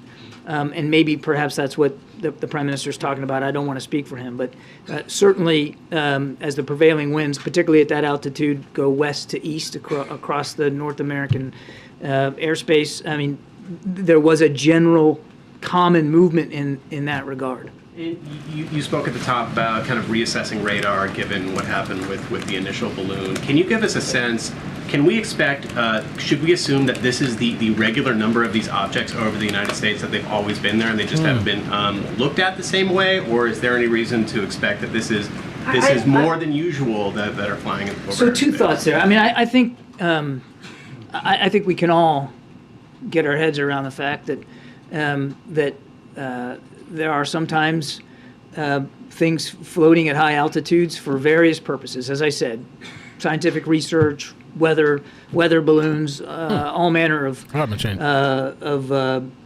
innocuous craft can be aloft at high altitudes. I don't think that that's necessarily unusual here. It's difficult for me to say exactly what you can expect going forward. One of the reasons that we think we're seeing more is because we're looking for more. As you heard General Van Herk mention last night, they have modified the filters and the gains, as we call it, of the radar capabilities to look more discreetly at high altitude, small radar cross section, and low speed objects. And so if you do that, anybody that's operated a radar will know you can set the parameters, and if you set the parameters in such a way that to look for a certain something, it's more likely that you're going to find. So they never thought all these years to ever check for that type of all stuff? you discussed here and the actions the administration are taking and what people have learned. Chinese spy balloon this year and previous years, these unidentified objects that we shoot down, they might have a question. When it comes to these higher altitudes, are America's borders secure? The president takes, as I said earlier, he takes our national security extremely seriously. He has no higher responsibility than the safety and security of the American people. And I don't think you need to look any further, quite frankly, than the decisions he's made in just the last week to 10 days to evidence that. But it feels like he's plugging holes. Like these are vulnerabilities that we are discovering in real time. You're making an assumption there that I don't know that the analysis will actually bear out. It's open reigns. The border's open, the sky's open. Lake Huron yesterday. Where was he? What kind of information did he have when he gave that order? What was briefed to him? And how did he anticipate the outcome of that? He was here in the White House. He was kept constantly informed by his national security team and certainly by the military. He made that decision. I couldn't give you the exact time on the clock, but it was, I believe, mid to late morning, and then it was executed in the afternoon. Were there contingencies in place in case there was a reaction from a foreign government in reaction? Build the one, this guy. Was The one yesterday? The one yesterday? Well, it was shot over. I mean, it was shot over Lake Huron and landed in what we believe to be the Canadian side of the lake. So we were obviously in constant communication and consultation with our Canadian counterparts, and they are, rightly because of where we think it splashed down. I mean, they're sort of in concert with the U.S. Coast Guard, but they are also involved in trying to locate the debris right now. But there was good communication with our Canadian allies. Signs of a foreign government taking a special interest in that object from yesterday? No. Or reacting in an unusual way? No. Good. SB in the back. Thanks. John, two questions. One, you mentioned early on that the China balloon might have been giving limited additive capabilities. I assume you're meaning onto their satellite surveillance. Can you specify what exactly it's getting from a balloon that they're not getting from orbiting satellites that go over us like dozens of times? With the caveat that we haven't fully recovered everything, though we have recovered some things from the bottom of the Atlantic, and we're analyzing that. But with that caveat that we don't know exactly what this balloon was surveilling or what its capabilities were. So just in general, and that's an important caveat that I'd like you to remember. When you are at a lower altitude than space, you could perhaps get a better fidelity of imagery, for instance, of things on the ground. When you are not moving at the speed of a satellite, and therefore, only getting seconds over a site, when you can maneuver left, right, slow down, speed up, like this thing could, then you can loiter. If you can loiter, you can soak in a little bit more. You can spend more time over a sensitive site. Some of their satellites are in geostationary orbit. I mean, they're just sitting there gathering signals intelligence, right? So what is the benefit? I mean, is it just to see what kind of fidelity? We're going to learn more. I'd rather not go into any more detail than that right now. We're going to learn more. And frankly, I think that's a terrific question you should be asking Beijing. And one last one. You said that the other objects shot down were not able to transmit, or were not transmitting signals, that they did not have any propulsion. Did the China balloon, did that have any, was it emitting signals back? I'm not going to go into more detail about the capabilities of that. We are going to be studying it and analyzing it. There is no question in our minds that that system was designed to surveil, that was an intelligence asset. I'll leave it there. Ooh. Has there been any outreach from anywhere in the administration to the kinds of companies that produce weather balloons or other craft that would fit these descriptions that might be from the commercial or corporate world to say, is this yours, or any kind of outreach? Or have you been hearing from anyone who might say, we have ours, they're in this area? Is any of that going on now? I don't know of any conversations right now, Kelly, but one of the reasons why the president directed Mr. Sullivan to put together an interagency effort is to take a long look at that and try to learn a little bit better about who is up at that altitude doing what for completely legitimate purposes. I think we all recognize we need to probably have a better sight picture on that, and that's why the president wants this interagency effort to take a look. And what kind of intelligence might be happening in terms of the diplomacy that's going on or whatever, if these are state-owned objects? I'm not sure I understand what you mean. Is there a network of conversations that might be happening where someone might be able to say, based on this octagonal description, that, hey, that sounds like the so-and-so? I mean, is there some conversations that are happening that might be able to give us some descriptions? I mean, the short answer to your question is yes, and I talked about that in my opening statement. The president also directed Secretary Blinken, Secretary Austin, Director Haynes to have these kinds of conversations with our allies and partners around the world, to share with them what we're learning, but also to get their perspectives. The Chinese were quick to say it's ours, but it was for commercial purposes. Yeah, again, we're going to have those kinds of conversations with our allies and partners to see what kind of experiences that they have had, what we can learn from them, what perhaps they can learn from us. And are we still with object, or can we call them balloons? Still with object.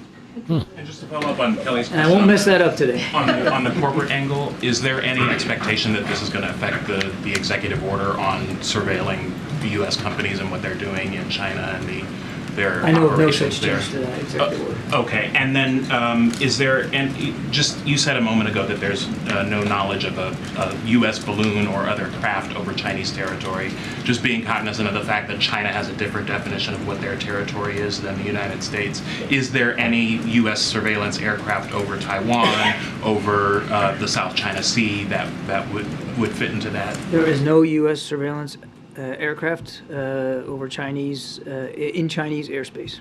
Okay, even Chinese That's claimed disappointing. airspace. Yeah, y'all got shit. They get all up in our sky, but you don't got nothing over there? Chinese airspace. And then just finally, is there any Disappointing. New formal approach that's being developed as far as Based on the how you're satellites going to deal with these things on a systematic basis going forward? Is there a Well, review? again, that's exactly what the president wants Mr. Sullivan to run as a process, an interagency process, to help us, as I said in my opening statement, get around the policy implications here, and whether or not there needs to be any policy changes going forward. Thanks, John. There's no precedent for U.S. fighters taking down objects over U.S. territory, as far as I'm aware of.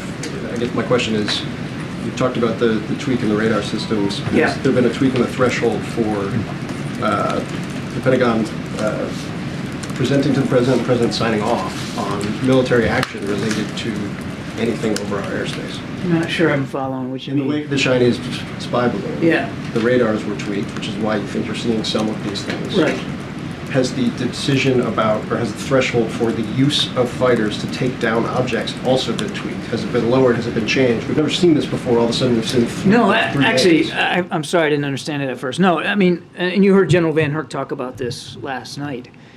He's using established protocols to engage craft in the air, aircraft in the air, that can be legitimately brought down. And as he said last night, the best way to do that, certainly in a timely and efficient, effective way, was through fighter aircraft and through the Sidewinder air-to-air missiles.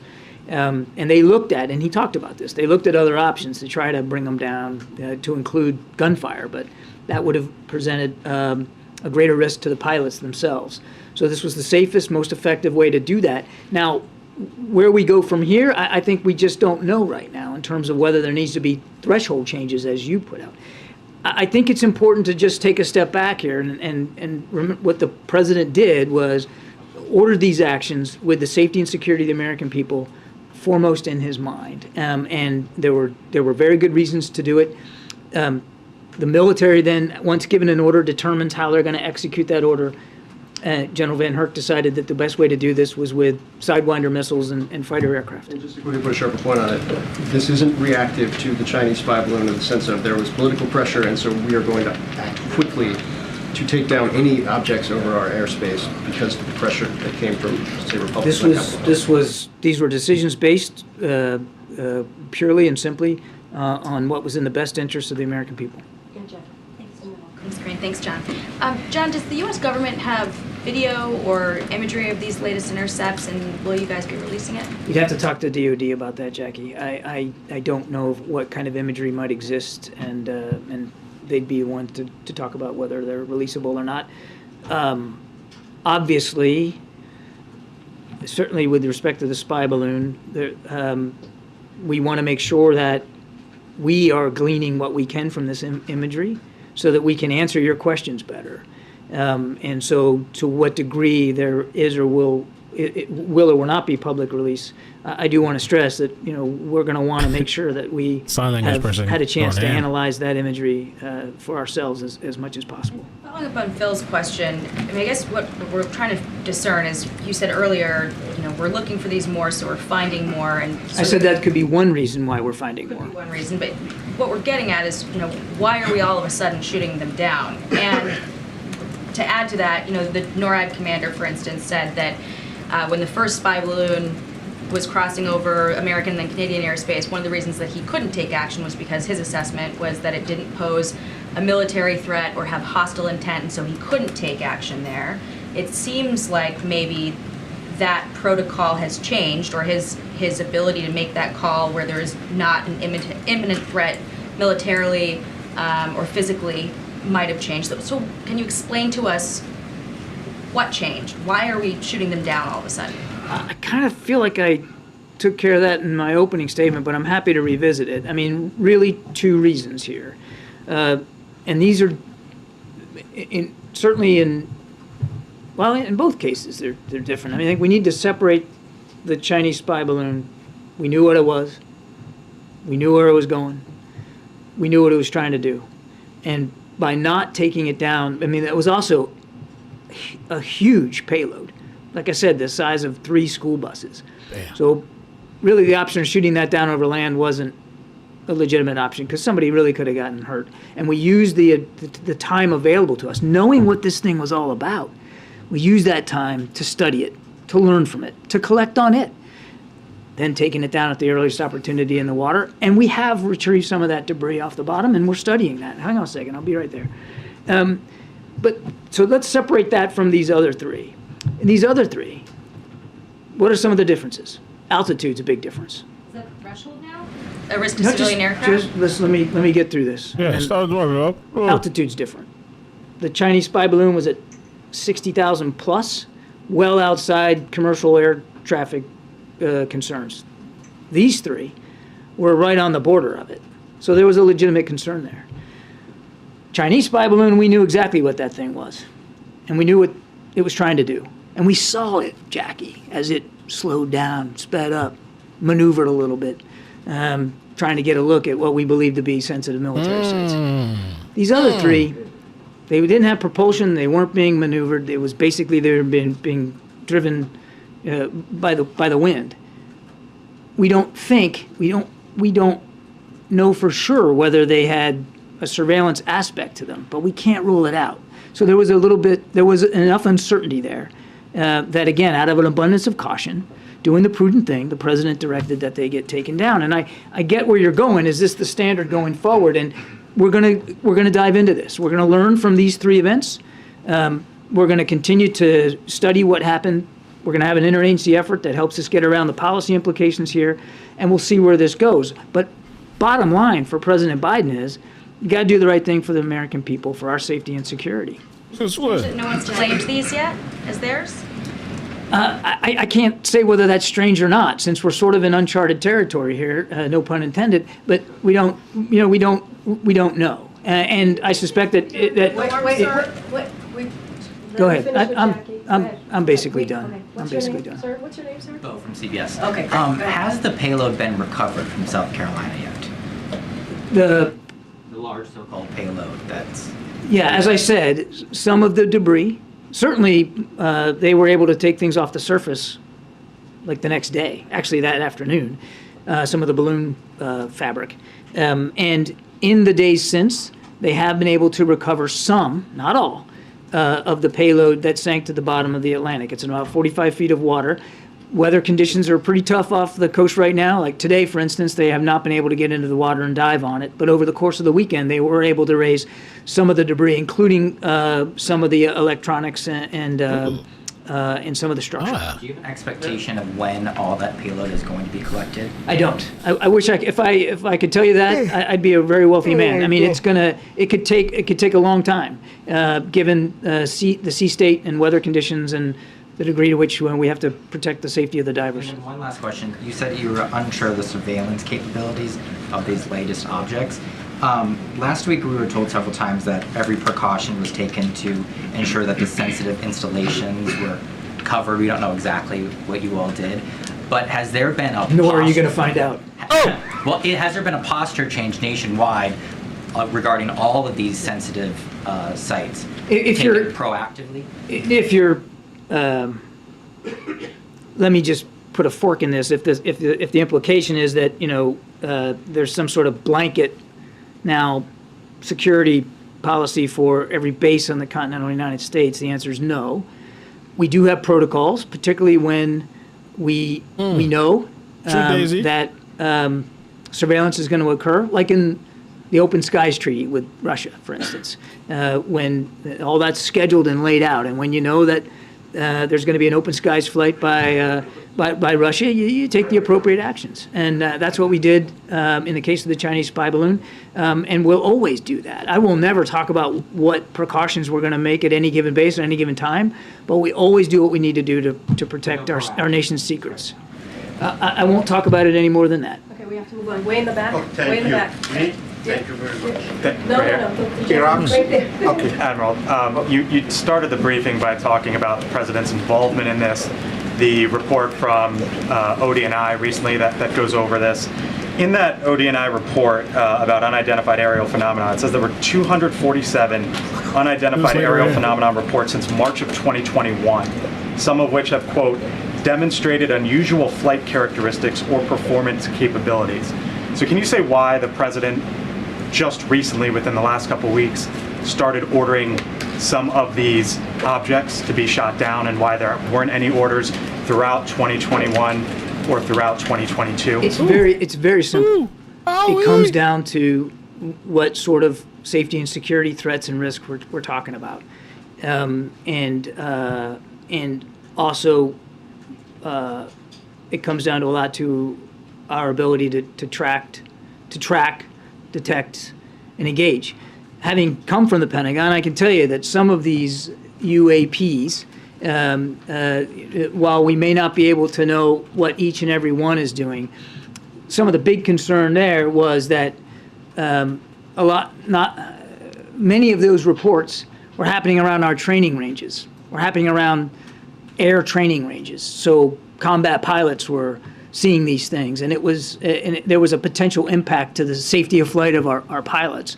But you may not have but a fleeting moment on some of these things to see it. And so it's different. In these cases, we had time to detect, time to analyze, time to engage, time to make those kinds of decisions. But it all comes down to safety and security, first and foremost. So is the time, though, is a matter of capability? We have better capabilities now than we did back then? We are certainly improving our capabilities now, and as I said, the president has directed the national security team to dig into this deeper from an interagency effort and to see what, if other improvements might need to make. I mean, look, just by adapting the way the radar parameters are set, we have improved our ability to detect. And again, I said that could be one reason why we're Sorry, seeing Daisy. So you said that the debris fell on frozen waters or in remote areas, and these are also not huge objects, and they were shot down by missiles. So how optimistic are you that you will be able to collect enough debris to really get an idea of what these objects were? We won't know until we get on site to see. How much damage was done, not just by the missile strike, but by the fall from a very high altitude, and as you said, in one case on sea ice. So we'll just have to see. Yeah, thank you, John. Does Secretary of State Blinken plan to meet with his Chinese counterpart this week at the Munich Security Conference? I would refer you to the State Department for the Secretary's schedule. I don't have visibility on that. Okay, and have you been able to learn more, or not you, but the government, since these objects were shot down? I mean, you just alluded to the fact that you've not been able to get on site yet. I mean, has there been any additional information since one was shot down Friday and then over the weekend? Because these are just happened over the last few days and we haven't found the debris, there's still a lot more we expect to be able to learn. And I think once we can get to the debris, and I'm not forecasting how easy that's going to be. They all three have fallen into some pretty remote, difficult areas to reach. But we're going to do everything we can to find them, and that will tell us a lot. Since I know you didn't ask about this, but in the case of the Chinese spy balloon, we have been able to recover some debris and some of the electronics and even some of the structure from the bottom of the Atlantic, and that will also tell us a lot. And we're learning from it right now. No, we gotta get everybody. No, everybody. Oh, she's savage. Guys, These Chinese spy balloons have been flying over U.S. military. When do you think that you'll have installation all the debris, or outside as much the debris US? as you can get from all the sites? I'm sorry, when do we think When do you think you'll be satisfied that you've gotten as much debris as you can from all the sites? I wish I could give you a date certain on the calendar. I can't do that. We're working to surveil them right now. In fact, there's an Navy P-3 that's flying over the site in Alaska. The Canadians are in charge, obviously, of the one in the Yukon. And now the Coast Guard is in Lake Huron working with the Canadian Coast Guard to do the same thing there. So we're working this as hard as we can, and we will keep you informed as we learn more. As I'm telling today, divers in the water over the weekend. We have recovered debris off the coast of South Carolina. We'll keep you informed. Will you brief Congress this week? There have been briefings as early as late last week, and we do fully expect that there will be additional briefings this week, perhaps even later today. We're running out of time, just guys. On Beijing's response, they've been very harsh. They said the first balloon was an accident and the last 3 objects were not theirs. How do you respond to that? Has the White House had conversations with Beijing about this, and can you share a little bit about that? We know the first one was Chinese. They admitted it. They claimed it was a weather balloon. We know it's not. These 3, we don't have attribution for right now. Damn. We don't know who owns them. So I'm not going to take anybody's word at face value here until we can get a chance to take a look at them. Are we in touch with the Chinese? We have an embassy in Beijing. We maintain routine diplomatic conversations, and we have had over that spy balloon incident. We did have private discussions with senior Chinese leaders. Thanks. Thanks, Admiral. I know you just said that, are you in touch with the Chinese? Is there any effort to arrange a call with President Xi at all? I'm not aware of any plans for that. If I could just ask a question on Israel. Does the president plan to speak with PM Netanyahu about the moves his government is making to try to weaken the Israel judiciary? I have no calls or conversations to read out, but we are deeply concerned by some of the moves here with respect to settlements. The Moldovan president just recently has said that there was a Russian plot to sort of overthrow her government and break Moldova's path to Europe. It was something that President Zelensky himself had also warned about. What is the U.S.'s assessment of this possible plot, and more broadly, what is the concern about Russia's attempts to sort of influence these pro-European governments in the region, even though it's right now focused on Ukraine, about other countries in the region? So what I'll say about that is deeply concerning reports, certainly not outside the bounds of Russian behavior. And we absolutely stand with the Moldovan government and the Moldovan people. But you have no confirmation from the U.S. side of intel? I know of no independent confirmation, but we're certainly not questioning the capacity, the will of the Russians and Mr. Putin to try to do that. It's perfectly right, a page right out of his playbook. First, Yes, I was going to ask you a question. just one quick question. Have you established whether these were lighter than air or heavier than air? We have not. Okay, but we have to get to everyone. Ooh! You already had a question. Go ahead. Fire! All Who 3 that, Gene? shootdowns in the U.S. Jean? occurred offshore, but the one in Canada occurred over land. So is it effective U.S. policy to not shoot down these objects over land for safety concerns? I wouldn't read into this some kind of policy decision. We will always, in deciding whether something should be taken down or not, consider the impact on the ground. When the Chinese balloon came down, the Chinese Foreign Ministry indicated that they would respond in a way that they were prepared to. If it turns out that the other objects are also Chinese in origin, is there a menu of options prepared to the president for how we would react? Terrific hypothetical. We're just not there yet. Yeah, so more like it's a relationship issue. You have the Chinese spy airship that went through. You've got China buying more oil from Russia. You've got China, opening up cases in the U.S. trying to steal U.S. technology from universities. President Xi is going to be meeting with the Iranian president. At what point do you review a big review of the U.S. relationship with China? And at what point does the president ask for a call from President Xi? Never. Again, I don't have a call to talk about today. Let me just, again, level set here, and I know I'm running close on time, but sorry. No, it's not your fault. But the president met with President Xi at Bali at the G20. The whole purpose of that discussion was to move this relationship forward in a better way. Most consequential bilateral relationship in the world, the president knows that. And he wanted to move that relationship forward in a better way. And Secretary Blinken was dang near wheels up trying to head to Beijing to have those kinds of conversations, to get some of these communication vehicles and venues back on track, whether it's climate change or military to military. We were willing to do that. We were looking forward to doing that. And then the Chinese decided to fly a surveillance balloon over the continental United States, and it wouldn't have been appropriate to have that meeting. When are those discussions going to get back on the calendar? I couldn't tell you. As Secretary Blinken has said, it'll happen at the appropriate time. Now is not that time. It doesn't mean, and people shouldn't take away from this, that all communication has been severed between the United States and China, that Beijing and Washington aren't talking. We still have an embassy there. We still have an ability through Secretary Blinken's good offices to communicate with senior Chinese leaders. Unfortunately, the Chinese military is not interested in talking to Secretary of Defense Austin, but there are still ways to communicate. And the president would tell you that now's exactly the time to at least preserve some of those lines of communication so that we can avoid miscalculation. Set back the relationship. What's that? Has this list of things set back the relationship? It has certainly not helped us move forward in the way that we wanted to move. All right, last question in the back, and that's going to be the last question for the briefing. No, sir. No, sir. No, got it. Right here. James, okay. Got it. Oh, thank you. Last Friday, you answered my question about President Biden's message during his trip to Poland. But I'm wondering why he specifically chosen Poland for this trip, since so many countries are helping Ukraine, and he visited Poland 11 months ago. The president's really looking forward to this trip.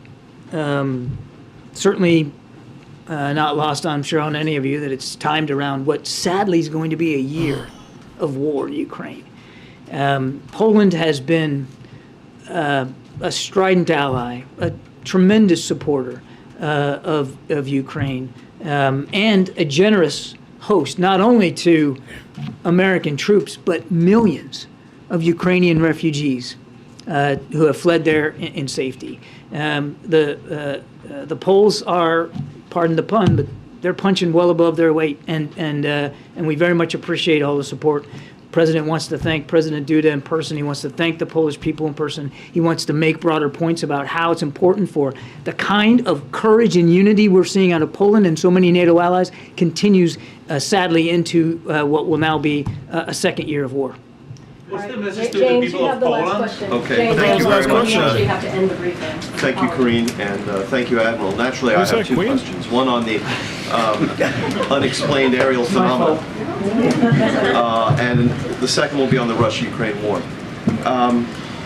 My understanding is that the top officials of the Pentagon, when asked explicitly if they were ruling out any kind of extraterrestrial presence, said they weren't ruling anything out, and yet at the beginning of today's briefing, albeit with her usual winning smile, Ms. Jean-Pierre seemed to rule out any extraterrestrial activity. Yeah, what's up with that? I don't think the American people need to worry about aliens. Why with not? respect to these craft.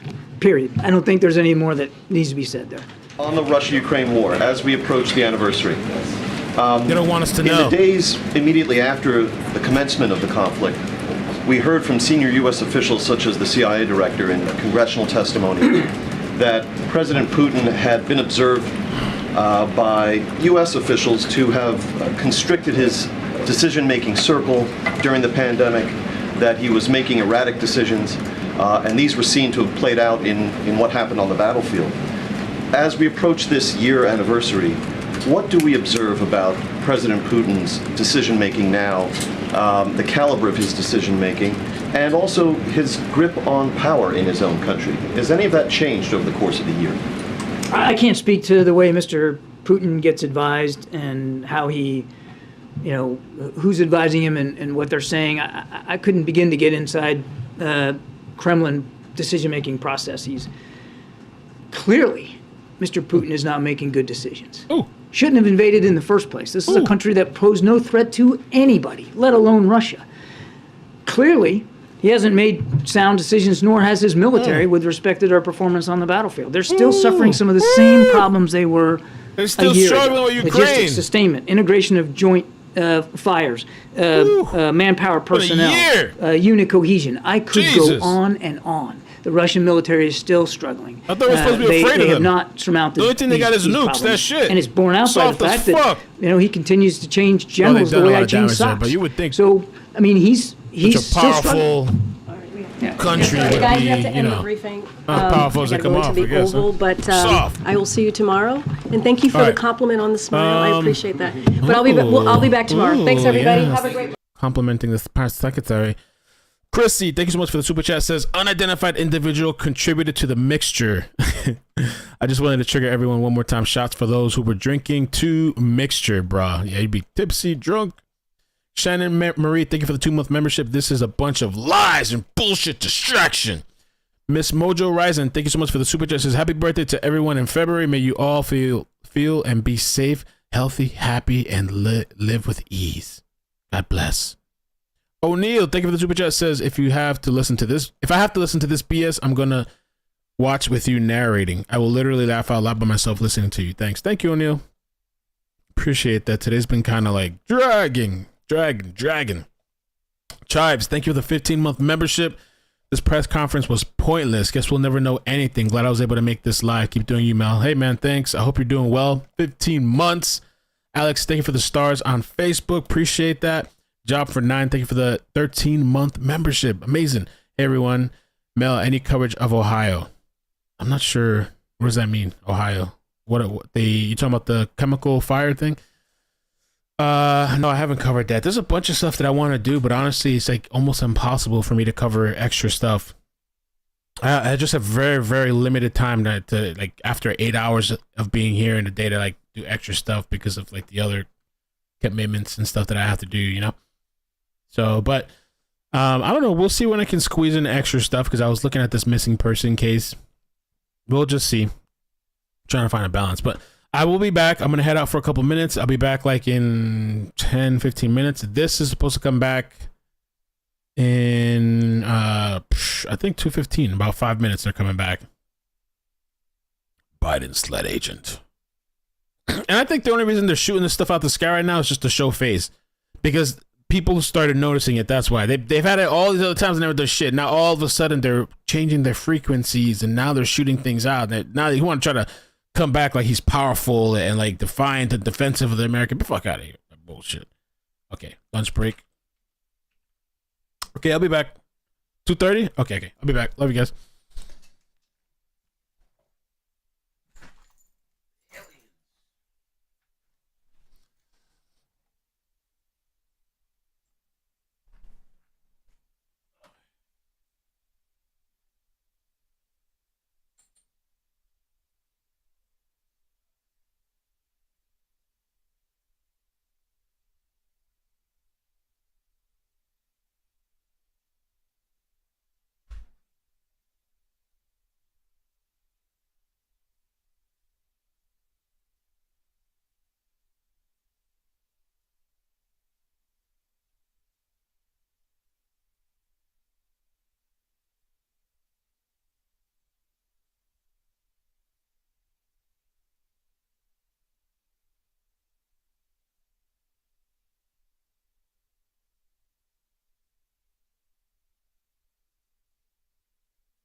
Okay, we'll talk. So they still didn't come back all this time? Let me fix the title. Let me fix the thumbnails. Let me fix it up. Tell me that you love me sometimes. Sometimes. Sometimes. Y'all talking about... Oh, shit, that's me. Alright, so I fixed the title and the thumbnail. Wait, did the thumbnail update? Let's see.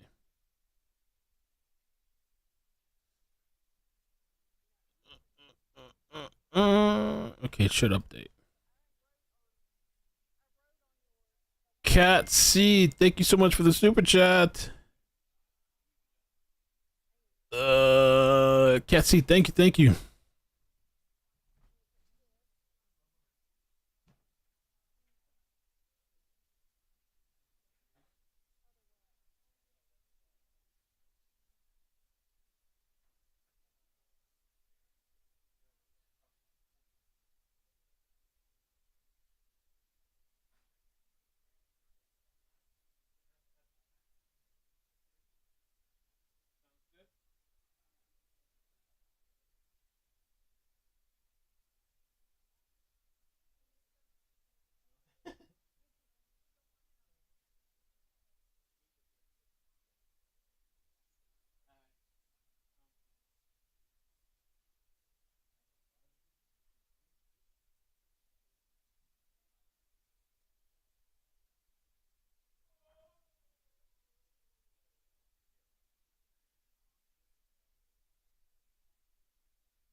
Okay, now be seated.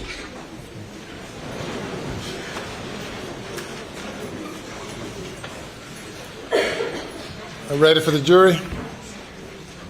Yes, sir. Very quickly, one thing before we get started, just wanted to alert the court that after this witness, our next witness will be the pathologist. So obviously I wanted to make the court aware and the defense aware, which they are aware, and the gallery aware of the graphic and sensitive nature of that testimony.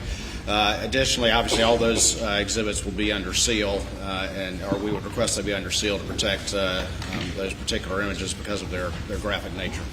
And Your Honor, it's I mean, they're extraordinarily graphic. They're autopsy photos.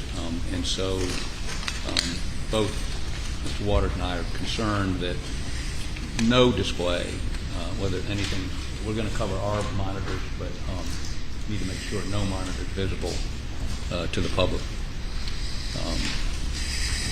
So we're just concerned about it. It's the kind of thing you don't want to see replicated somewhere else. Yes, sir. Okay, very good. You may bring the jury.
The jury is present, sir. Very good, thank you. Cross-examination.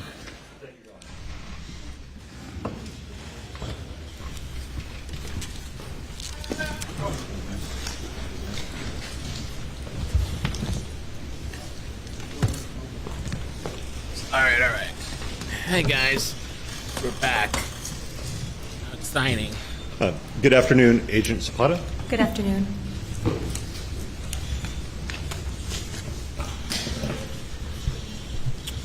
We've gone through a pretty long list of things that you did analysis on. Did you do any analysis on any clothing or anything from the victims' bodies other than Maggie Murdaugh's fingernail clippings? I analyzed Margaret Murdaugh's fingernail clippings, Paul Murdaugh's fingernail clippings, as well as their buccal swabs. And when you say they're buccal swabs, that was simply to collect their DNA to perform analysis, is that correct? That was the known standard that I used to make comparisons, yes. And under Maggie Murdaugh's left fingernail clippings, did you found unidentified male DNA?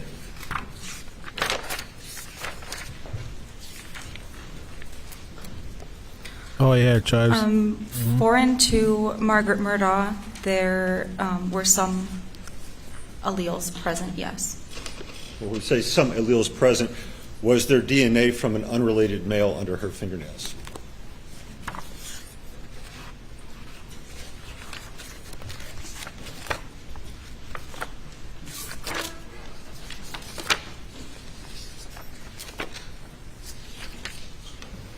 For item 70, yes, one of the alleles indicates a male contributor. And this was an unrelated male? Do you mean unrelated as in unrelated? Well, let me strike that and rephrase. Were Paul and Alec Murdaugh excluded as contributors?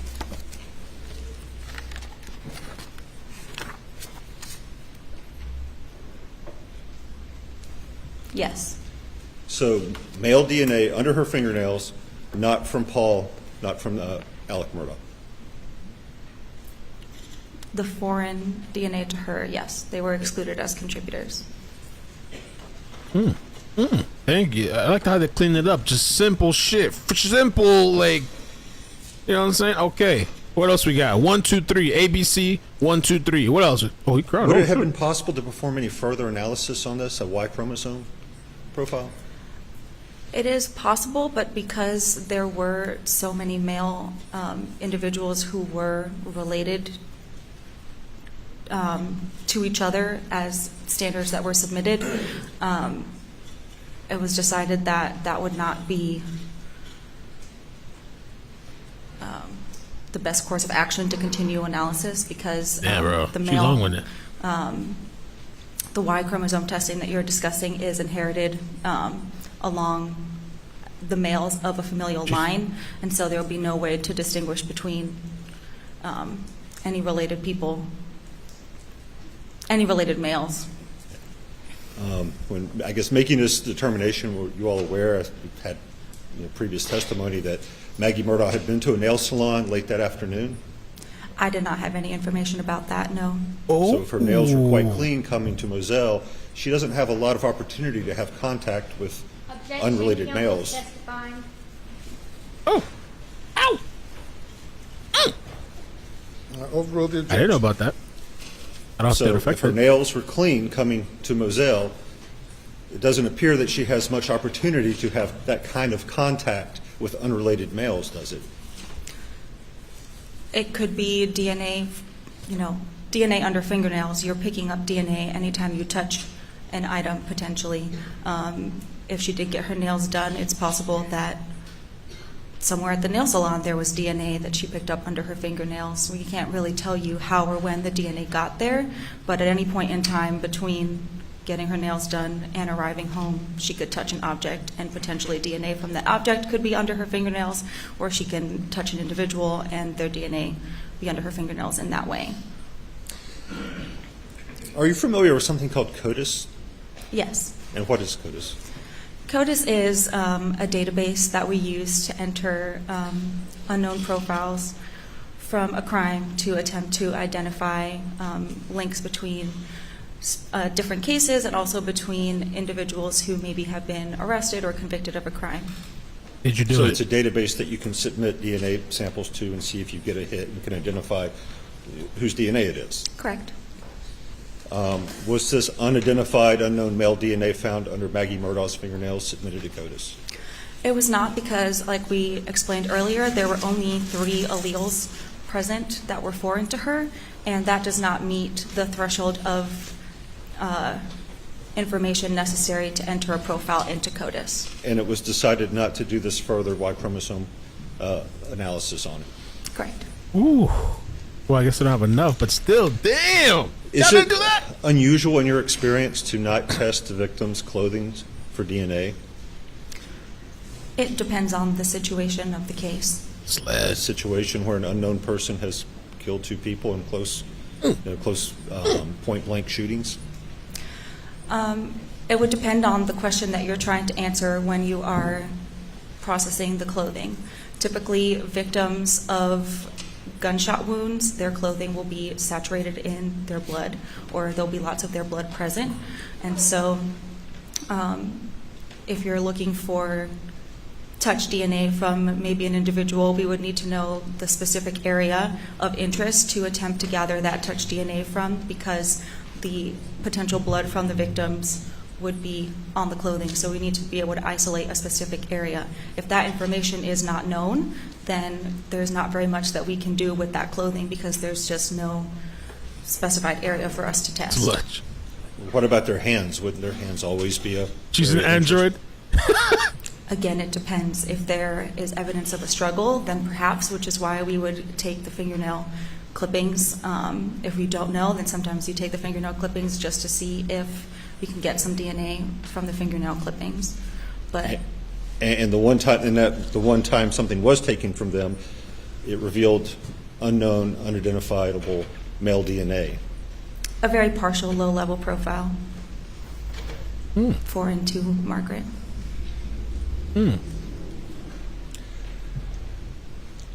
And you found Maggie Murdaugh's DNA on the 300 blackout shell casings that were recovered, is that correct?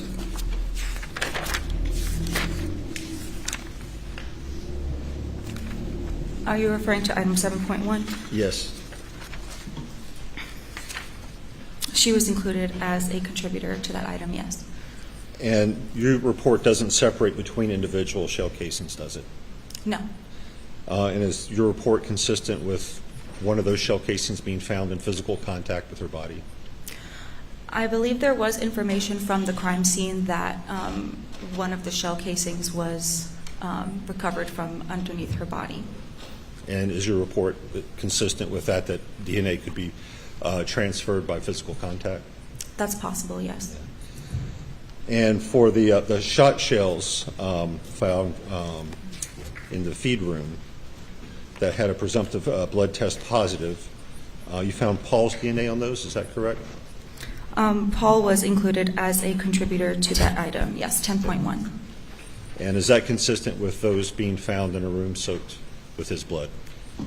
It would not be unexpected.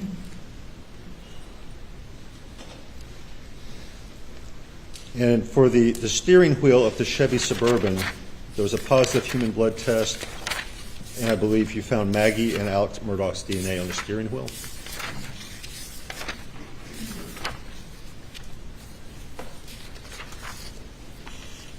For item 56? Yes.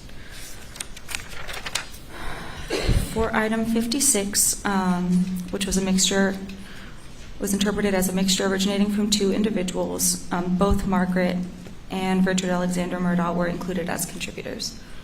So, yes. They were included as contributors. Yes. And is that consistent with someone who has handled Margaret Murdaugh's deceased body, which is unfortunately covered in blood, and then driving the vehicle? I can't ever tell you exactly how the DNA was deposited onto an item. I can just tell you what the DNA profile is. And I'm not asking you to, I'm just asking, is it consistent? Is there anything in your report that would exclude that explanation? It's a possibility. And for the two shotguns, neither one of those had Paul's DNA, is that correct?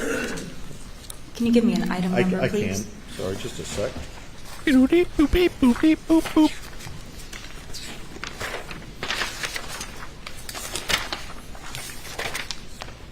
He's thorough. The first one is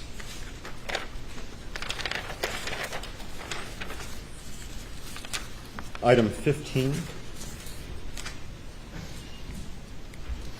Item 15 were swabs from the Camo Benelli 12-gauge shotgun from receiver forward of the loading port, and Paul Murdaugh was excluded as a contributor to that item. And the other shotgun was item 22.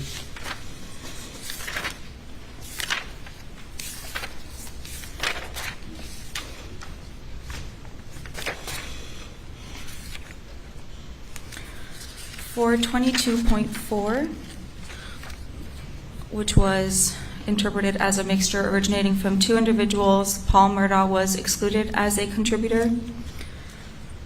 For item 22.5, due to the relatedness of the contributors, I was not able to offer a conclusion regarding Paul Murdaugh. So that's a situation that we talked about earlier, where sometimes if there's a small amount of DNA present, we cannot distinguish between related individuals, and so I was not able to make any comparisons to Paul to that item.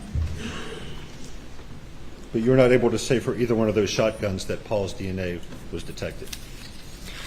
He was excluded as a contributor for 22.4. For 22.5, I couldn't make any comparisons to him either way.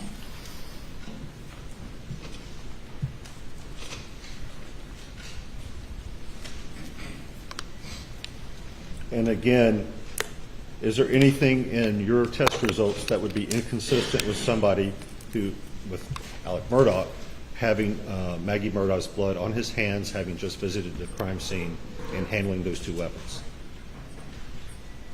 Again, I can't really say exactly how the DNA was deposited onto an item.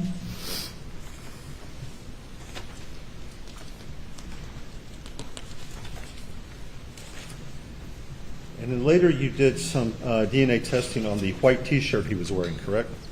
Yes.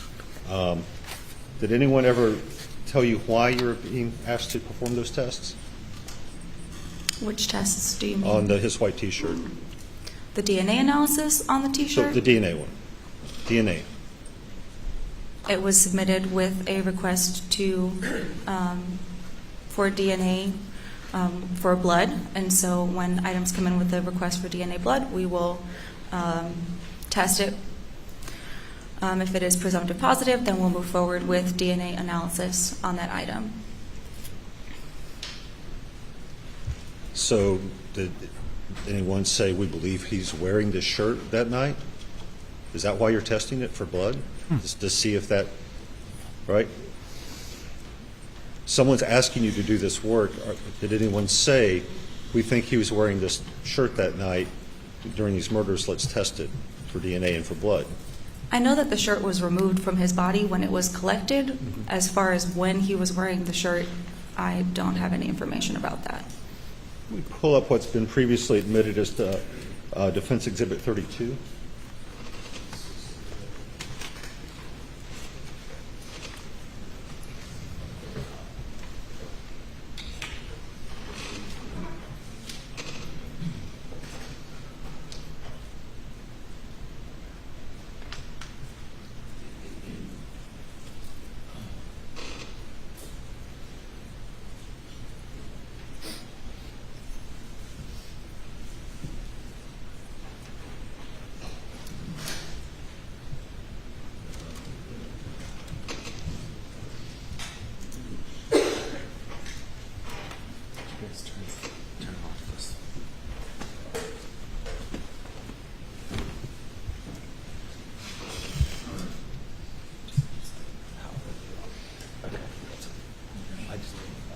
Okay. You recognize this, correct? Yes. And this shows where the cuttings were made from the shirt, right? The A, B, C, D, E. Yes. And just kind of going through very quickly, cutting A down here in the bottom, did you find Maggie or Paul's DNA in cutting A? Cutting A is item 19.4? Yes.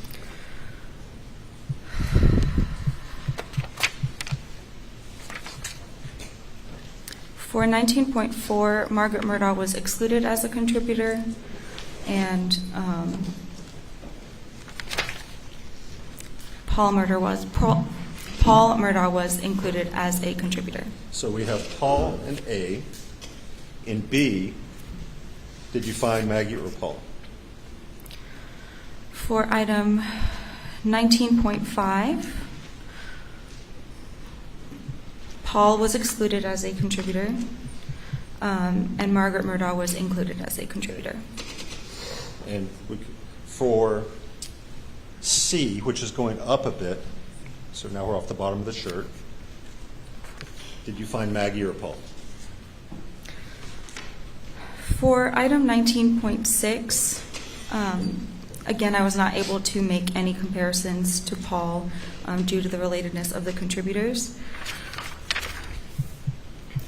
but Margaret was included as a contributor to that mixture. Okay.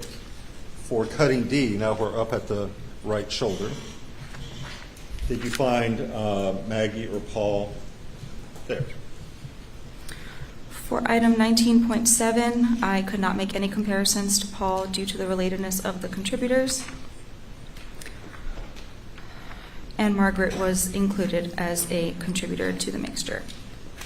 Did you also find Nolan Tootin in D? He was also included as a contributor to the mixture. Going over to the other shoulder, did you find Maggie or Paul in E? For 19.8, Paul Murdaugh was excluded as a contributor.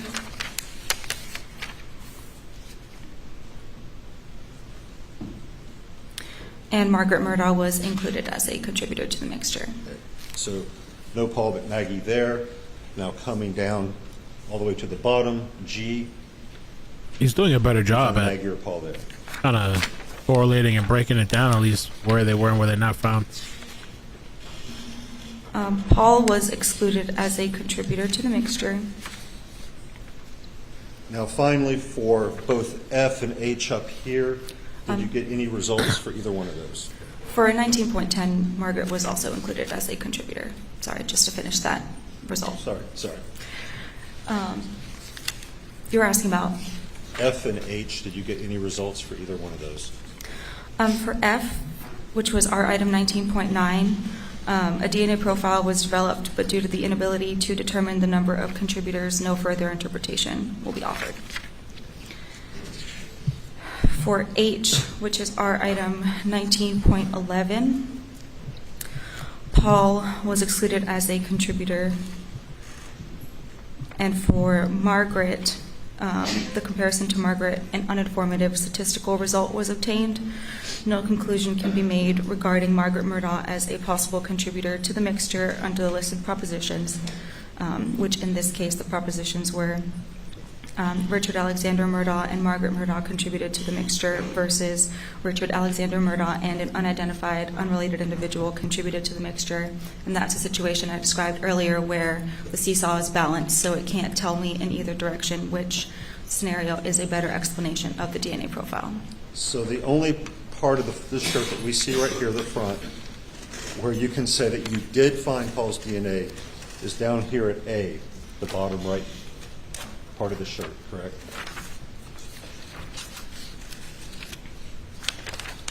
Don't see. Drink. You guys got a drinking game going on? What's the?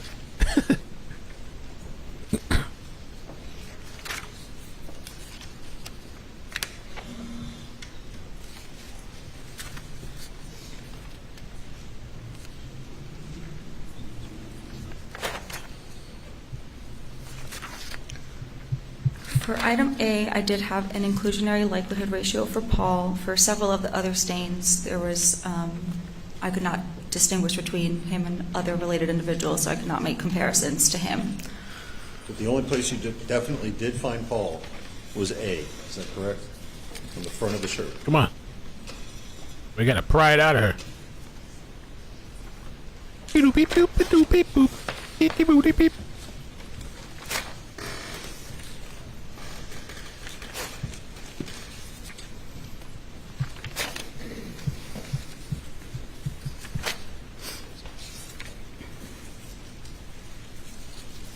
That was the only item where there was an inclusionary likelihood ratio for Paul.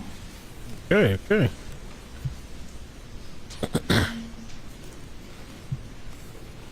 System shutdown, critical failure. Do you remember when you did these, when you reported these DNA results? Do you know the date? Are you asking specifically for Yeah, the date that you reported your results for the shirt, for DNA. For the shirt, there were two reports that had the shirt because there were two times that it was processed originally. The first report, which had the results for item 19.2, was June 25th, 2021. And then the second report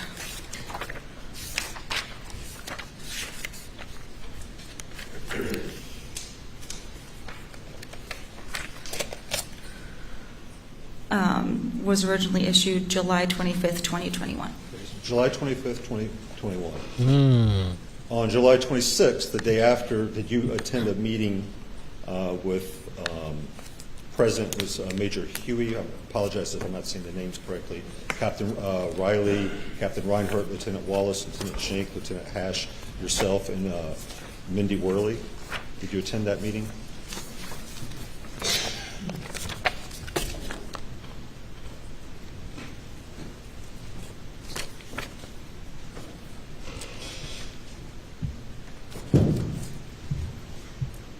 Yes, I did. And was the purpose of that meeting to discuss the DNA report?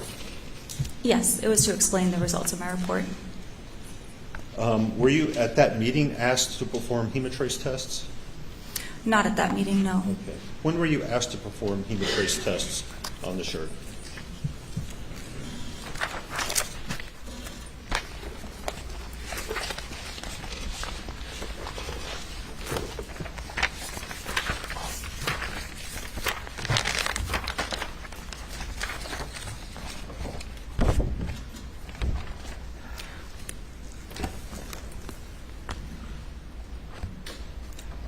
On August 10th, 2021.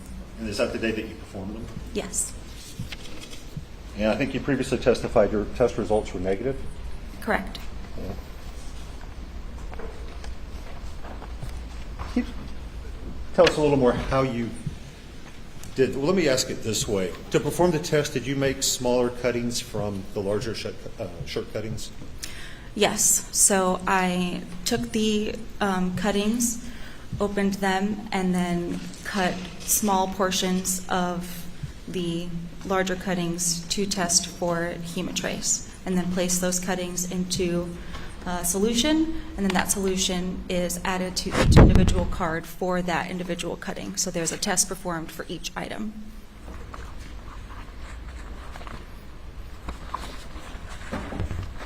I'm going to show you a series of photos, if I may, and ask if you can identify them.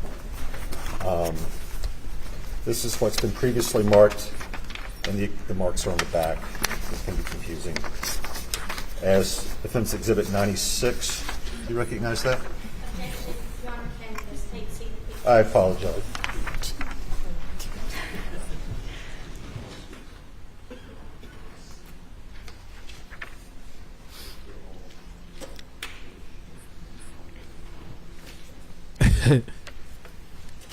We all need a drink. I might have tonight, maybe, when I go out to Do you recognize the photograph? Yes.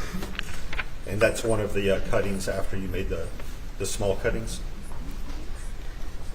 Can I see the other? It's hard to tell which was before and which was after without the other cuttings, because there's cuttings for DNA, and then I cut along the cuttings for DNA for the hemotrace test. Yeah, I don't have before and afters to show you.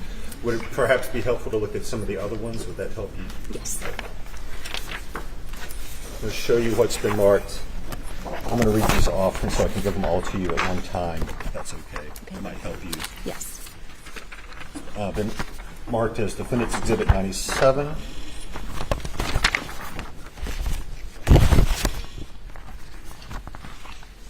'98.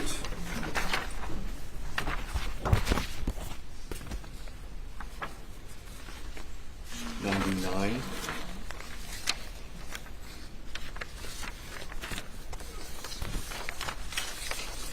There's also still one over there. 100. Can't get one by the robot. Watching, scanning. She's thorough, though. She really is thorough. She not gonna slip up. 101.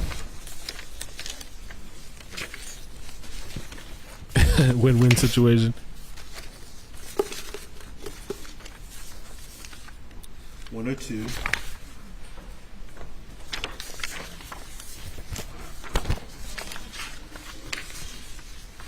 103. That COVID, man. We're gonna have to keep an eye on the COVID in that courtroom.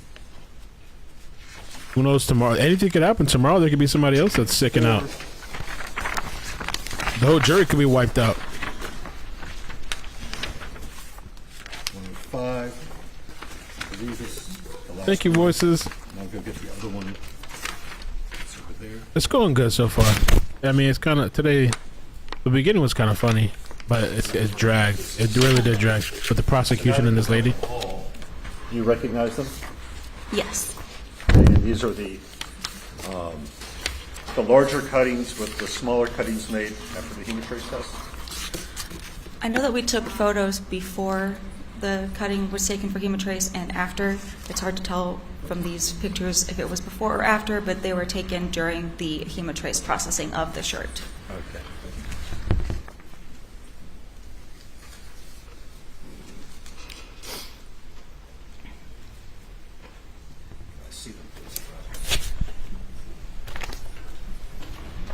Your Honor, at this time, I would offer Defendants Exhibits 96, 97, 98, 99, 100, 101, 102, 103, 104, and 105 as evidence.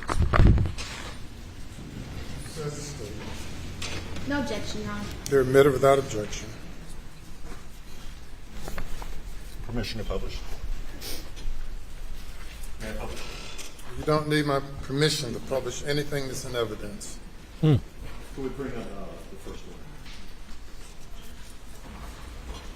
And go get the whiteboard, please. Ooh.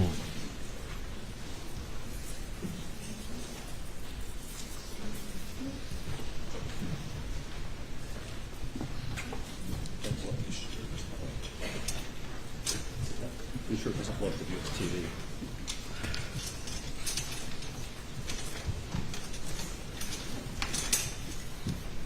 I mean, he's doing a better job at least kind of taking us through. I mean, I know they got a prosecution has to go through the process So of like this one, it looks like you made bring it 5 in. cuttings, is that correct? So some of these cuttings were originally taken for DNA. I tried when I cut for hemotrace to also cut along where the cuttings were taken for DNA. Okay, but there's 5 there, right? Yes. Okay. The 1, next 2, 3, 4, 5. Damn, she angry. And let's see if we can count how many are here. Ooh.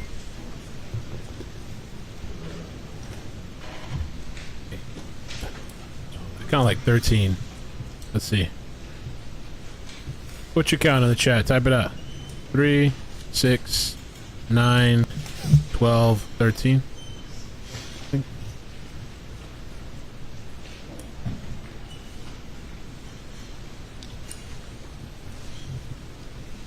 Were you able to count how many? It looks like 14. It's a little hard to see the Oh. Is very this one small here? ones. Maybe It's I hard missed to one? tell 3, on the small screen. 6, If you're not sure, 9. don't count it. So 14? Or maybe it's 14. No, don't do that.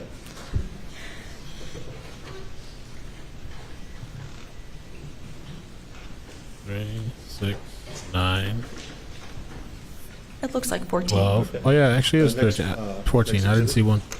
I think it's 14. And here?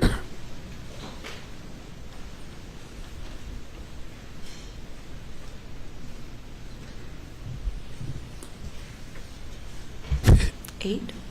Okay. Next one?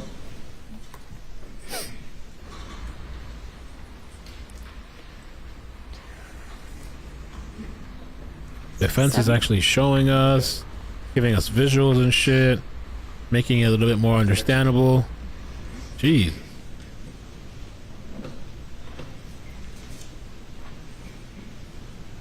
Nine. The next one?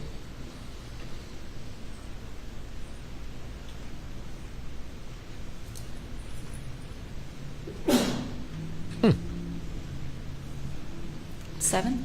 I'd be looking at everybody that's sneezing in that shit. Next exhibit?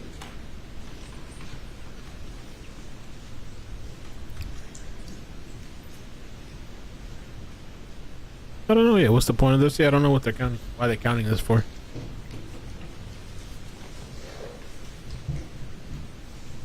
Looks like 9. Again, it's a little hard to see. But again, be conservative. Don't count one if you're not sure. The next exhibit? 4. Next one?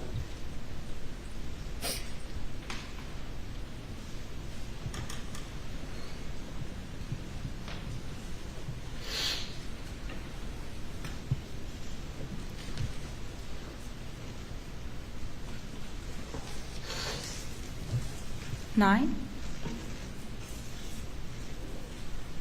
Next one?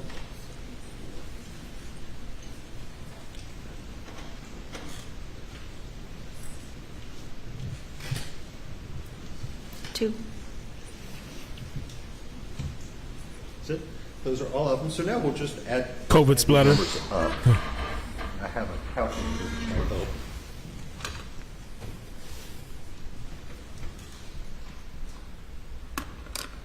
So we have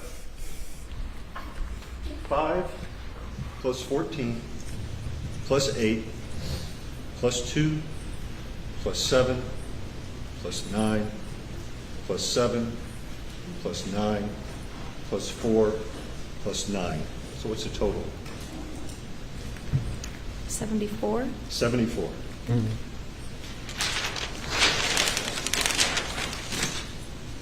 And in your test, none of these did you detect human blood with hemotrace. Is that correct? For all those cuttings for the different items, they were all put together into that tube for that item. And for all of those tests, the result was negative. So we're 0 for 74 in detecting human blood here.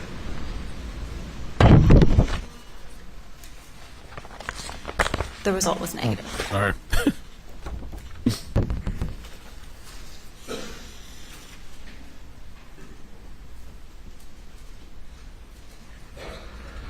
Moving on, then on August 16th, did you attend a meeting to discuss DNA results or outstanding DNA reports? Yes.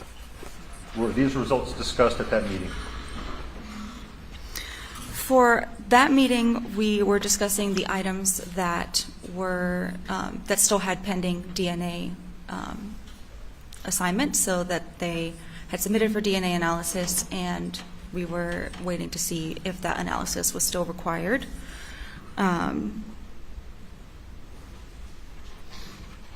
There's nothing in the discussion about those results being discussed. I don't. Yeah. What y'all talking about remember in those anything else private about meetings? that meeting. Come on, Sled. Let me ask this. Who asked you to perform the hemotrace test on August 10th? There was the request for the hemotrace result was relayed to me by my supervisor, And who's your supervisor? Lieutenant Laura Hash. And on August 10th, did you relay to Lieutenant Hash the results of your tests? She was actually the reviewer of my hemotrace test, so when we perform card tests, there needs to be a second analyst to review the card test and sign off on the review of the test. So she was present when the test was performed.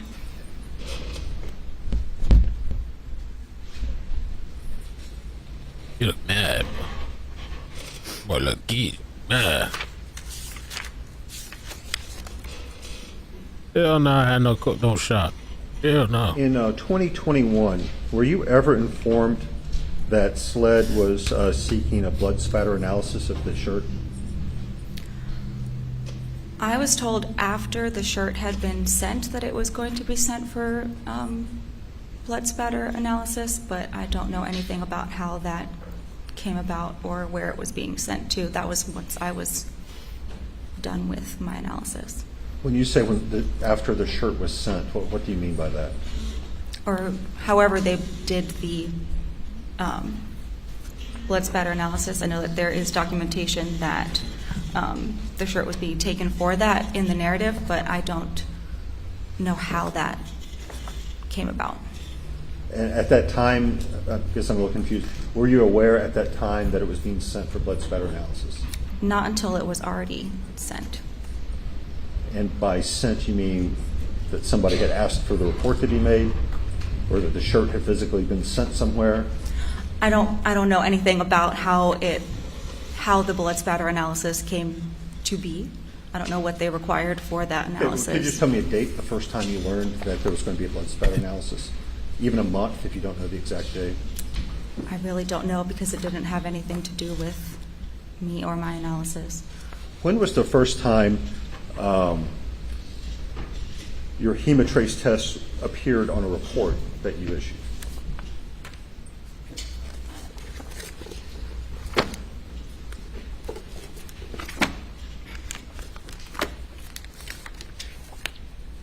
The report with the hemotrace results was issued on November 10th, 2021.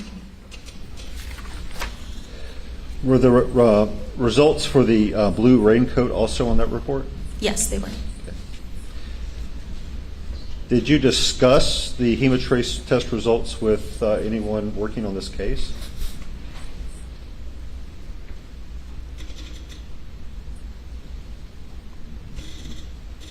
I don't think that I discussed it with anybody else. I don't think so.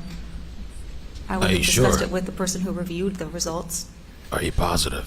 Did you discuss the blue raincoat results with anyone investigating the case, any agents on the investigative side? I know for the raincoat, I was asked to give an update on when the results would be issued. Once I developed the DNA profiles for those items, the DNA profiles were technically reviewed, and then I was able to make a phone call to relay those results, and I was able to speak to Agent Gent and just give him the preliminary results for the items from the raincoat. But you did not discuss the hemotrace results that are on the same report?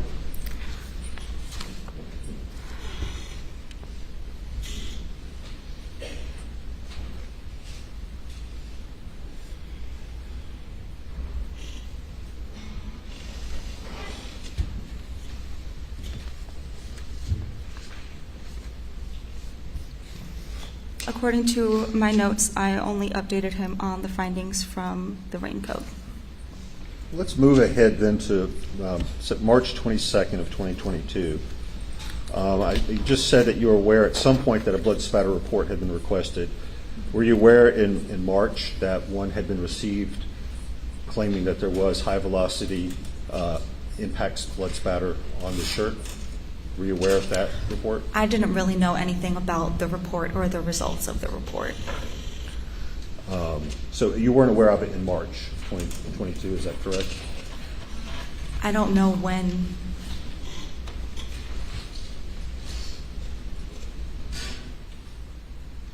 I really do not remember when I was told or what. I know that I didn't really get much information about the report or when. Okay. Well, moving a little further then, on April 11, 2022, the Attorney General requested a meeting that occurred on April 20th, What's going back? 9 days later, to discuss reports. Yes. And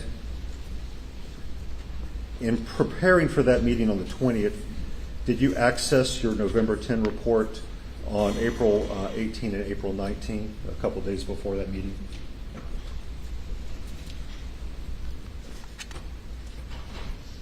I mean, did I look at the report in preparation Yes. for the meeting? I would have reviewed the reports in preparation for the meeting, yes. At that meeting, was there any discussion of blood spatter?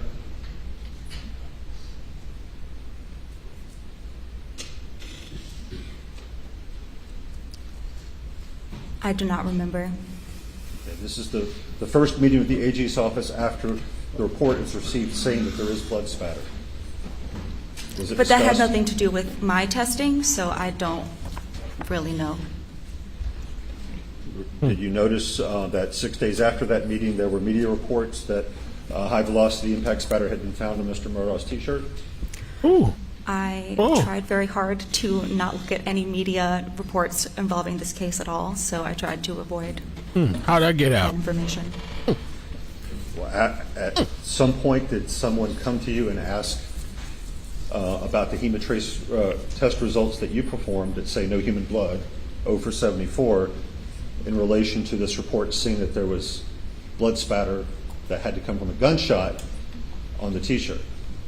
At some point, I know that we discussed the hemotrace results on the shirt. And when was that? It probably would have been in the meeting where we went over all of the results of my reports. I know that we had several meetings to discuss the results of my reports. Any idea when that was?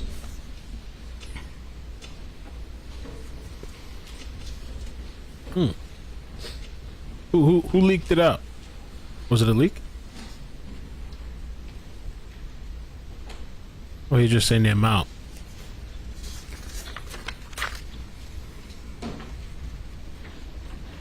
Oh shit, he crying. Well, kinda. Crocodile. Let's see what my homeboy Avery gotta say.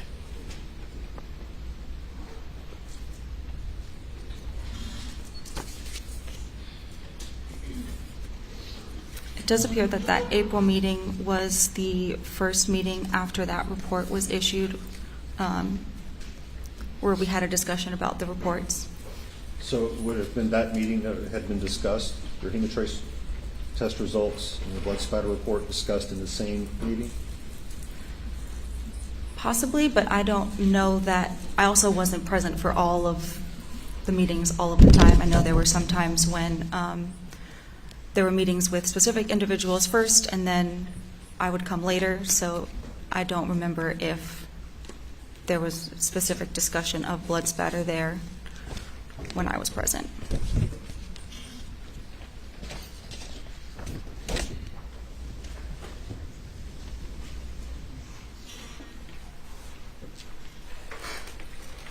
Handing you what's been marked as Defendant's Exhibit 95, do you recognize that? Yes. It is a memorandum to the file for this case. And you're the author of this memorandum? Yes. And it concerns hemotrace and it relates to this case? Yes, I was asked to do some research into the scientific literature to see if there was information about Hemotrace and potential effects of other kinds of testing prior to Hemotrace, as well as list some reasons for possible negative Hemotrace results. Your Honor, I would offer a Defendant's Exhibit 95 into evidence. Says the state. No objection, Your Honor. Submitted without objection. Were you asked to write this memo? Yes. Who asked you to do this? Creighton Waters asked for me to do this research and then summarize my findings in the form of a memo. Did he tell you why he was asking you to do this?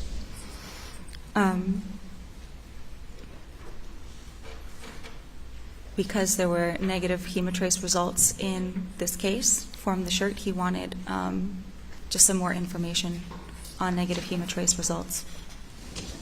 Was it specifically because of the report saying high-velocity impact spatter? I don't know that. Was that discussed when he asked you to do this? We discussed the negative Hemotrace results on the shirt. Did you discuss a report by a man named Tom Devil?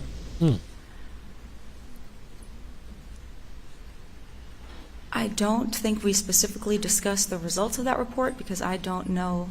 I'm not a blood spatter expert. I don't know anything about what that report would say or what the findings in that report would mean. I just know that there was a report, and then I was asked to give some more information on Hemotrace.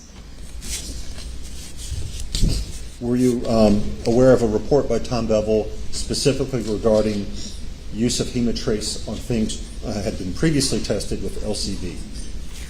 I was made aware of a report like that after I had already, obviously it was after my analysis had been complete. I don't remember specifically if it was before or after I was asked to write this memo. And you attached some articles to this memo, correct? Yes, I attached the articles that I found regarding Hemotrace so that all that information would be present in the memo. And this first article from the Australian Journal of Forensic Sciences, am I characterizing it correctly to say that it reports that Hemotrace tests are generally effective after treatment with LCV?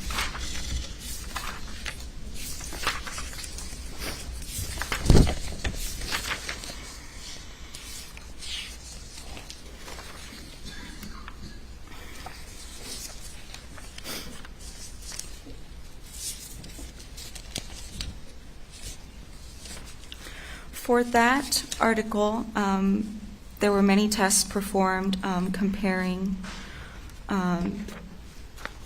testing Hemotrace after the use of several other kinds of tests beforehand. Their results were positive following LCV for 17 out of 17 tests with a blood dilution of 1 to 10, and for 16 out of 18 tests with a blood dilution of 1 to 100. So it usually works, Hemotrace, when you're testing something that had a presumptive test with LCV, correct? Right. It shows that it did work the majority of the time that they tested it, but they did obtain 2 negative results as well. Out of how many total? Out of 17 plus 18. Okay. So it didn't work 2 out of 18 times?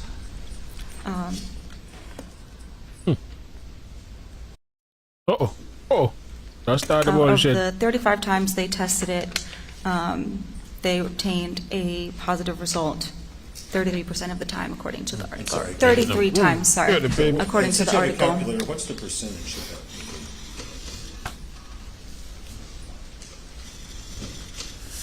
I know. It looks like 94%. 94%. And here we're at 0 for 74. Crazy. On the next article, on page 4 of the next article, there's a little chart. Do you see what I'm talking about? Which article? In the exhibit, the second article, page 4.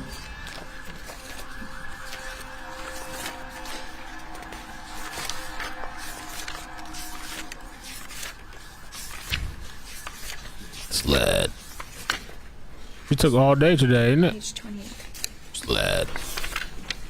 Okay. Next one. Next page. The next one.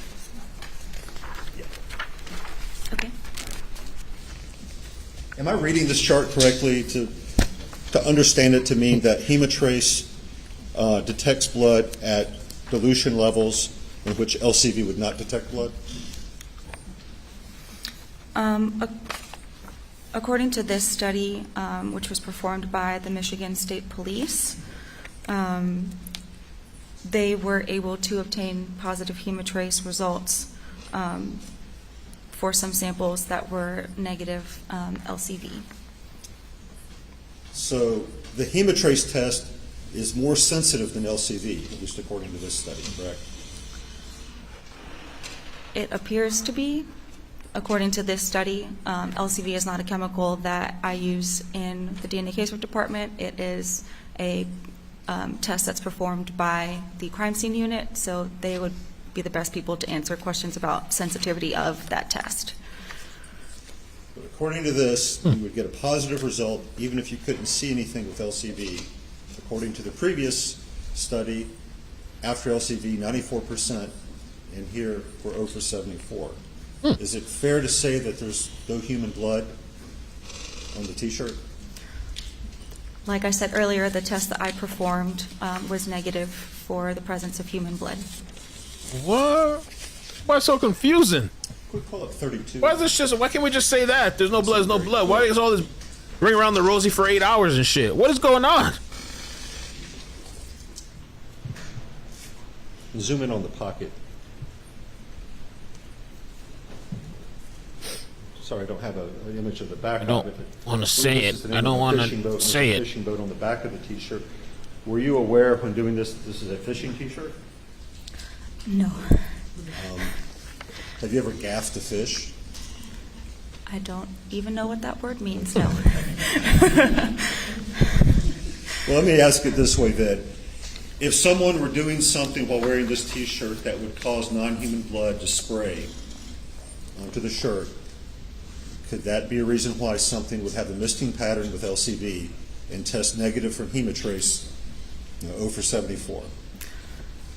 I can't really answer anything about Why? the You're the misting pattern expert. because Come that on. is not my area of I mean, expertise. you don't know. But one possibility for a negative hemotrace test is that the blood present on the item is not human blood, because hemotrace is a confirmatory test for the presence of human blood. It also reacts to ferret blood and higher primate blood. Doesn't react to fish blood, does it? No.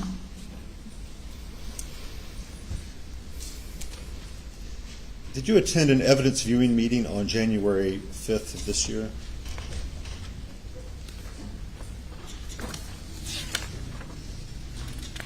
Man.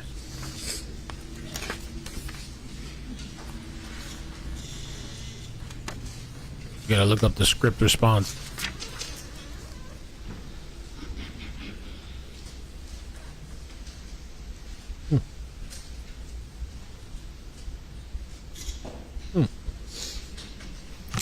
Yes, I did.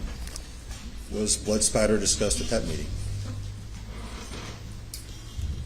I know that we talked about the results of the shirt.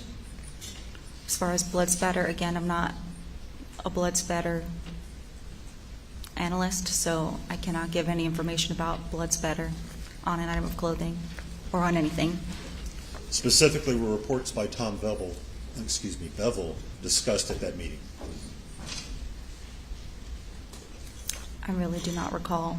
Even though it was just this month, well, last month, time's flying. Yeah, it's hard to remember specifics.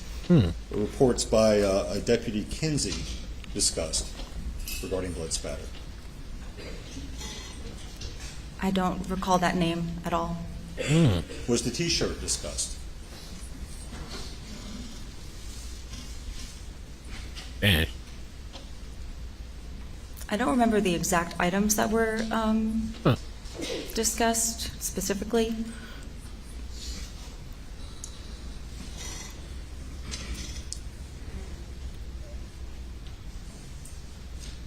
Has anyone, I'm ask this. It looks like there's been a lot of work done on this T-shirt, Yes. and that's fair, right? Yes. Put a lot of work into this T-shirt. There were the little cuttings in the beginning, the small ones in the hem, right? And then those are tested with Phenolphthalein. right? And then DNA tested. All of these large cuttings, we haven't even gone over, there were a couple in the back of the shirt as well. Of these small cuttings. Then you went back and made more small cuttings for the hemotrace, right? Lots of work, and then you're doing this big memo about hemotrace because of the shirt, right? A lot of work, and this is going on from a period of June 21, the month of the murders. It looks like all the way up until a month before trial. Is that fair? Well, my analysis was complete before that, but I mean, you're doing this memo to file because of the shirt results, correct? yes, correct. So I mean, it's so for all this work on this shirt. It appears that the theory was that he was wearing that shirt that night.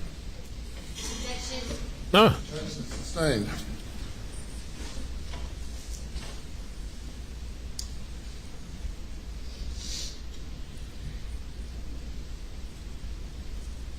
Just ask maybe this: the meetings that you've attended where the shirt was discussed and blood spatter was perhaps discussed, was there ever any discussion of a blue button-down shirt? Not that I recall. Never discussed? Okay. Fed reports and indulgence. Come on, man. You had it right there. Man, he already did what he had to do, I guess.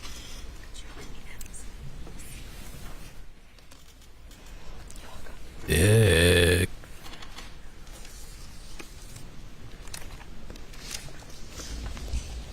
I know you said it's not your area, but are you familiar with the term high-velocity impact spatter? Not really. Oh, you don't know? Do you even know what that is? No, I'm not a blood spatter expert. Would you think that you could have blood spatter without blood?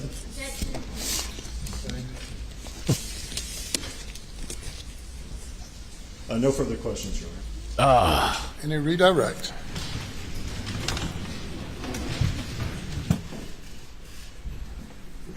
Homeboy, man. You had it right there, the pressure, but oh, they're wiping that shit down. Here we go.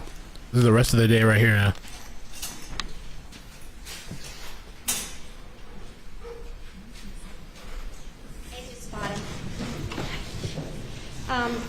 When you analyze something, do you try to be thorough in your analysis? Yes, I do. And are you aware that before you analyzed this shirt that there were presumptive positives for blood? Yes. Okay. And then when you analyzed the shirt with the hemotrace, what were your findings? The hemotrace results were negative. All right. Thanks for the clarification. Then please also ask you about touch DNA. When you analyze those cases and shot shells that were found at the scene, what were you analyzing those items for?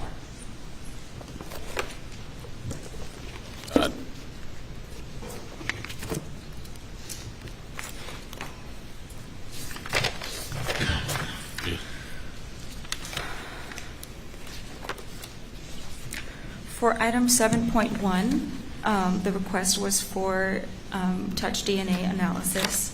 For items 9 and 10, the request was also for touch DNA analysis, but because there was staining on the swabs when Rachel Wynn did her processing, she presumptively tested those swabs, and they were presumptively positive for blood, and so they were forwarded for DNA analysis. But for touch DNA on items like that, would you be looking for possibly whoever loaded those items into a gun? Lead the witness.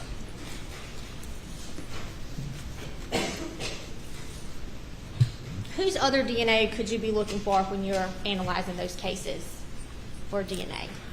Typically, when cartridge cases or shotgun shells are submitted for touch DNA, We are looking for DNA of an individual who may have handled those cartridge cases or shotgun shells.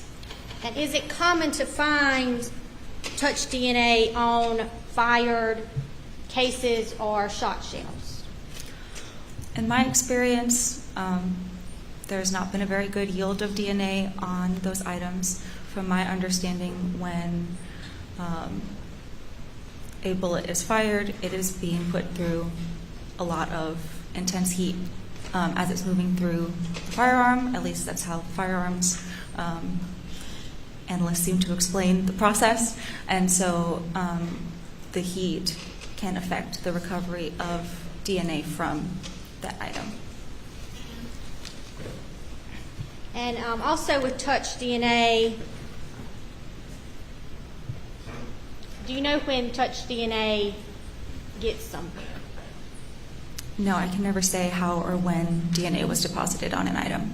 You already said that. So if I shook somebody's hand at some point in the day, could I have their DNA on my hand? It's possible, yes. And you would know when that got there? No. You said that multiple times already. Even on the defense and the prosecution. Do you determine what evidence is analyzed in a case? Do you look at all the evidence and pick and choose what you're going to analyze? No, we are requested to analyze items of evidence. So some requests for you to analyze evidence? Correct. Who ever requested for you to analyze the clothes of Maggie and Paul Murdaugh? I was never requested to analyze those items. And do you analyze items that you've not been requested to analyze? No. Thank you. This is so weird. You were asked about touch DNA. Can you repeat that question? If an object is found actually touching a deceased person, would it be uncommon to find that deceased person's touch DNA on that object? No. And would it be uncommon to find a wife's touch DNA on a husband's shirt? It would not be uncommon, no. No further questions. Step down. Boy, Ladies and gentlemen, you can go to the jury room for a break. Please do not discuss the case. Let him go home for the day. Jeez, after all that. Oh my gosh. Yeah, I didn't realize he got the duck lips. How the hell did he get that still image? Yo, today I don't know why. My body's just feeling it today. And it's been dragging, bro. Dragging like no other. My God. So the whole thing he was asking, Barber asked about a January 5th, 2023 meeting about evidence in this case. He asks whether Tom Bevel's blood splatter analysis was discussed, or whether Deputy Kenneth Kinsey's report on the same topic was discussed. Zapata testifies that she can't remember. This meeting was a month ago. Barber references one study in which hemotrace in nearly 36 cases found human blood, even after previous LCV presumptive tests found no blood. Barber suggests that hemotrace is even more sensitive than LCV in searching for human blood.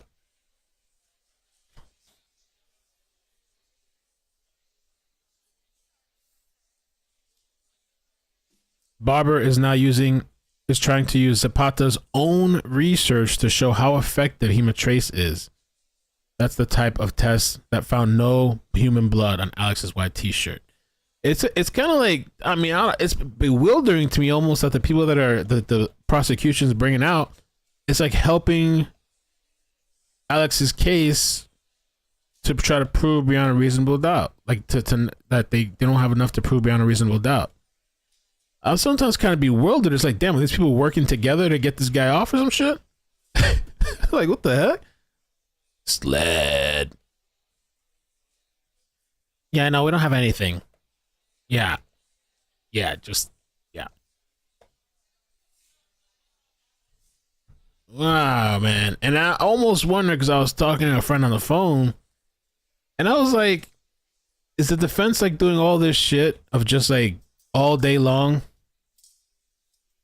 just dragging shit out, bringing in just like a bunch of stuff that really sometimes doesn't have much, or like just filling it up with a bunch of filler before getting to the small little meat. But is it an attempt to just seem like that, make it seem to the jury that there's just so much overwhelming information when it's a lot of emptiness with just a little bit of small substance in between? Like in the 6 hours, there's like 10 minutes of something that's like, oh, okay, just for the defense to come back and kind of clean it up pretty well. I mean, whatever. Yeah, maybe I meant prosecution. I don't even know what I'm saying anymore. Maybe I meant the prosecution. Yep, obfuscating can be a technique. Yeah, I might have said it wrong, guys. You gotta bear with me. Thank you for correcting me. I just feel like, the prosecution, right? Yeah, that's what I meant to say. I feel like the prosecution is just like, just throwing out all this shit. You remember, for anybody that watched the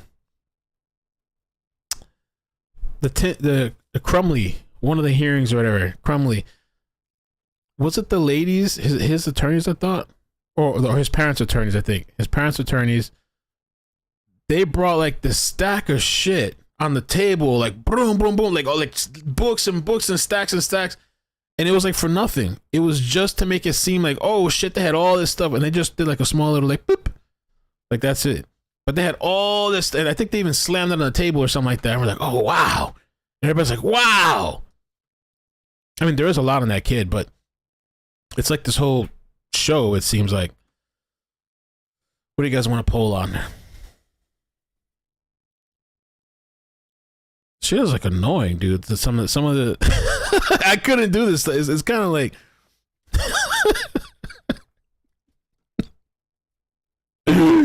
oh my god. I mean, I'm just here at home sitting, so I'm thinking like, I wonder what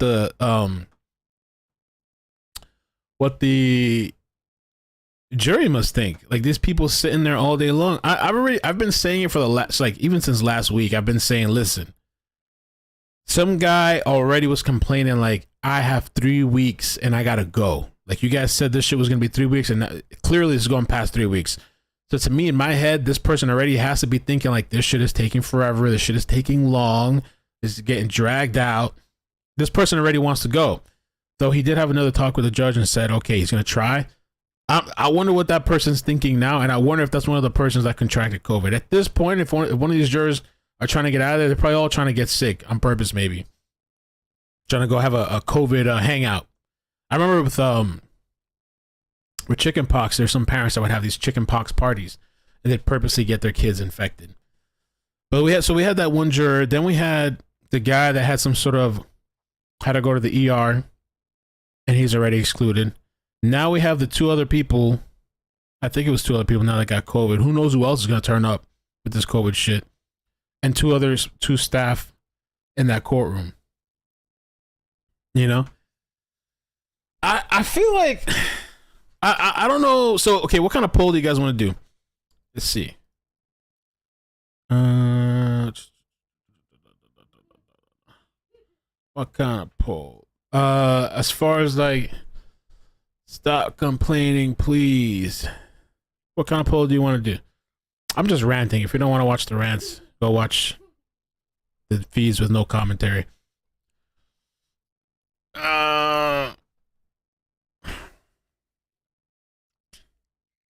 Licking the door handles in each other. A zillion wait, that was kind of funny. The whole quintillion, bajillion, millennium, whatever, all those words I never even heard of before.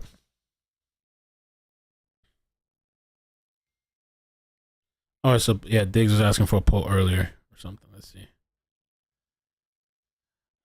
Okay. What was the poll for?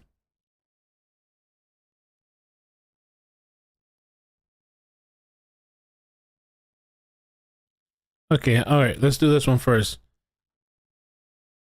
Okay, did you know about this case before the trial? Did you have prior knowledge before this trial? This is your first time hearing about the case? And I'm really wondering if they're gonna bring in Cousin Eddie, or they're gonna last minute say, you know what, this is a bad idea. He's he's a liability. He's a loose screw. Or maybe they'll be so desperate to be like, fuck it, let's roll the dice. Let this crazy guy come in here and let him go off. Shake shit up. It depends what he's gonna say.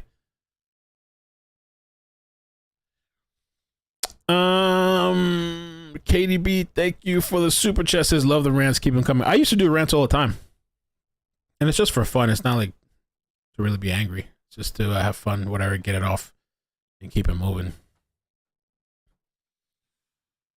Be grateful for what you have.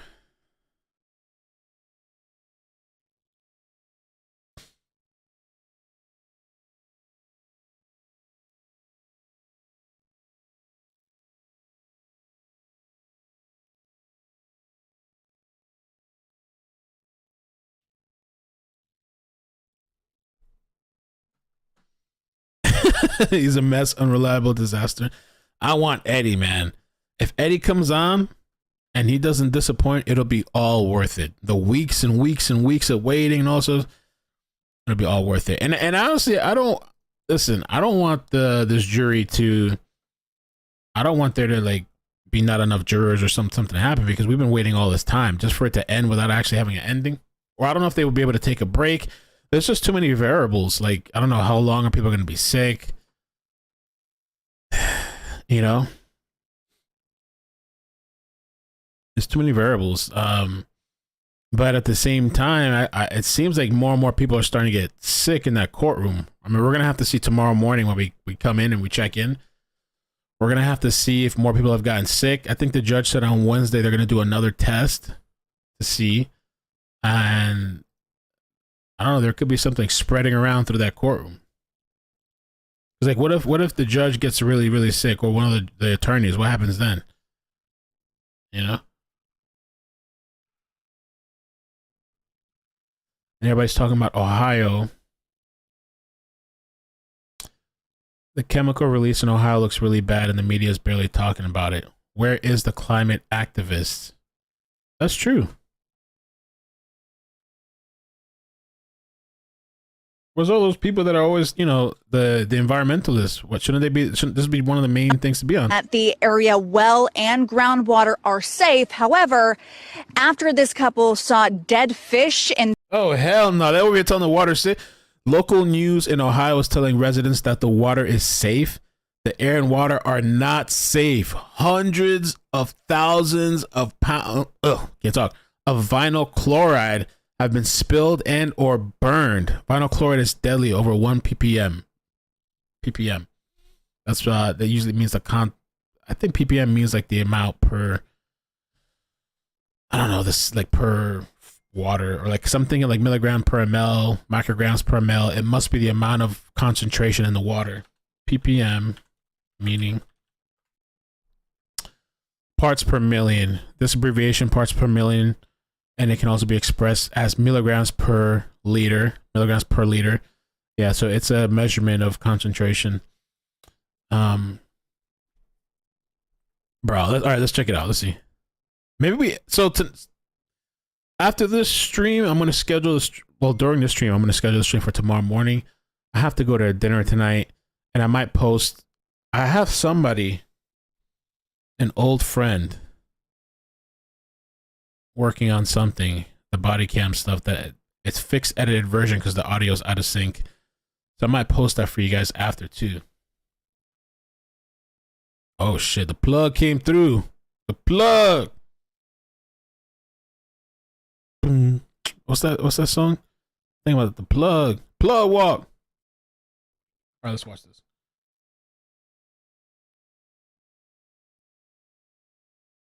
Plug walk. At the area, well and groundwater are safe. However, after this couple saw dead fish in this creek that you're looking at, they're deciding to not take any chances. There was hundreds. Russell Murphy is referring to the fish now belly up in Leslie Run. He and his wife noticed them last night, barely 48 hours after the fiery derailment 5 miles away. This is huge.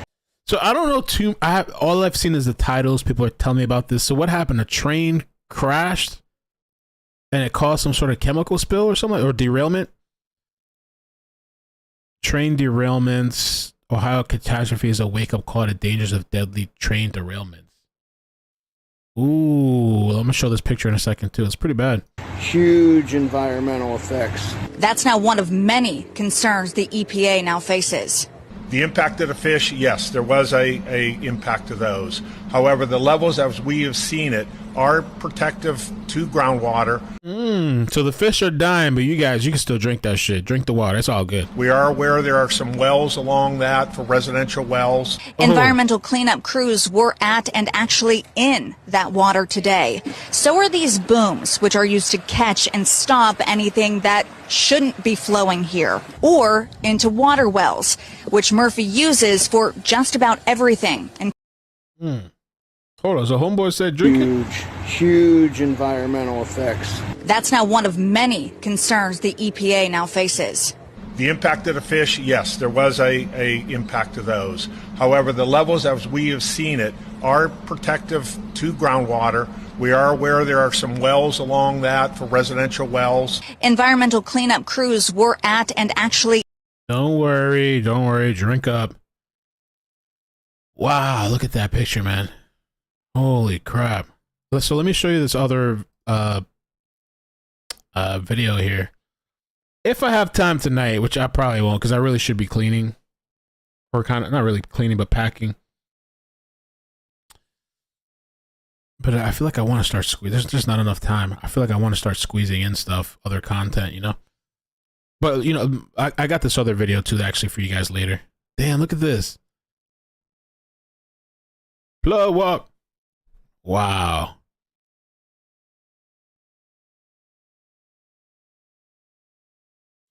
Shannon says it was caused by a locked up axle. Ooh. Wow. Was there anybody on the train?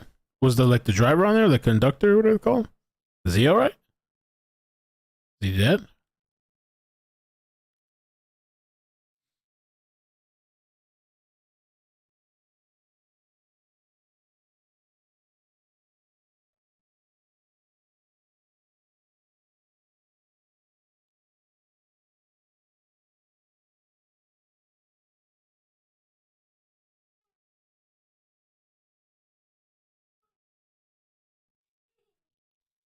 All right. Plug walk.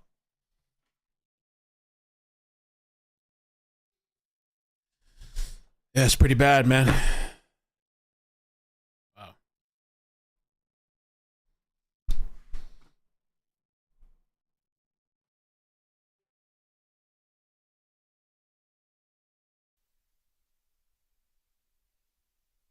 I mean, for me, if I see fish dying, I'm not going to be drinking the water. I probably wouldn't even be showering in the shit, to be honest with you.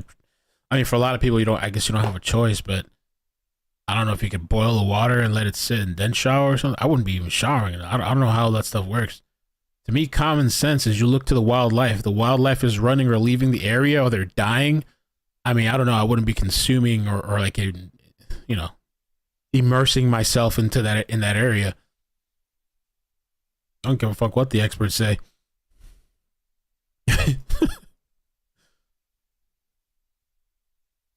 The experts.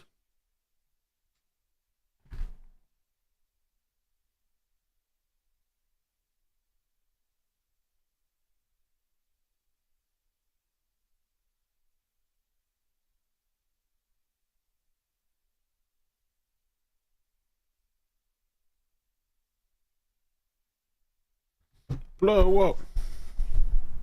I'm trying to get this. I want to get this thing for you guys. I'm just afraid to put it in my video edit. Put it on this computer right now, and I don't want to edit shit because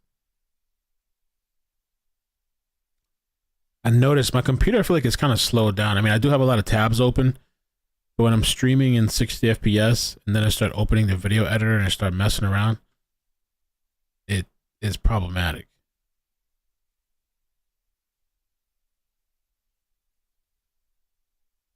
And I'm told it is interesting.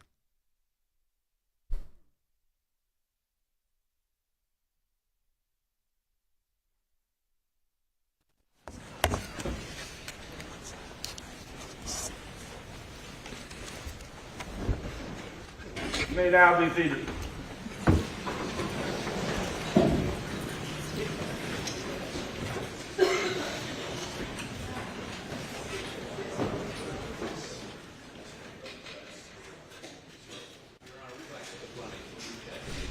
Whatever we put the Elmo for, we put on the screen, don't appear somewhere. Yes, sir.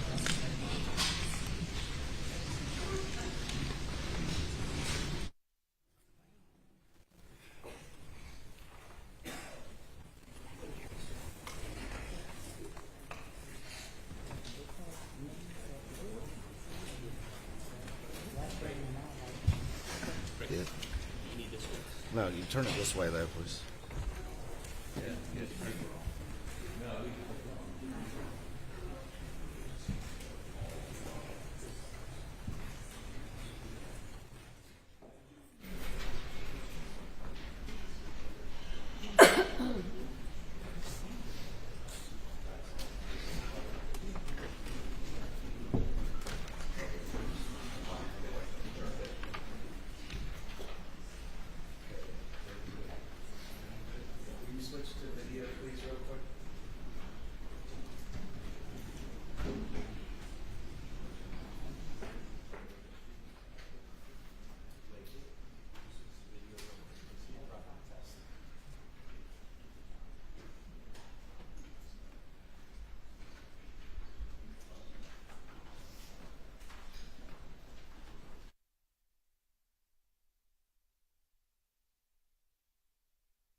Proceed, Your Honor.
Thank you.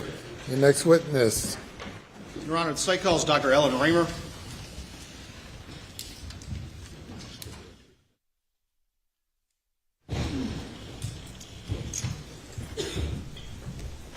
Hold a moment, ma'am. Ma'am. You witness, right? Raise your right hand. Left hand on the Bible. Do you affirm the testimony about the report of this trial shall be the truth, so help you God? Yes. Take a seat in the witness stand. Adjust the microphone if you have to. State your name again for the record. Spell your last name. Yes. Hi. My name is Dr. Ellen Reamer, R-I-E-M-E-R. How are you doing today? I'm doing fine, thank you. I'm going to go ahead and get right to it. And if you would, just tell the jury a little bit about your education that led up to you becoming a physician, please. Yes. Okay. Well, I graduated from medical school in 1997 with a Doctor of Medicine degree. Following that, I did a residency in pathology at New York Presbyterian Hospital, Columbia University Medical Center in the city of New York. Following that, I did a forensic pathology fellowship at the Office of the Chief Medical Examiner of the state of Maryland. Following that, I did an additional fellowship training year at Johns Hopkins Hospital, Johns Hopkins University School of Medicine, also in Baltimore. And I am board certified in forensic pathology and anatomic pathology.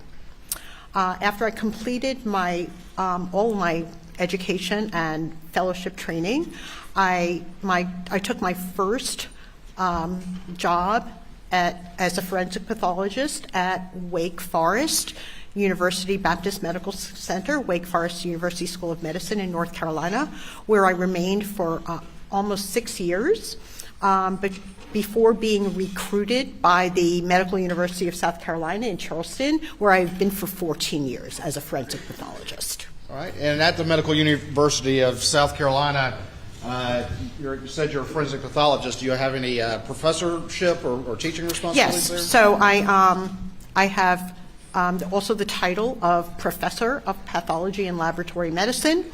And because Medical University of South Carolina is a teaching institution, I am responsible for educating physicians in training as well as medical students, and that's an integral part of my job. So a lot of the work I do is observed by students and trainees. And you mentioned you had some board certifications. Can you tell those to the jury, please? Yes. So, you know, in order for somebody, there's the American Board of Pathology is the organization that certifies specialists in different fields, and well, the American Board of Pathology certifies specialists in pathology and requires them to take very long examinations and demonstrate and pass those examinations. And you can't just sit down and take them. You have to have achieved, gotten through your residency training and fellowship training as well. So I managed to do all of that, and I'm board certified in forensic pathology. Yes. And do you have any membership or involvement in any professional societies that are relevant to what we're talking about here? Yes. Well, I'm a member of the American Academy of Forensic Sciences, and I also am responsible for editing journals. I have various academic responsibilities as well. All right. And you mentioned editing certain journals. Have you published in the field of pathology over the years, given your professorships and your educational Yes. expertise? Because I'm interested in, educating the medical community, I published close to, I don't remember the exact number, but approximately 30 publications in the fields of pathology and forensic pathology. And this is also something that's valued at an academic institution, so you're not just practicing, but also contributing to the body of knowledge in your field. Over the years with this experience, have you had called to conduct a number of autopsies? Yes. So the principal responsibility of my work is to perform autopsies on deceased individuals in order to determine the cause and manner of death. And over the course of my career, don't keep exact track, but I estimate that I've done approximately 5,500 autopsies. 5,500? Correct. All right, and we'll talk more about what an autopsy is in a minute. Over that course of time doing 5,500 autopsies, have you been qualified as an expert and testified in courts of record in the nation? Yes. So again, I'm not keeping track of every single one, but a conservative estimate would be approximately once a month for more than 20 years, which would put me in the mid 200s, so about 250, but that's probably a little bit more than that. And that's times you've been qualified as an expert in forensic pathology? Yes. And is that just in South Carolina, or there have been other places? Yeah, the majority have been in South Carolina, but also North Carolina, where I practiced for 6 years prior to moving to South Carolina. And I've also been admitted as an expert witness in forensic pathology in federal court a couple of times, where I autopsied individuals who died on tribal lands. Your Honor, at this time, the state would move to qualify Dr. Reamer, Professor Reamer, as an expert in forensic pathology. No objection, Your Honor. She's so qualified. All right, Dr. Reamer, before we get to your specific findings in this case, can you quickly describe to the jury what is pathology and what is an autopsy? What is it that your science and being a physician, what are you trying to do? Yes. So the purpose of an autopsy is to obtain as much information as I can from examination of the tissues of the body, and in order to come to a determination of the cause and manner of death. And the autopsy examination is basically a specialized surgical procedure. It starts with an external examination, so before any cuttings get started, I look from head to toe. I look for anything unusual. If there's injuries, I review them. I look at them carefully and document those findings, as well as establish an opinion on how injuries may have occurred. And obviously, because in cases where you have traumatic injury, there's no getting around the fact that it's very graphic, the things that you have to look at and the things here today that you have to describe to the jury. Yes, that's just part of it. Did you have call in this particular case to examine the victims of these murders, Paul Murdaugh and Maggie Murdaugh? Yes, I have the name is Margaret Murdaugh. I know she goes by Maggie, but Margaret Murdaugh as well as Paul Murdaugh. I performed the autopsies on both of these individuals. All right. And do you recall what day that was? I'll have to refer to my notes.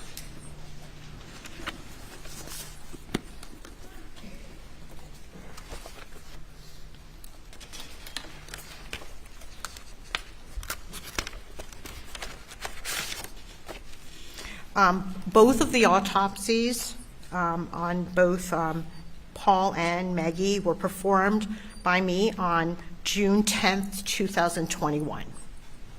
And is it typical when you're conducting an autopsy that you have assistants there that assist you in performing these procedures and that sort of thing? Yes, so I have assistants to help me with whatever I need, and the autopsies, I do the autopsy, and any assistance I need is done under my direction. Sure. And then is it common that photographs are taken of the various injuries and your various findings as you do the autopsy? Yes. All right. And if any physical evidence is recovered during that autopsy, is law enforcement present or some official there to take custody of those sorts of things? They're not always present, but if they're not present at the day of the autopsy, they'll come back, and I seal all of the evidence up and with in secure bags, and then those are transferred to the appropriate investigator. Well, let's go ahead and get to it, and we're going to talk about Paul Murdaugh first, okay? Okay. And we also, do we have some poster boards behind you? And the first one is marked as States 500. And can you explain very quickly what this is to the jury, please? Okay. So you may have seen these kinds of diagrams.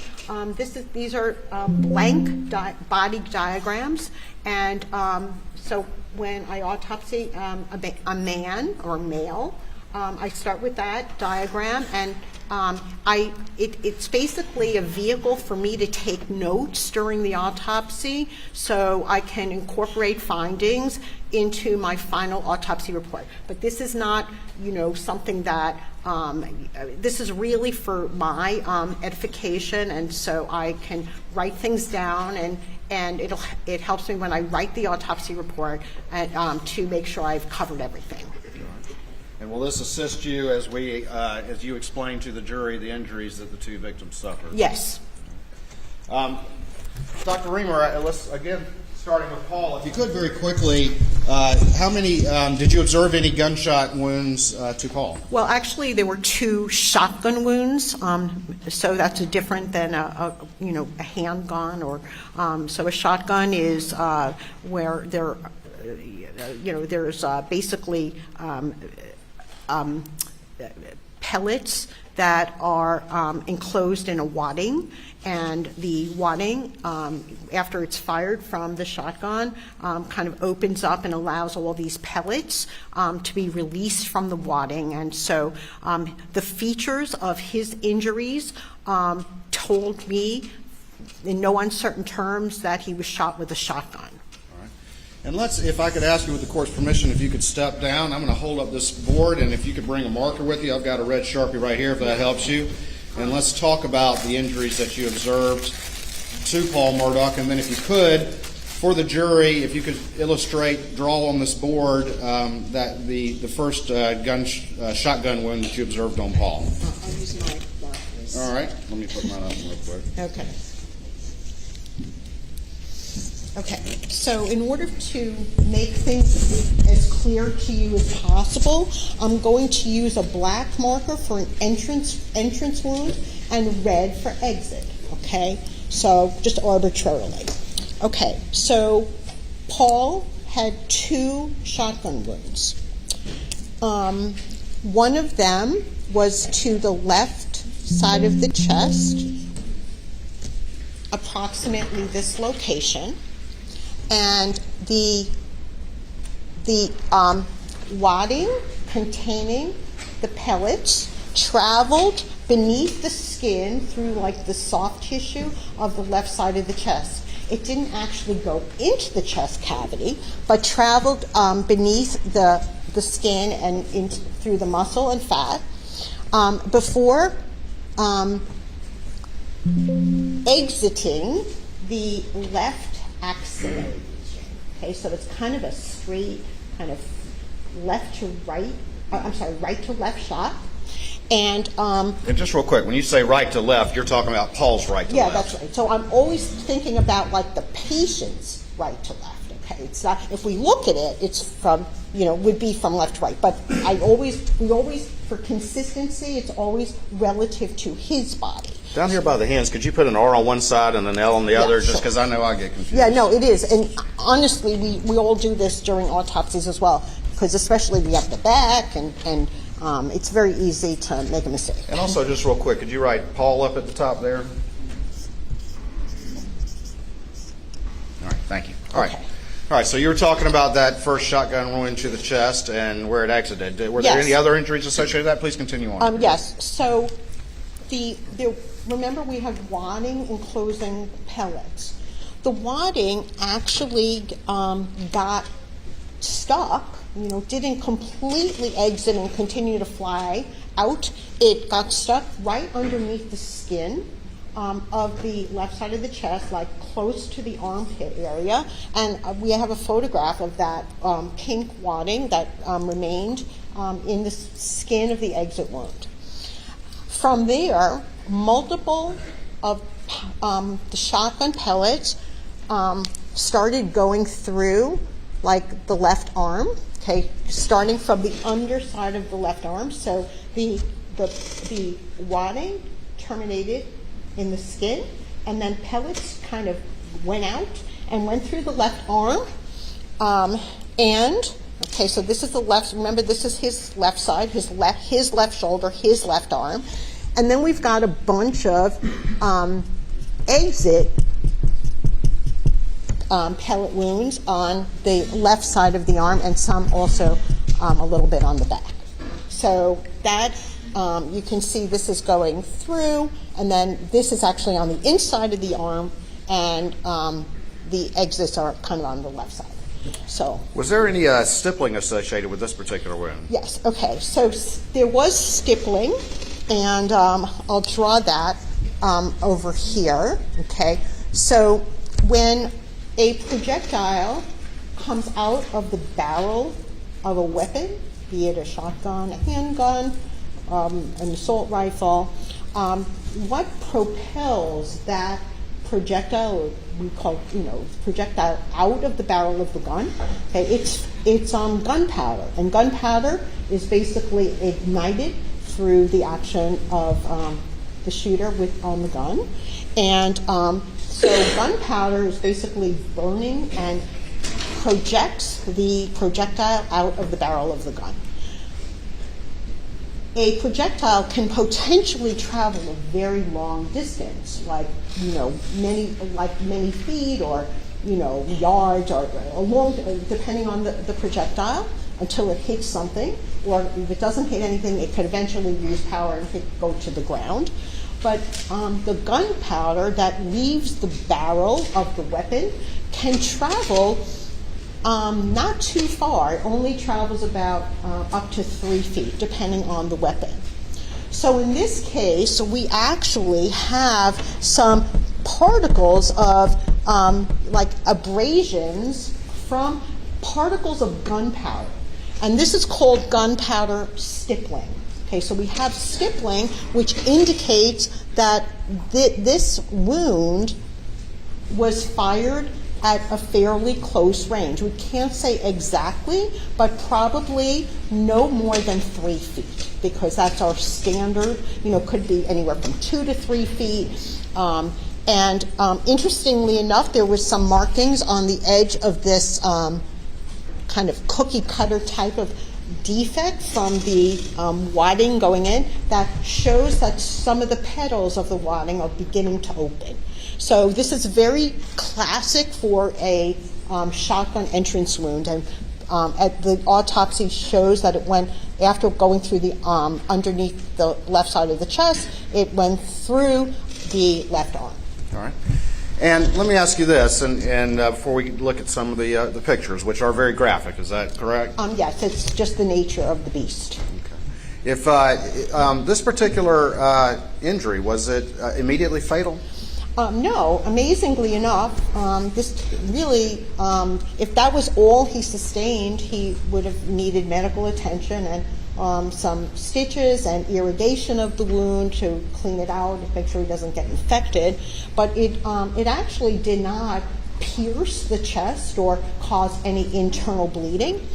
It did, however, cause a bruise or contusion of the left lung, and that's because there's a lot of energy associated with this, but didn't actually go through the ribs, but caused a contusion of the left lung. But he would have been expected to continue to be standing after this. It would not have sent him to the ground.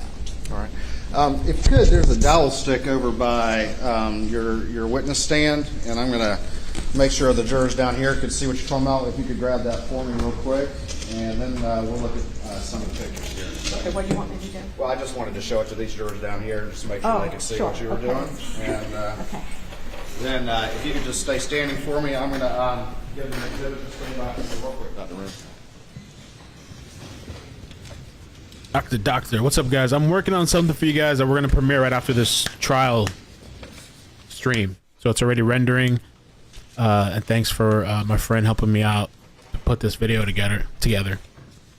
So I'm getting ready to put it up. Trying to work on a little thumbnail too. I was a little worried because I was like, I don't know.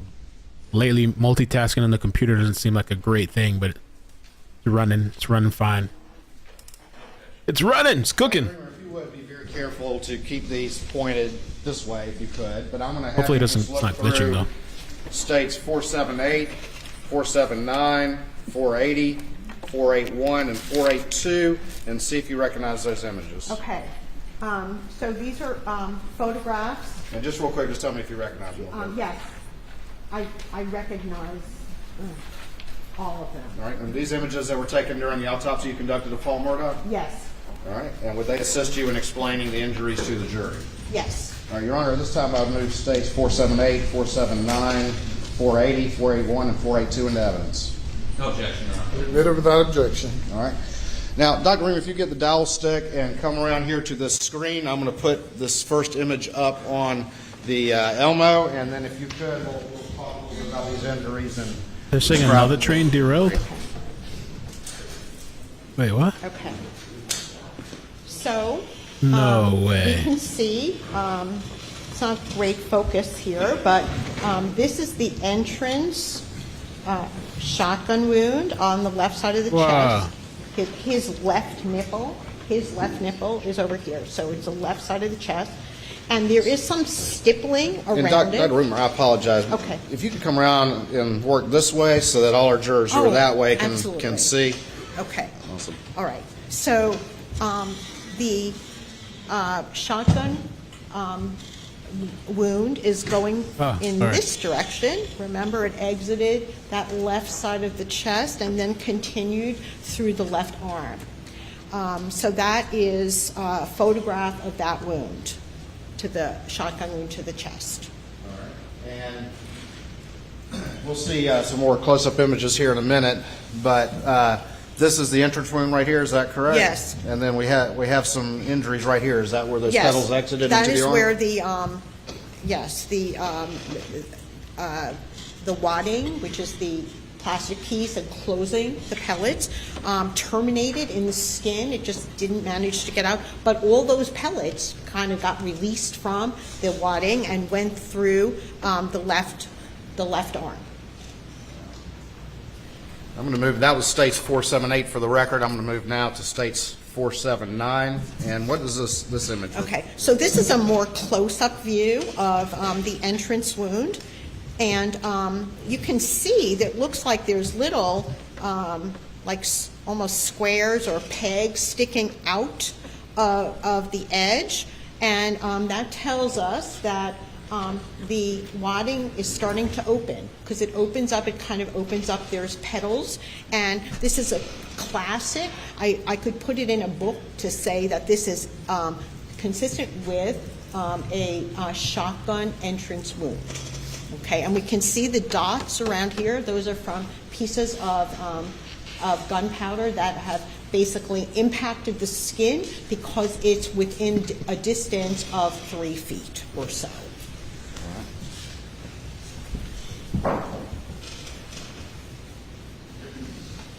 Moving now to states 480. Okay. So usually when I take a photo, I don't want to go too close because then you won't be able to see where it is on the body. But here, this is recognized, this is the nipple, right? His left nipple. And we saw the entrance wound over here. And so here we have the, this is an exit wound where this pink wadding is basically stuck right there.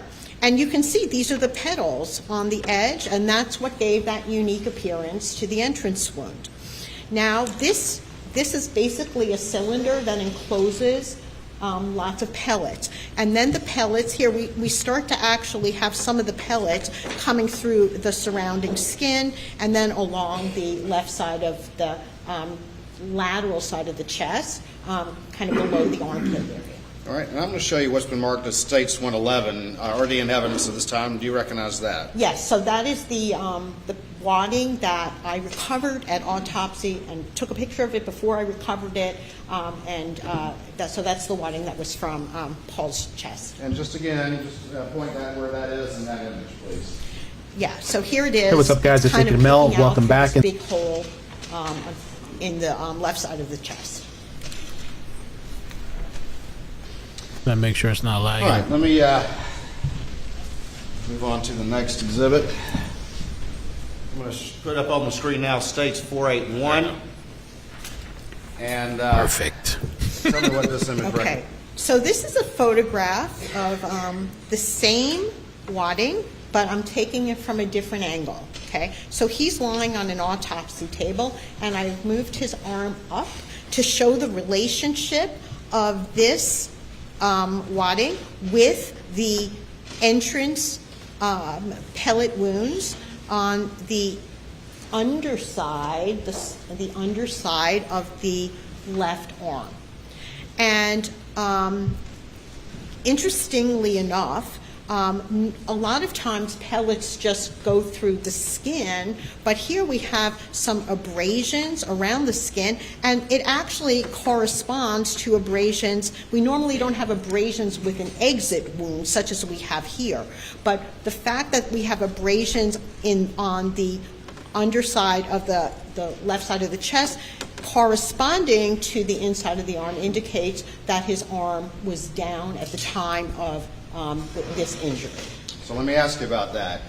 In your expert opinion, having done 5,500 autopsies, is there any way that Paul's hands were up when he suffered that shotgun wound to the chest that you've been talking about? No, the autopsy answers that question, that his arm was down by his side at the time he sustained this injury. And again, highlight the specific features that you observed that caused you to come to that expert opinion. So let's just say hypothetically, if his arm was up, you see all of these abrasions around this exit defect and the abrasions around these pellet entrances. We wouldn't see that because those are caused by when these pellets and the wadding is pressing up against the skin is very elastic. So this is just kind of logic. I think you're all going to get this. It's kind of going to push the skin before it actually exits. The skin's going to stretch a lot. And if it hits up against the other portion of the skin, we have kind of abrasions, which are kind of scrapes on the skin around where it exited as well as where it entered. So these are sometimes called it's a shored exit wound. So the skin actually struck another area, and in fact it corresponds exactly. It's like a reflection. We can see this is reflected. This one is reflected over here. So if we can only get that kind of a mark if his arm is down. Now this is the kind of thing that is the logical conclusion, and I'm confident that was the position of his really arm just show that? at the time he was shot. And this is based on my training and more than 20 years of experience. Guess nobody doing noticed. These, cases. All right, let me look at the next exhibit, which will be 482 for the record. And tell us what you see here, and also, if you could, how that also supports the conclusions you were just talking about to the jury. Okay, so these are the exit pellet wounds on the outside of the arm in this area, right? So this is kind of like his armpit here. And we can see these are kind of just, these pellet exit wounds don't have the kind of abrasions around it.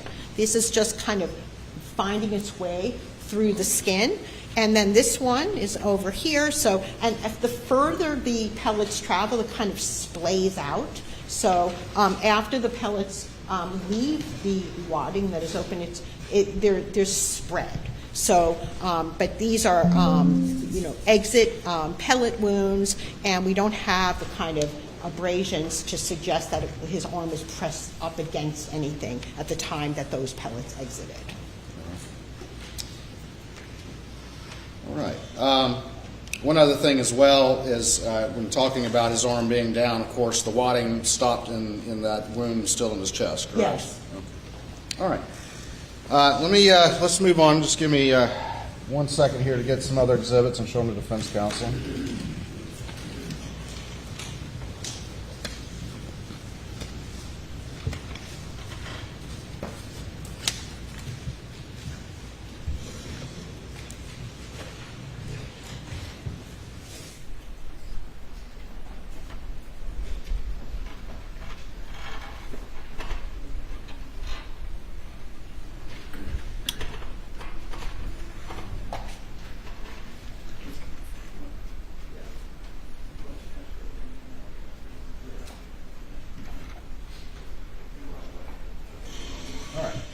All right, Dr. Reamer, if I could get you maybe to stand that way just a little bit. I know we're in tight confines, and then we're trying to be as respectful as we can with these images. I'm going to show you now what's been marked as 483, states 484, states 485, 486, and 487.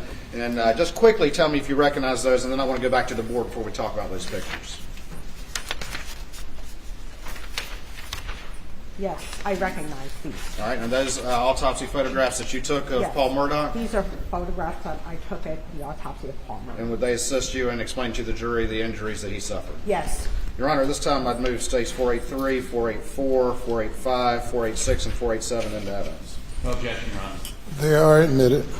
And Your Honor, I think all these exhibits, both he and I, 90% of them that we're introducing, will be under seal. Yes, sir. And for the record, these are under seal, and I provided the cover sheets to the court reporter. Every exhibit except for the poster board that we're doing, the state would request to be under seal because of their graphic nature. All right, Dr. Reamer, that was, and we'll come back a little bit more to that first injury, but there was a second shotgun injury as well. Is that correct? Correct. All right, and I'm going to go back to States 500, which is the poster board, and if you could explain to and draw on this diagram that second injury, and then we'll look at the pictures. So there was a large shotgun wound defect to the top of his left shoulder. And there were lots of pellets recovered in the left shoulder area. And from there, it kind of just went across the top of the left shoulder and then went into the left side of the neck and face. Okay? And from there, his face actually was not destroyed from this, but there's a big exit wound on the top of the right side of the head. So this wound went from his left toward his right and upward, and with a slight front to back deviation. Now, what does that tell us? We don't really know. It's kind of going toward, it's sparing his face, it's going behind the face.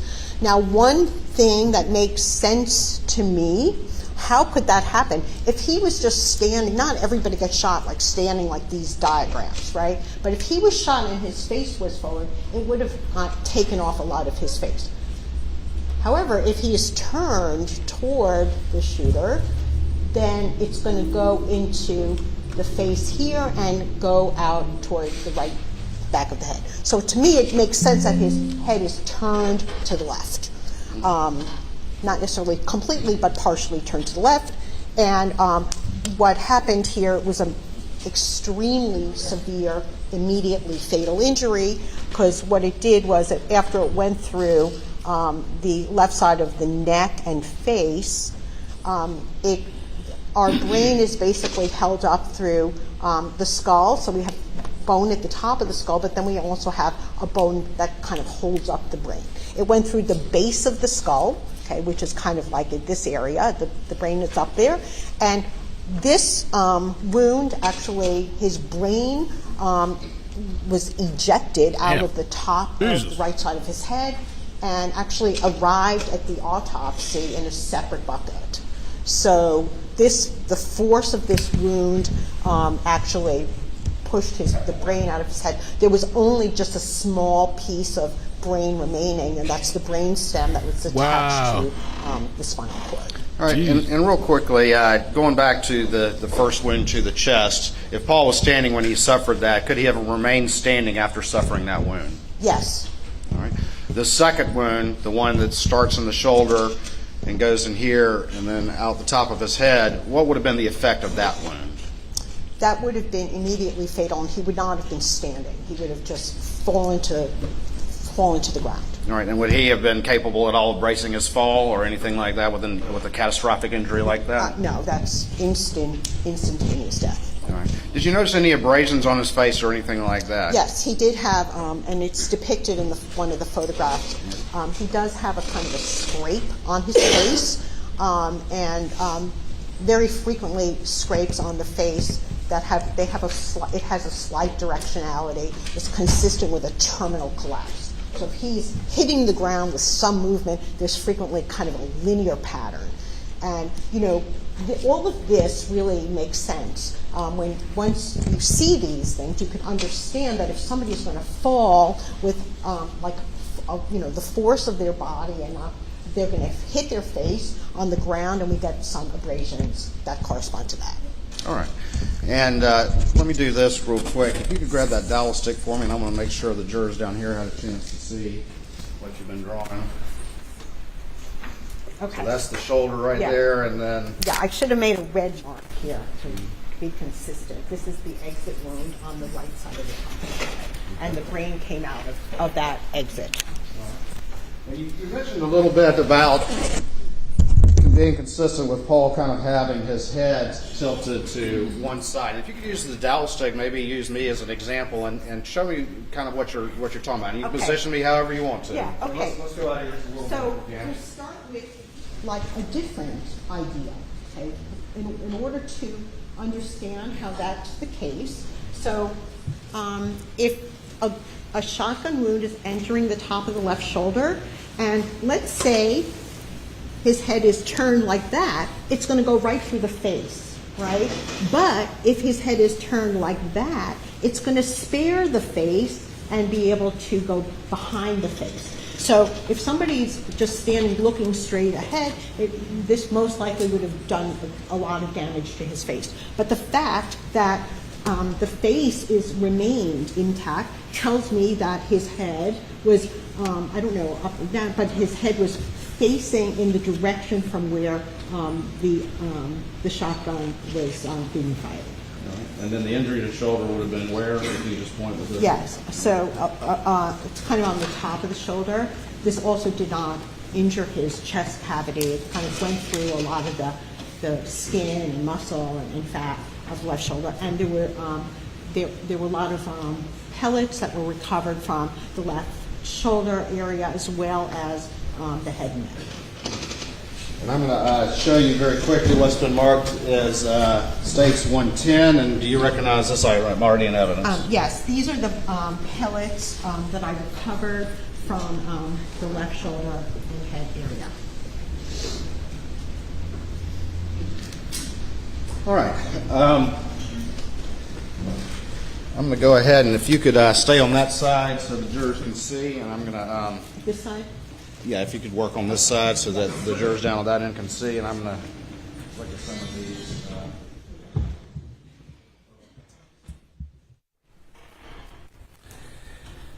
All right, and I'm going to show you first what's been marked as States 483, and can you tell me what's on this particular image, particularly as to some of the things you were just describing as to the abrasion and things like that?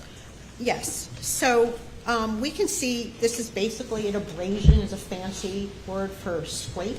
So there are scrapes on the right side of his face.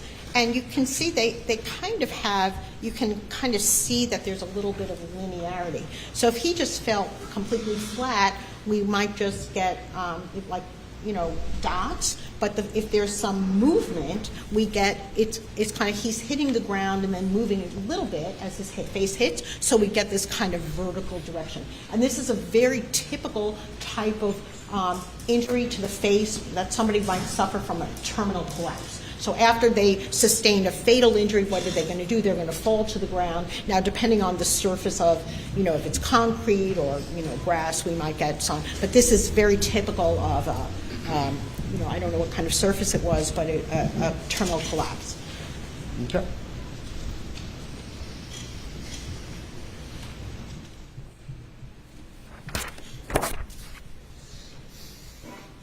All right, if you would, with this image, and this would be States 484, please explain to the jury using this image some of the concepts that you've been describing to them. So this is the top of his left shoulder, and this is the continuation of the ammunition through the left side of the lower face. And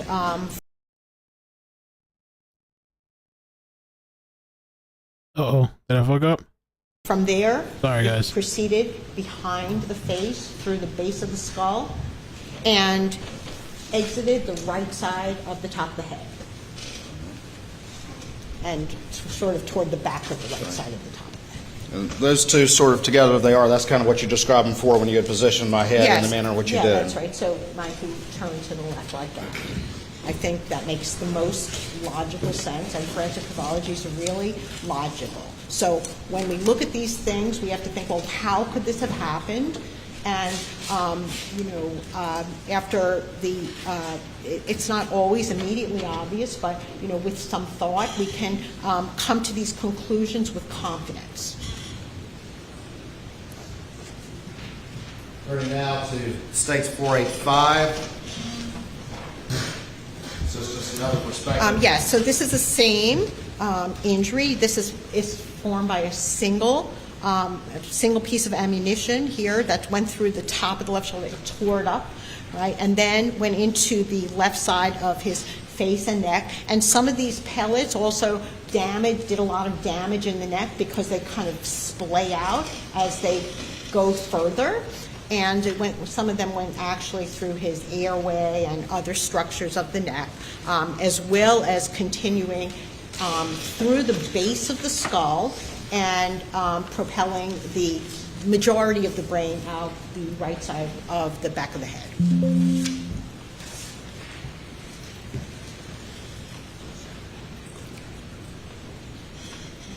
Okay. And now going to the sort of the end of that particular wound. Tell us what this image represents. So, you can kind of see, it looks like this piece of his head. We're not really seeing the entire thing because his forehead is basically still intact, but you can appreciate at this point that, the contours of his skull are disrupted. And that's because there's a defect at the top of the skull, but not involving the forehead, so it's kind of in the back. So we know it started at the shoulder, it's exiting in the back, so his head may have been like that, facing toward the left.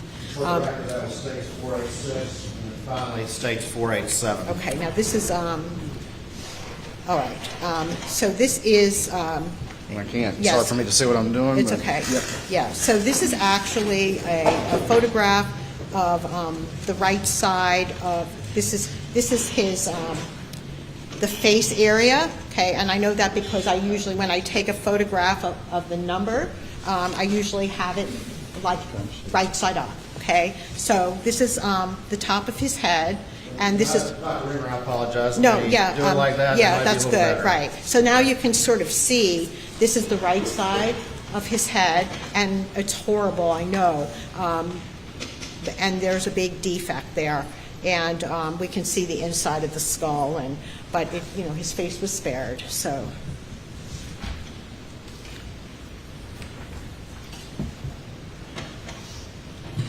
All right, Dr. Raymer, if you would. That's all the images I have right now. I'm sorry.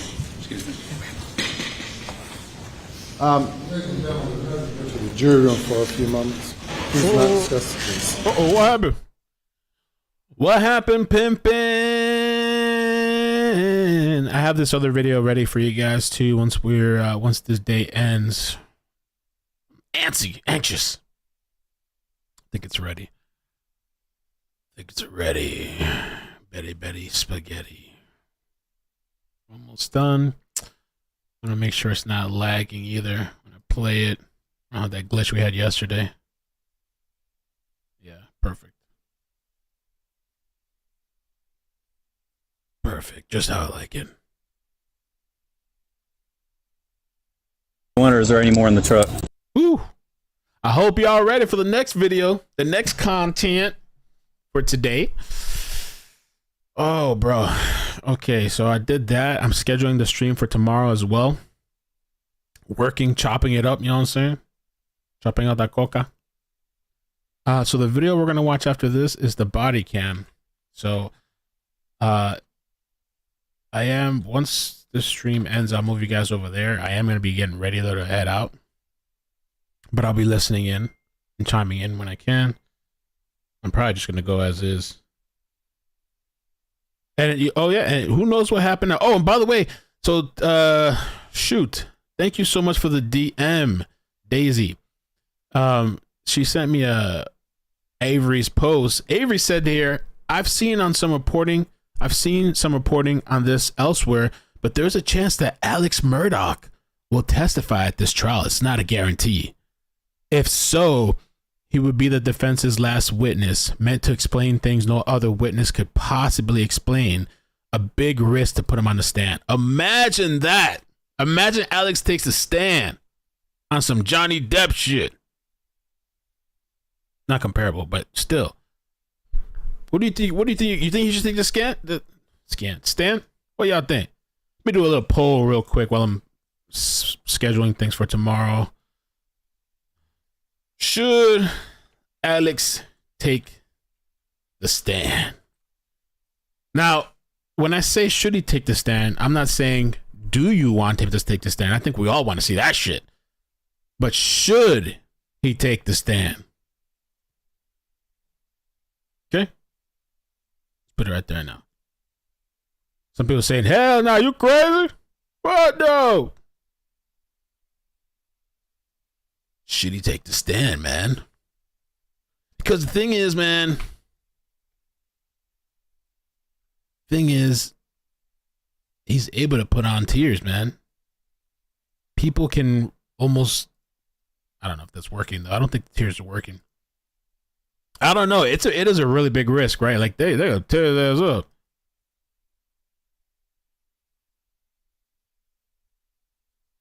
That'd be interesting. I don't know. What do y'all think today? What do y'all think? I'm in multi-task mode.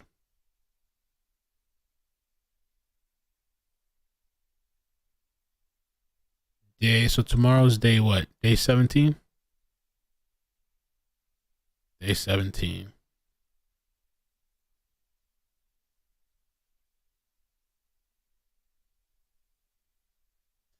I'm going to see what you guys are saying here in a second. I wouldn't believe how much shit I did in the background. Oh, there we go.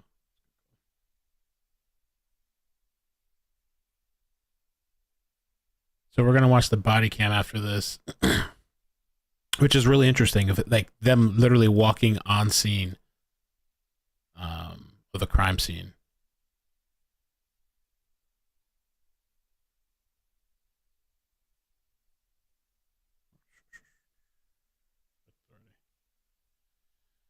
Okay.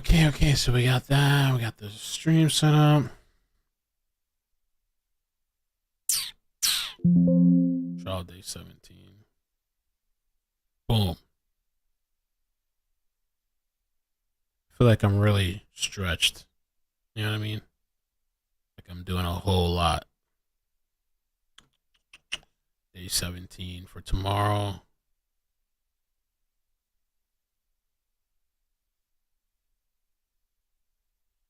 I'm just gonna, let's see, 14, 9:20 a.m. Make sure I get a good night's sleep tonight.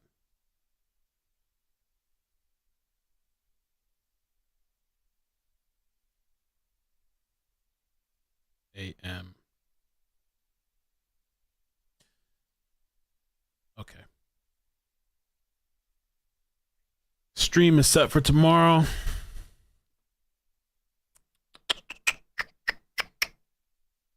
Okay. Oh.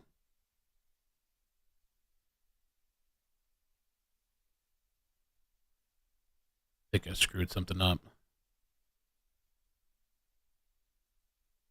Here for tomorrow, I have to change the stream key. Okay.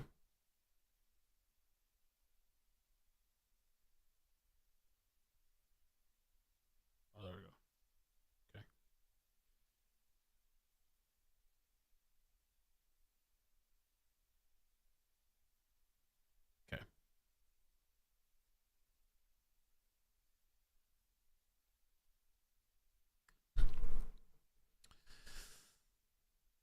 Yeah, I wonder what happened. Can somebody let's see if I can take a look online now that I'm situated a bit. Breaking. Oh yeah, somebody else tagged me too. Thank you, Angela. Breaking. Sources close to the Alex Murdaugh's defense team tell me his attorneys plan to call Alex Murdaugh to the stand to testify as part of the defense. Bro, if that's the case, it's gonna get good. Bring cousin Eddie, bring Alec Murdaugh, bring Buster. I don't think Buster's gonna have much, but well, he might. I don't know. Ooh. And that's gonna be some good content for the body experts, body language experts. Body language. Body. Can I show you guys something too? Somebody tag me somewhere. Thank you so much, Tara, for sharing my tweet, my live stream tweet. I didn't even tweet about the trial today. I forgot. Somebody sent me. Oh, there we go. So supposedly, is this another one?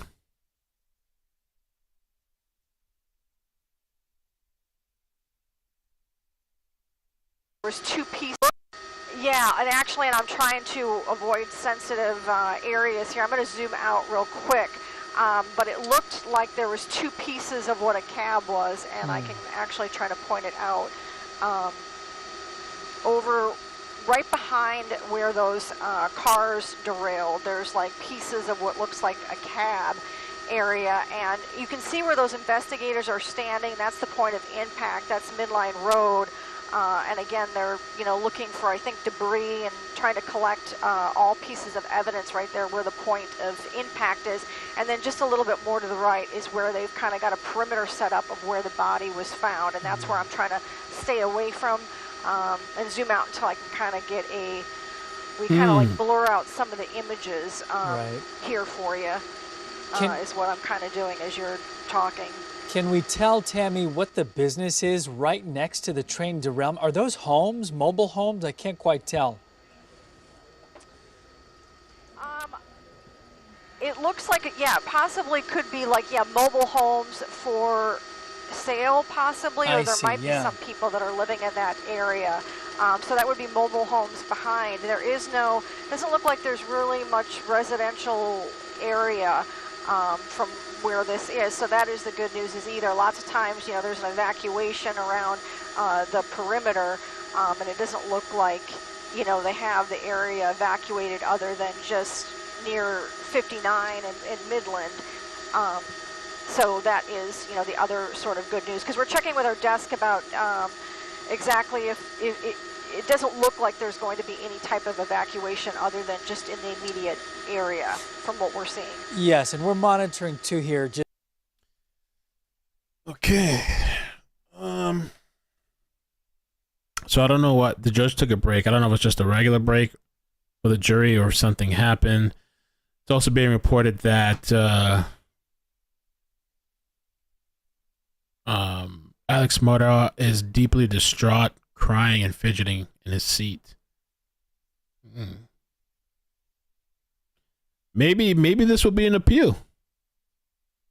Maybe I mean the defense call him as a witness. He's crying, right?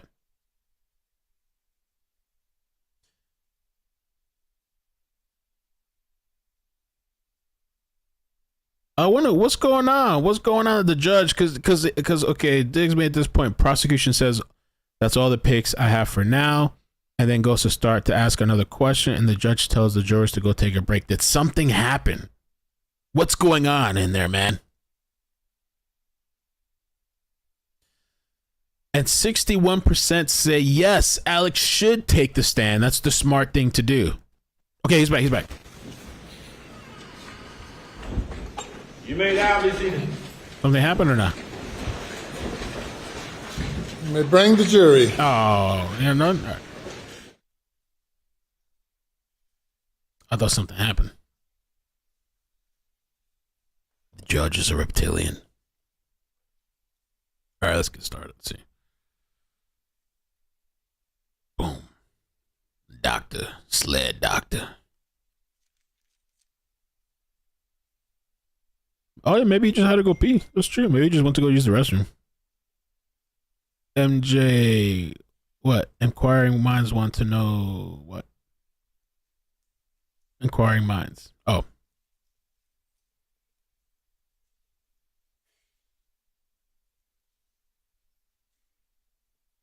Oh nah, hell nah, y'all done up and done it. Legendary. Them country boys on the ride with them big fat wheels on the side. And now, remember that song? Thank you. You may Play that, proceed. boy. Yes, sir, Your Honor. May it please the court. Dr. Reamer, before we took a break, we were obviously discussing the very catastrophic injuries from that second shotgun wound to Paul, and that would have been immediately fatal. Is that correct? Yes. Let me ask you this very quickly. Do you see any evidence of any defensive wounds on Paul? No, I did not. Can you describe quickly what a defensive wound is and then explain why you see none in this particular instance for this? Yes. So a defensive wound is, sometimes somebody might sustain injuries that suggest that they had their hands or arms up while trying to defend themselves from from what is about to happen. And I don't see anything on his hands that would indicate, he had his hands up to his face in anticipation of the injury that was about to happen. So. And in your expert opinion, as you described it to the jury before, his arm was down for that first shot. Yes. So that first shot, his arm was down, and I don't see any evidence of injury to his hands from the second wound. And then that abrasion on his face is consistent with that second shot and him just having terminal Right. collapse. So falling to the ground, hitting the right side of his face on the ground with a little bit of forward movement. So we got that kind of linearity, and that would be consistent with collapsing to the ground after it's very frequently people, after sustaining any kinds of disabling injuries, if they're standing up, they're going to fall. It's just gravity. And so he fell, and he was face down at the time, so he had a scrape on the cheek, which is the surface of his body that impacted the ground. What were toxicology results on Paul, if any? Anything that he might have had in his system? Oh, yes. So every person that has an autopsy at MUSC, and everybody gets a full toxicology testing done. MUSC does not actually perform toxicology, but toxicology was sent to a toxicology lab that tests for any possible substances that may be in the blood, and the only thing he had in the blood at the time of his death was caffeine. No alcohol or drugs? No alcohol or drugs. It was negative. Okay. Were you able to reach any conclusion about the order in which Paul suffered these shotgun blasts? Okay. Well, in my opinion, based on my education and experience, the first shotgun wound, the initial shot was to the chest, following which he remained standing and sustained the other gunshot wound to the top of the left shoulder and head. If we think about it, well, is it possible that the other one was first? It just kind of defies logic, right? So if he got that one first on the left shoulder and through his head, we know that one sent him to the ground. So he fell to the ground, hit the right side of the face. How is he possibly going to get that one to the front of the chest? So it's just hard to imagine a scenario in which the shotgun wound to the head was first. Let's move now, if we can, to Maggie Murdaugh. And you did her autopsy as well as you described in this jury, is that correct? Yes, I did. All right. And how many gunshot wounds, just very quickly, did you observe on Maggie? So she sustained a total of 5 gunshot wounds from a minimum of 4 shots. Let me get you the Alex it could have been scan. from 4 shots with 5 wounds or 5 separate shots, and I will explain once we do that. I have what's been marked as States 501, and again, this is another diagram that would assist you in explaining these injuries. Yes, so this is the female, the woman diagram, and and this is what I used to take notes while I performed the autopsy. All right, if you would step down, please, and walk over here, and we'll do the same procedure with Maggie. You can start out by writing her name at the top, and then put the left and right on there too to aid us in understanding.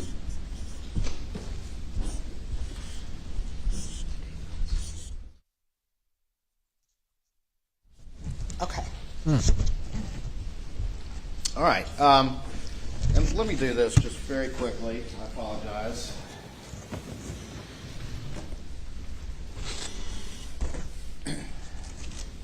And going back to States 500, and this is Paul, is that correct? Yes. And you had an arrow right here kind of showing the direction of shot number 1, is Yes. that right?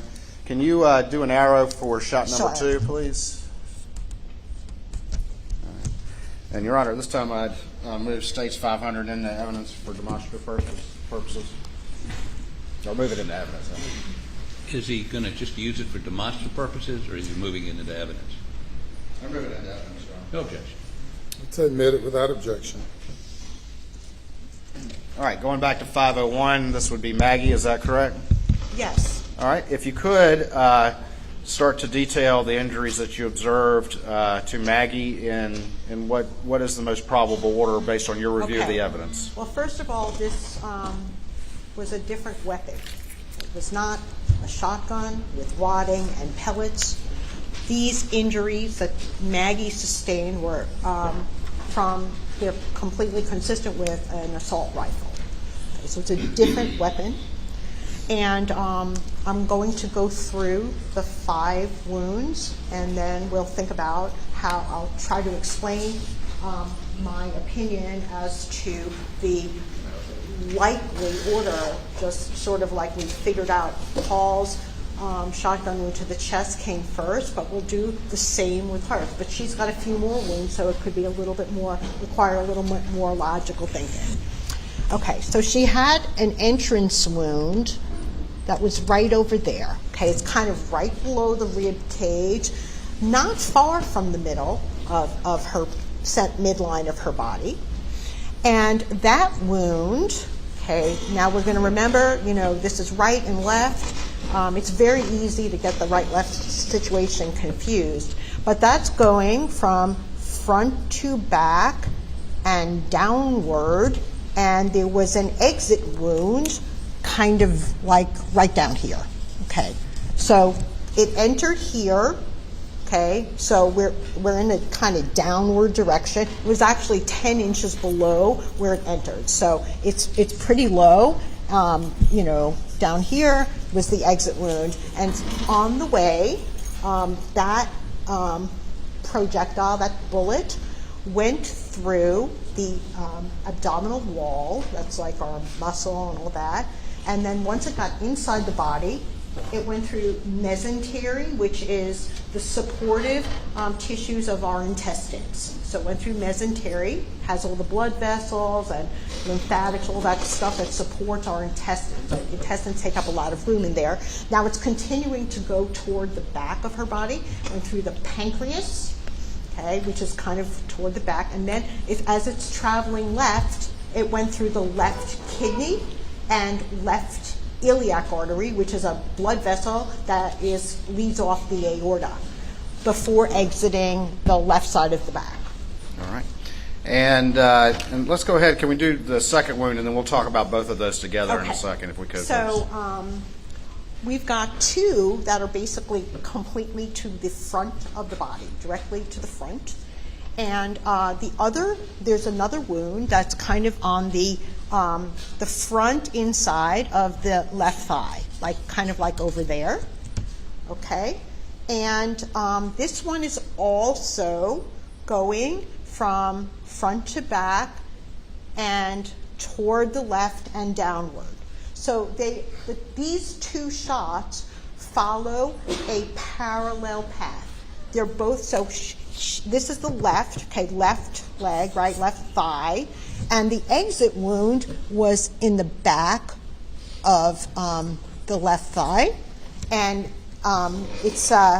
it actually, this is a little bit too high, okay, I should, but it was lower Put down. that X through the wrong one. I'm sorry. Yep. Okay. All right. Yeah, so it's traveling in a downward direction and also with a kind of a slight right to left. So I'm going to draw an arrow to indicate the direction, okay? So that one's going like that. And then this one is also going in the same direction, downward toward the back.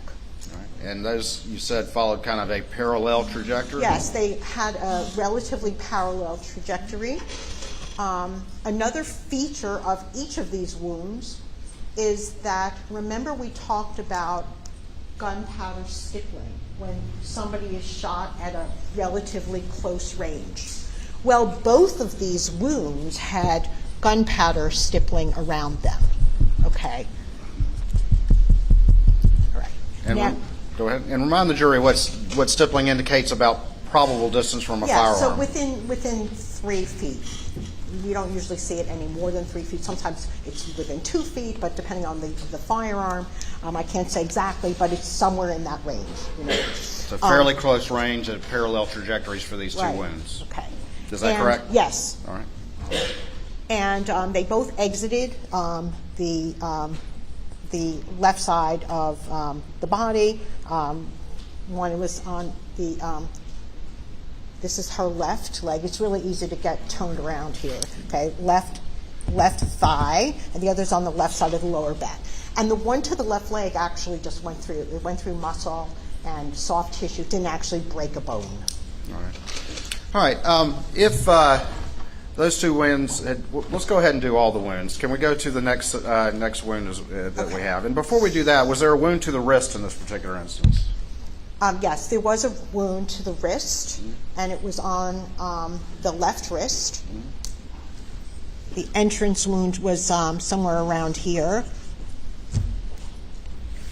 And, okay, so this is her left wrist, and then the exit wound was a little bit higher on the inside of the arm. So this is the kind of the hairy part, this part, and then the inside where there was an exit wound. All right, and using my left hand, can you kind of point generally to the jury about the location of those? Yeah, so kind of going in here and out there. All right. All right, so that's 3 gunshot injuries at this point. Is that correct? That's correct. All right. Now tell me about the fourth one, if you would, Okay. please. So the fourth one was somewhat unusual because it's going in an upward direction through the body. Okay, there was an entrance wound on the underside of the left breast that exited like the top of the left breast. Okay, and from there we have some marks on. There's like bruising on the left side of the chest up here, the left clavicle, and that bullet continued through the underside of the left side of the face. Okay, so there's a wound kind of like over there, okay, and everything is kind of going up. So this was an exit, and then we have like a re-entrance, okay? So we have a series of defects. We have, this is an entrance, an exit, and then the bullet continued through the left side of the face and lower ear area and into her head. Okay, now in addition to that... Just real quick, those first 2 wounds that you described, the wound to the abdomen and the wound to the leg, and those were both to the front of the body, is that correct? Correct. And they both had a similar parallel trajectory, is that correct? Yes. Would either one of those wounds have been immediately fatal? No. All right. The wound you just described, and how about the wound to the wrist? Would that have been immediately fatal? No. What about the wound that you just described that went in near the breast and then went into the head? Yes, that would have been immediately fatal because when it entered the left side of the face. It basically destroyed the brain.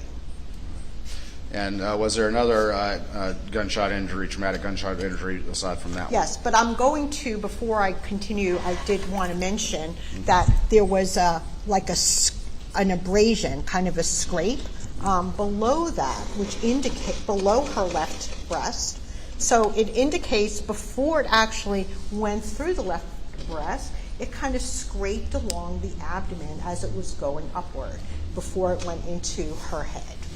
On the injury, the gunshot wound, the assault rifle wound to the abdomen and the assault rifle wound to the leg, you said there was stippling there. Is that correct? Yes. The other wounds did not have any stippling, Right. so they were from further back. The wrist wound had no stippling? Correct. And that wound that you just described going up into Maggie's head, that did not have any stippling either? Correct. All right. You mentioned there's one more as well to her head. Is that correct? Yes. All right. Describe that to the jury using this chart, please, or this diagram. Okay. So there was an entrance wound to the back of the head, okay, that was kind of like right over there, okay, and it's kind of near the base of her skull, and that was going downward. Okay, now this is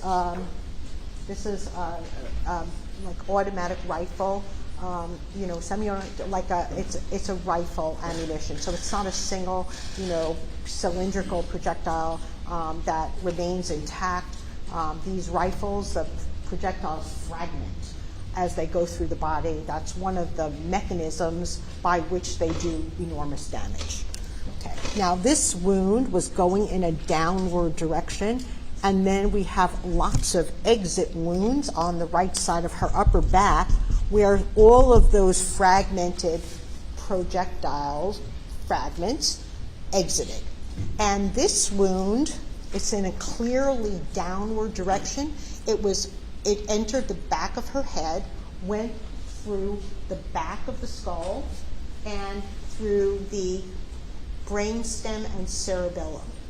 Okay, so these are vital portions at the very bottom of the brain. But it did not enter into her chest. It continued just scraping along the top of the back. So we know this is going in a downward direction. So how do we reconcile? How do we make sense of a wound that's going upward and then another wound that's going downward? Okay, you'll recall this wound that went through her left breast and into the left side of her face injured her brain, right? She's not going to be standing anymore. Now, how would this even go upward? Okay, those first two shots, right? The one to her, or we'll say the one to her, the right side of her abdomen, that went, remember, through her pancreas and the left kidney.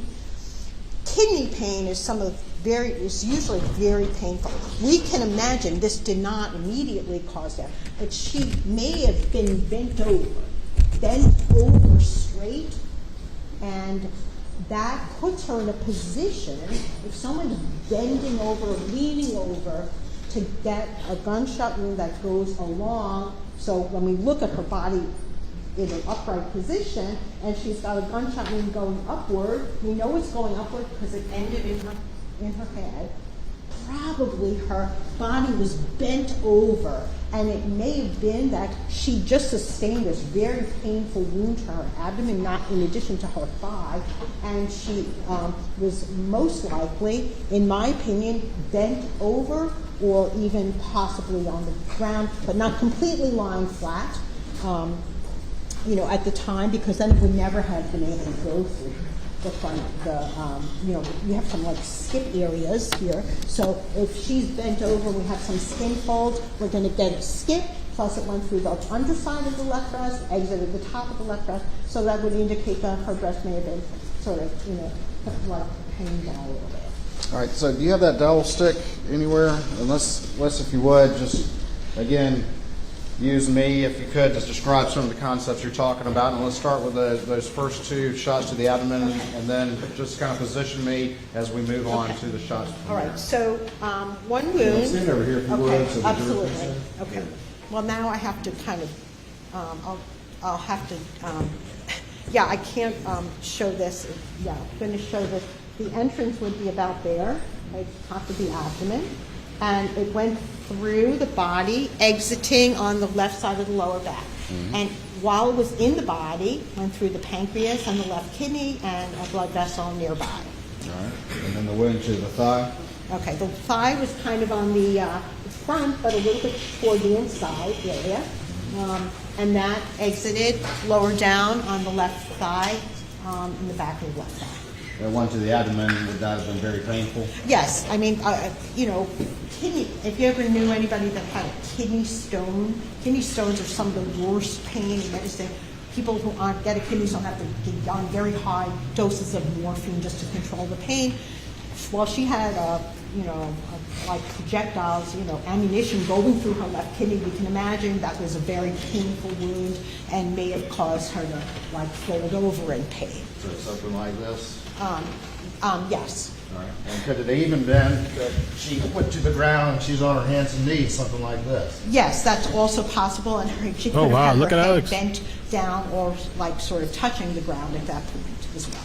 This shot, this one right here that you described right there, is there any way at that point in time she could have been completely prone flat on the ground like this? No, because then how, the bullet's not just going to go up. So she has to at least have been, I can't say for sure, but it makes sense that after receiving those first two shots, she's going to be bent over at least, or possibly, even lower to the ground, enabling her to get a wound.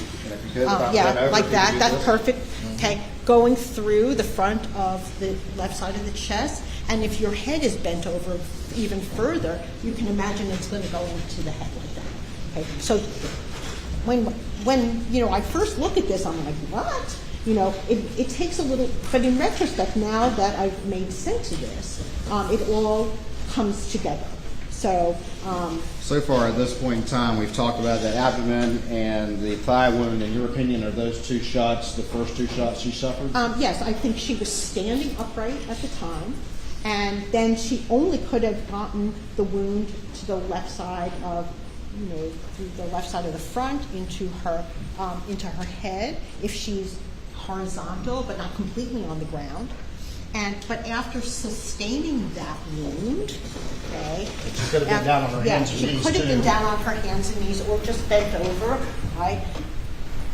It went into her brain. She's going to fall to the ground completely, and that puts her in a position to get the gunshot wound to the back of the head. I can't really, you might not. You're too far away for that. Sorry, I'm going to go over here, but. Show me that last wound. Okay, so the last wound was going in a downward direction, entered here, and it's kind of, enough to fracture the skull and go through the back of the brain, which is like the brain stem, and then have just a bunch of exit wounds there. So that actually is in kind of a downward direction. So we've got something going upward, we have something going downward, and it only makes sense that the one to the left side of the front occurred first, because if the one to the back of the head she basically was already had injury to the brain sufficient to have killed her. The one to the back of the head that went down was, an additional wound, but the one that entered the left side of the brain was already sufficient to have killed her. If she had not suffered this wound right here, the one where she's hunched over her hands and knees, if she had not suffered that one, would this one to the back of the head also been immediately fatal? Yes, either one of them would have been immediately fatal. That one went through the brain stem and the cerebellum. Those sections of the brain, their whole job is to keep us alive. They keep us breathing and set the cardiac rhythm, and without that, none of us would be here. But in your opinion, abdomen and thigh is first. This one that went through her breast into her head is after that, and then this one is when she's prone on the ground to the back of the head. Yes, so I do think this isn't something that I immediately realized, but after thinking about it, how this is gunshot wounds to one person. How do I make sense of this? And this is the most likely logical sequence of shots that she sustained. I also want to mention, remember we had this this wound to the, so we have 4 we know about, right? We've got right side of the abdomen, left thigh, like left, the left side of the head in the front, if you have breast first, and then we have this last wound while she was prone on the ground, okay, to the back of the head. We also have this additional wound to the left wrist that exited a little bit higher. Now, is it possible that her arm was just somewhere and got shot? Yes. But remember, we know that she must have been in a lot of pain in her abdomen from that shot that went through the abdomen. And if she is bent over, where would her hand likely be? It makes sense she might be bent over with her hand right there. And so if her hand is bent, she's got her hand on her belly, the wound entering the left wrist could exit there before actually going up. So if she's got her hand on her belly, I don't know if that's actually happened, but that's why I described 5 individual gunshot wounds, but because the left wrist could have moved, it could have happened before another one of the shots. And what you just described there with her wrist kind of close to her stomach after suffering that abdominal and thigh wound, that is consistent with the evidence what you just described. Is that correct? That having her hand right there, like yeah, that it would be consistent. I can't say 100% that that's what happened, but that is a gunshot wound to the left wrist, and it may have been sustained while she had her hand on her abdomen, possibly. Give me 1 sec.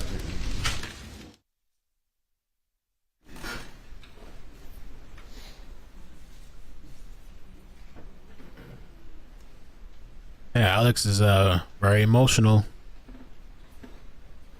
It would be interesting if they bring this guy on and take the stand, the defense.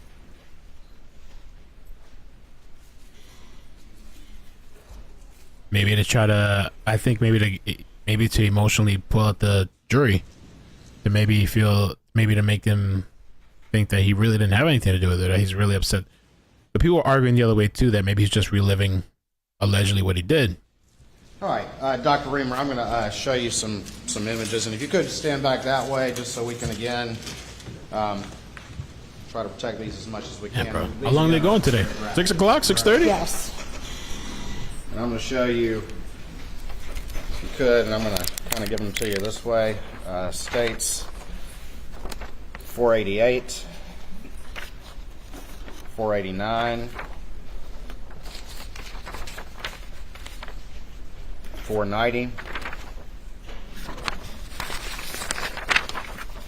491, double check.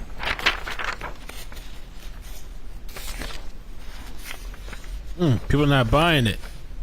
People not buying it. Oh, saying he's an actor. 493. But what if he's really has in tears? Van Drilly, thank you so much for the subscription on Twitch. 495. Fortnite, thank you for the super chat. Says prosecutors tried to show he can cry when he needs to. He also could be crying because he's sad they're gone, but killed them for pity and hiding financial stuff. Kelly in Oregon, thank you so much for the super chat. Says Mel, you saved me from online shopping today. Here's your cut. Thank you, appreciate that. Thank you for the love. Pam, thank you for the super chat. Says, do you have Maddie tomorrow? Or for Valentine's Day? And 499. This is for her, sweet girl. Thanks for hosting us all through this trial. Yes. Yeah, I do. I have her like 99.98% of the time. Maggie Murdaugh. Yes, these are photographs that I and I think it's a half a day tomorrow for them. Maggie Murdaugh's wounds. We're going out tonight. Would those assist you in explaining these injuries to the jury? Yes. All right, Your Honor, at this time, I'd move into evidence. States 488, 489. Y'all think it's regret? Some people think it's regret. 491, 492. Kimberly says he recovers from the emotional breakdown way too fast. That's true. It's kind of like a snap of the finger. No objection, Your Honor. You admit it. I don't know, man. He got tears, man. Grab the dial stick. He's crying, man. He's crying tears. Try to move through these as expeditiously as I can. I wonder when they're gonna. They must be pushing till 6 today. Man, it's gonna be rough, bro. Starting with 488. Tell the jury.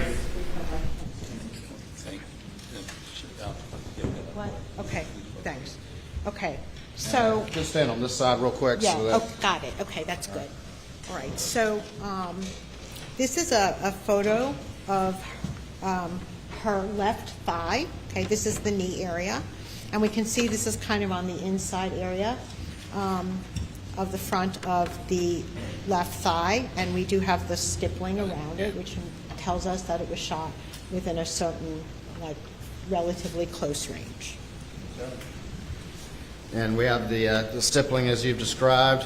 Moving on to stage 489. What is this right here? So you can kind of appreciate this is like the curve of her knees. This is the back of Yeah, he's crying, man. left thigh. I don't know, bro. Where we have an exit wound. He's reliving it. Going on now. Because I'm thinking, let's say, allegedly he did Okay, it. so this is the entrance wound. He could just be remembering the moments to make himself cry. Or he could just be grieving his family. Close to the midline. And be innocent. I don't And know. we do have stippling here. It's a little sparser and a little further spread. So that was also close enough, within 3 or so feet, to deposit the stippling, probably a little further back than the one to the left thigh, because there's a closer, there's more tightness of the stippling on the thigh. So if we think of it as kind of going outward, it covers a wider area and is more sparse on the right side of the abdomen. Moving on to the next one. What is this right here? Okay, so this is the exit wound to the left side of the lower back.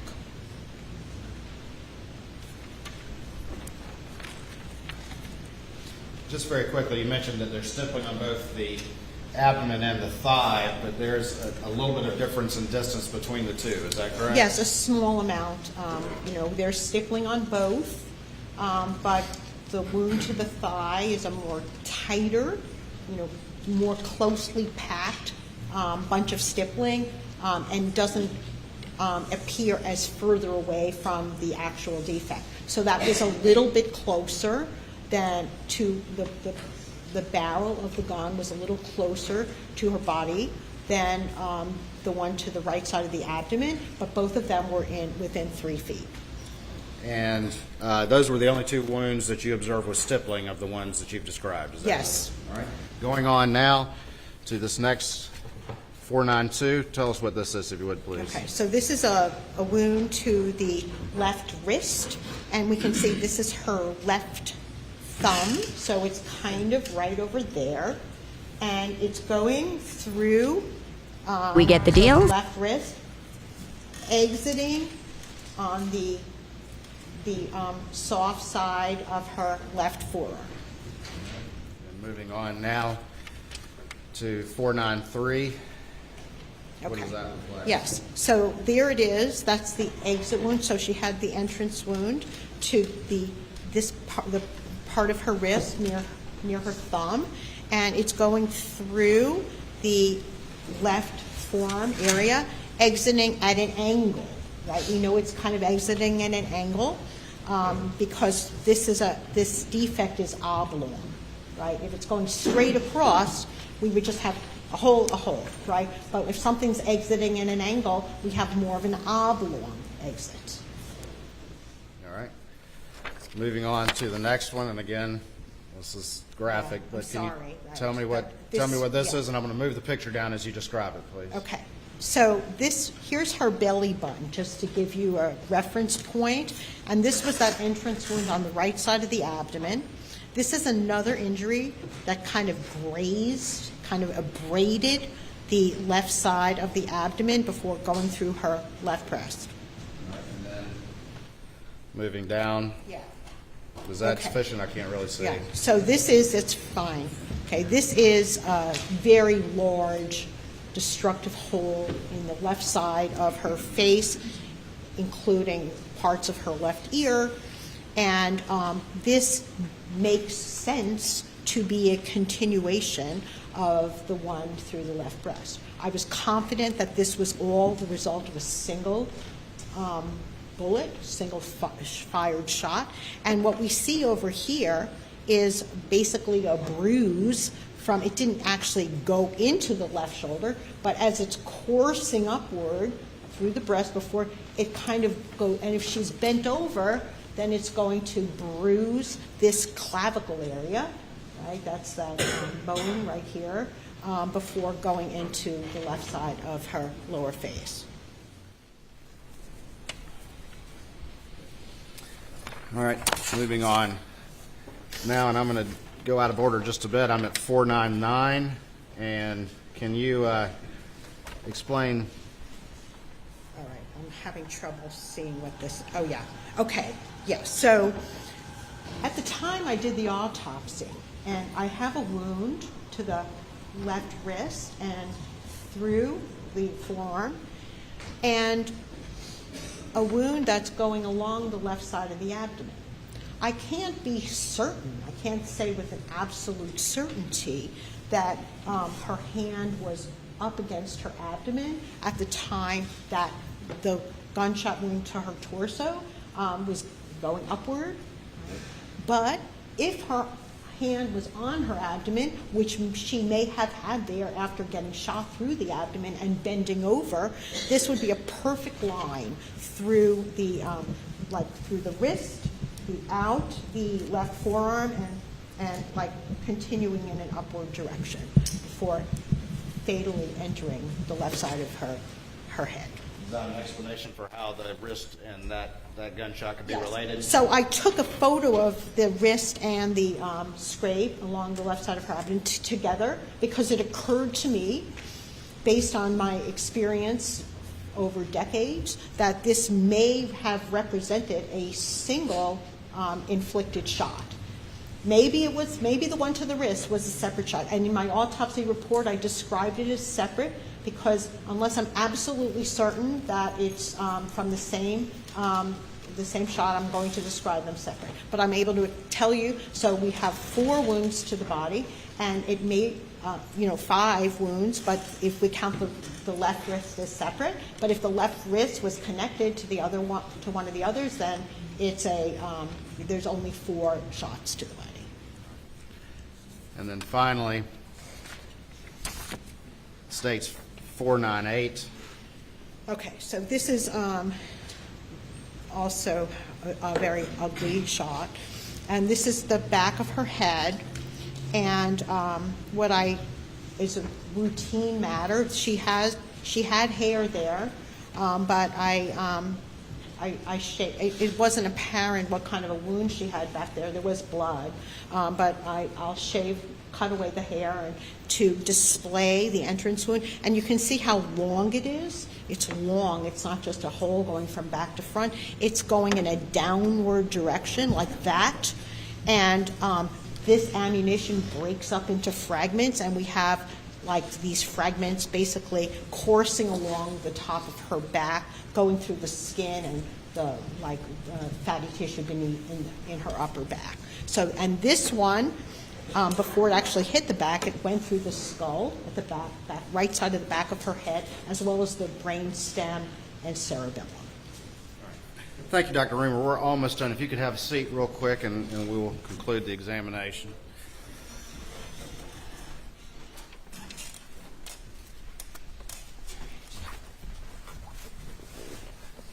Your Honor, also at this time, I would move in to evidence states 501, which is the diagram that Dr. Reamer did of the injuries to Maggie. Defense. No objection. They are admitted.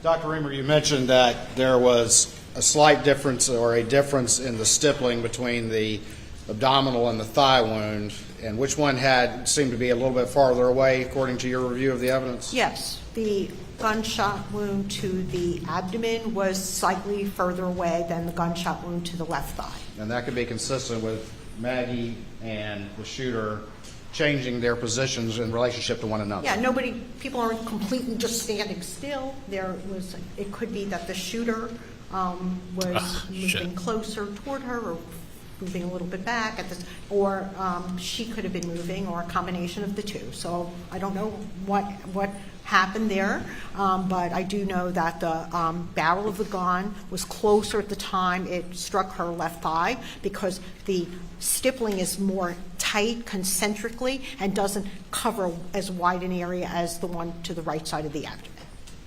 You've described the injuries to the front, and then the injury to the breast and to the head, and then this final injury to the back of the head. Could that be consistent with the shooter circling his victim? Yeah, I think that only makes sense if there's some movement on the part of the shooter. We know the gunshot wound to the front of the body that's going up. If Maggie was bent over, either in air or on the ground, the shot would have been fired from behind her, right? From behind her, that's the only way it's going to go up and through the base of the chin area into her head, right? She's bent over. That's the way that it logically makes sense. Nobody's sitting on the floor, and you couldn't do that. And after that shot was sustained, the one that went through the front side, the vertical one, okay, it's vertical through her body, but most likely occurred while she was bent over, or then that's going to be an incapacitating shot because it went through her brain and caused her to fall to the ground.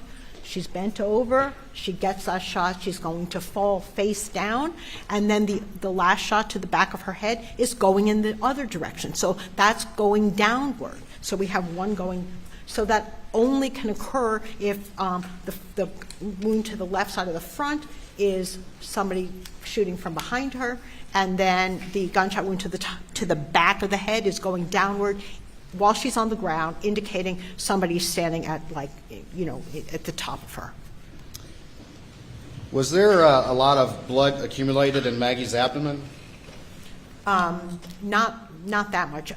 The thing about these wounds is there's so much tissue destruction that blood is just basically in all the tissues. So it's not like sometimes with even a small caliber bullet, there's a single clearly defined wound path, and I can take out blood from the abdomen. But in this case, there was so much tissue destruction.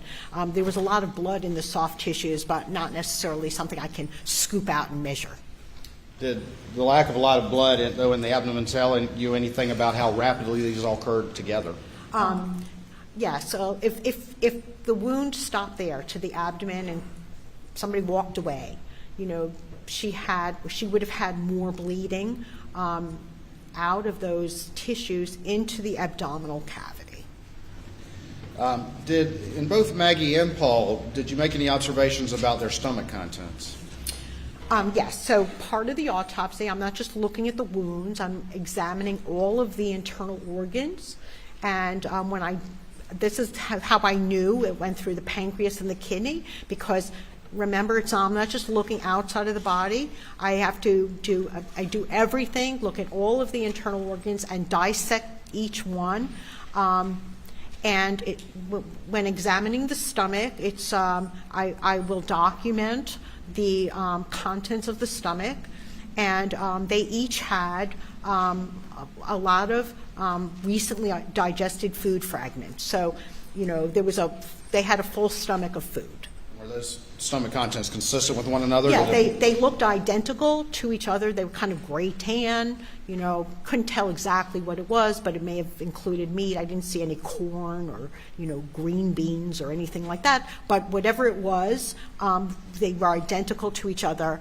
And I believe she had 600 mLs, which is it's 450 mLs is a pound, so it's like almost 1.5 pounds of food, and he had 500 mLs, which is a little bit more than a pound. But they looked similar, like they may have shared a meal together. You testified that there was no defensive wounds on Paul. Did you observe any defensive wounds on Maggie?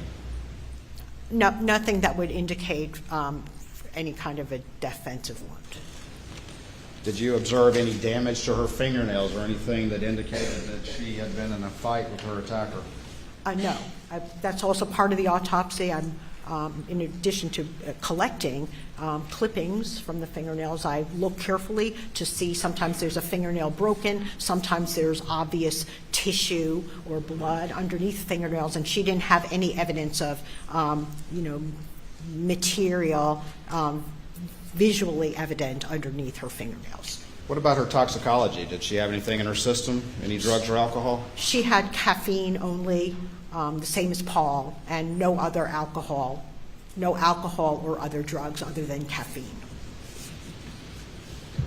Dr. Reamer, in your professional expert opinion, what was the cause of death to a reasonable degree of medical certainty for Paul Murdaugh?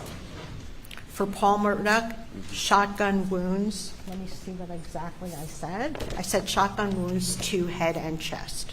Shotgun wounds of head and chest. And what was the manner of death? Manner of death is homicide, which means death at the hands of another.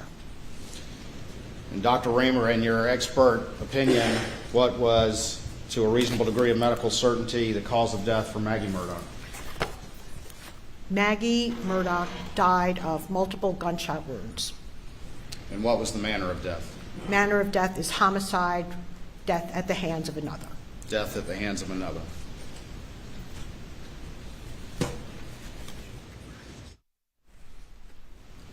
One final question. Did you recover any fragments from Maggie Murdaugh during your autopsy? Yes. So this kind of ammunition breaks up into fragments. That's the nature of that ammunition, and so I recovered multiple fragments of projectiles. I'm going to show you what's been admitted into evidence as Stakes 112, and do you recognize that? Yes, so those are fragments I've recovered from Maggie's autopsy.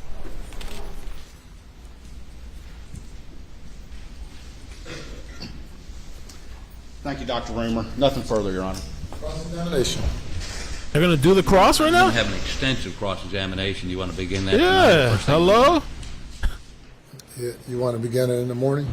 I think so. I mean, it's 5:45. It could go easily to 7, and I don't think the jury would, at this point, like to stay here. I don't. But all right, ladies and gentlemen, we will. What's up with the judge? Recess for the evening and Yeah, cross. start at 9:30 tomorrow morning. Please do not discuss the case. I think he was surprised too.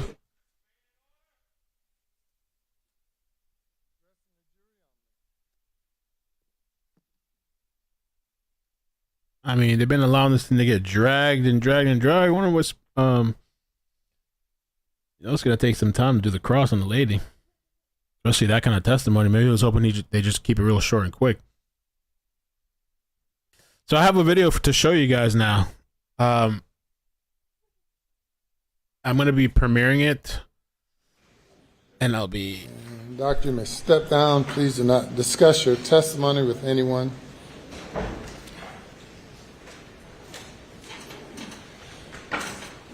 If everyone will be seated.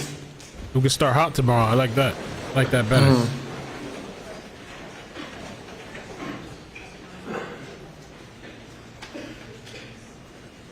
As we anticipate other witnesses tomorrow, are there any matters that the court needs to consider overnight regarding any matters of controversy or in controversy or outstanding issues regarding any witness?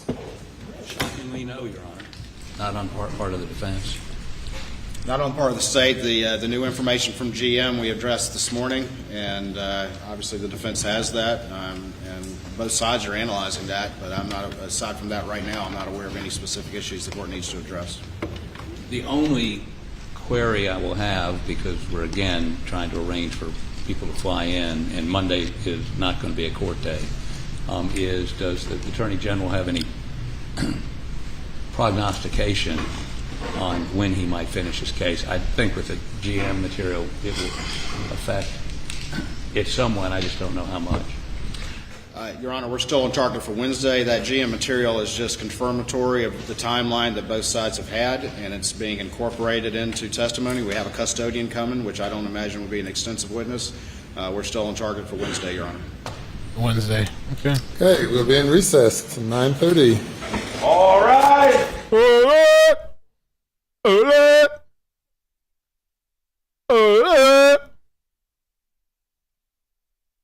Bro. Okay, so today went on a little bit longer. Shit, I gotta rush out. I'm gonna put this thing to premiere. We'll watch them come out. I'll get the super chats as well. Oh,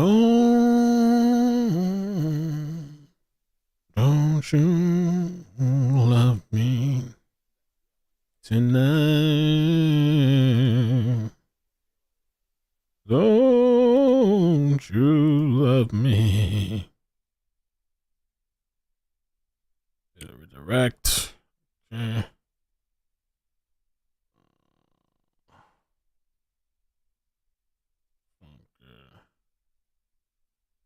Temporary.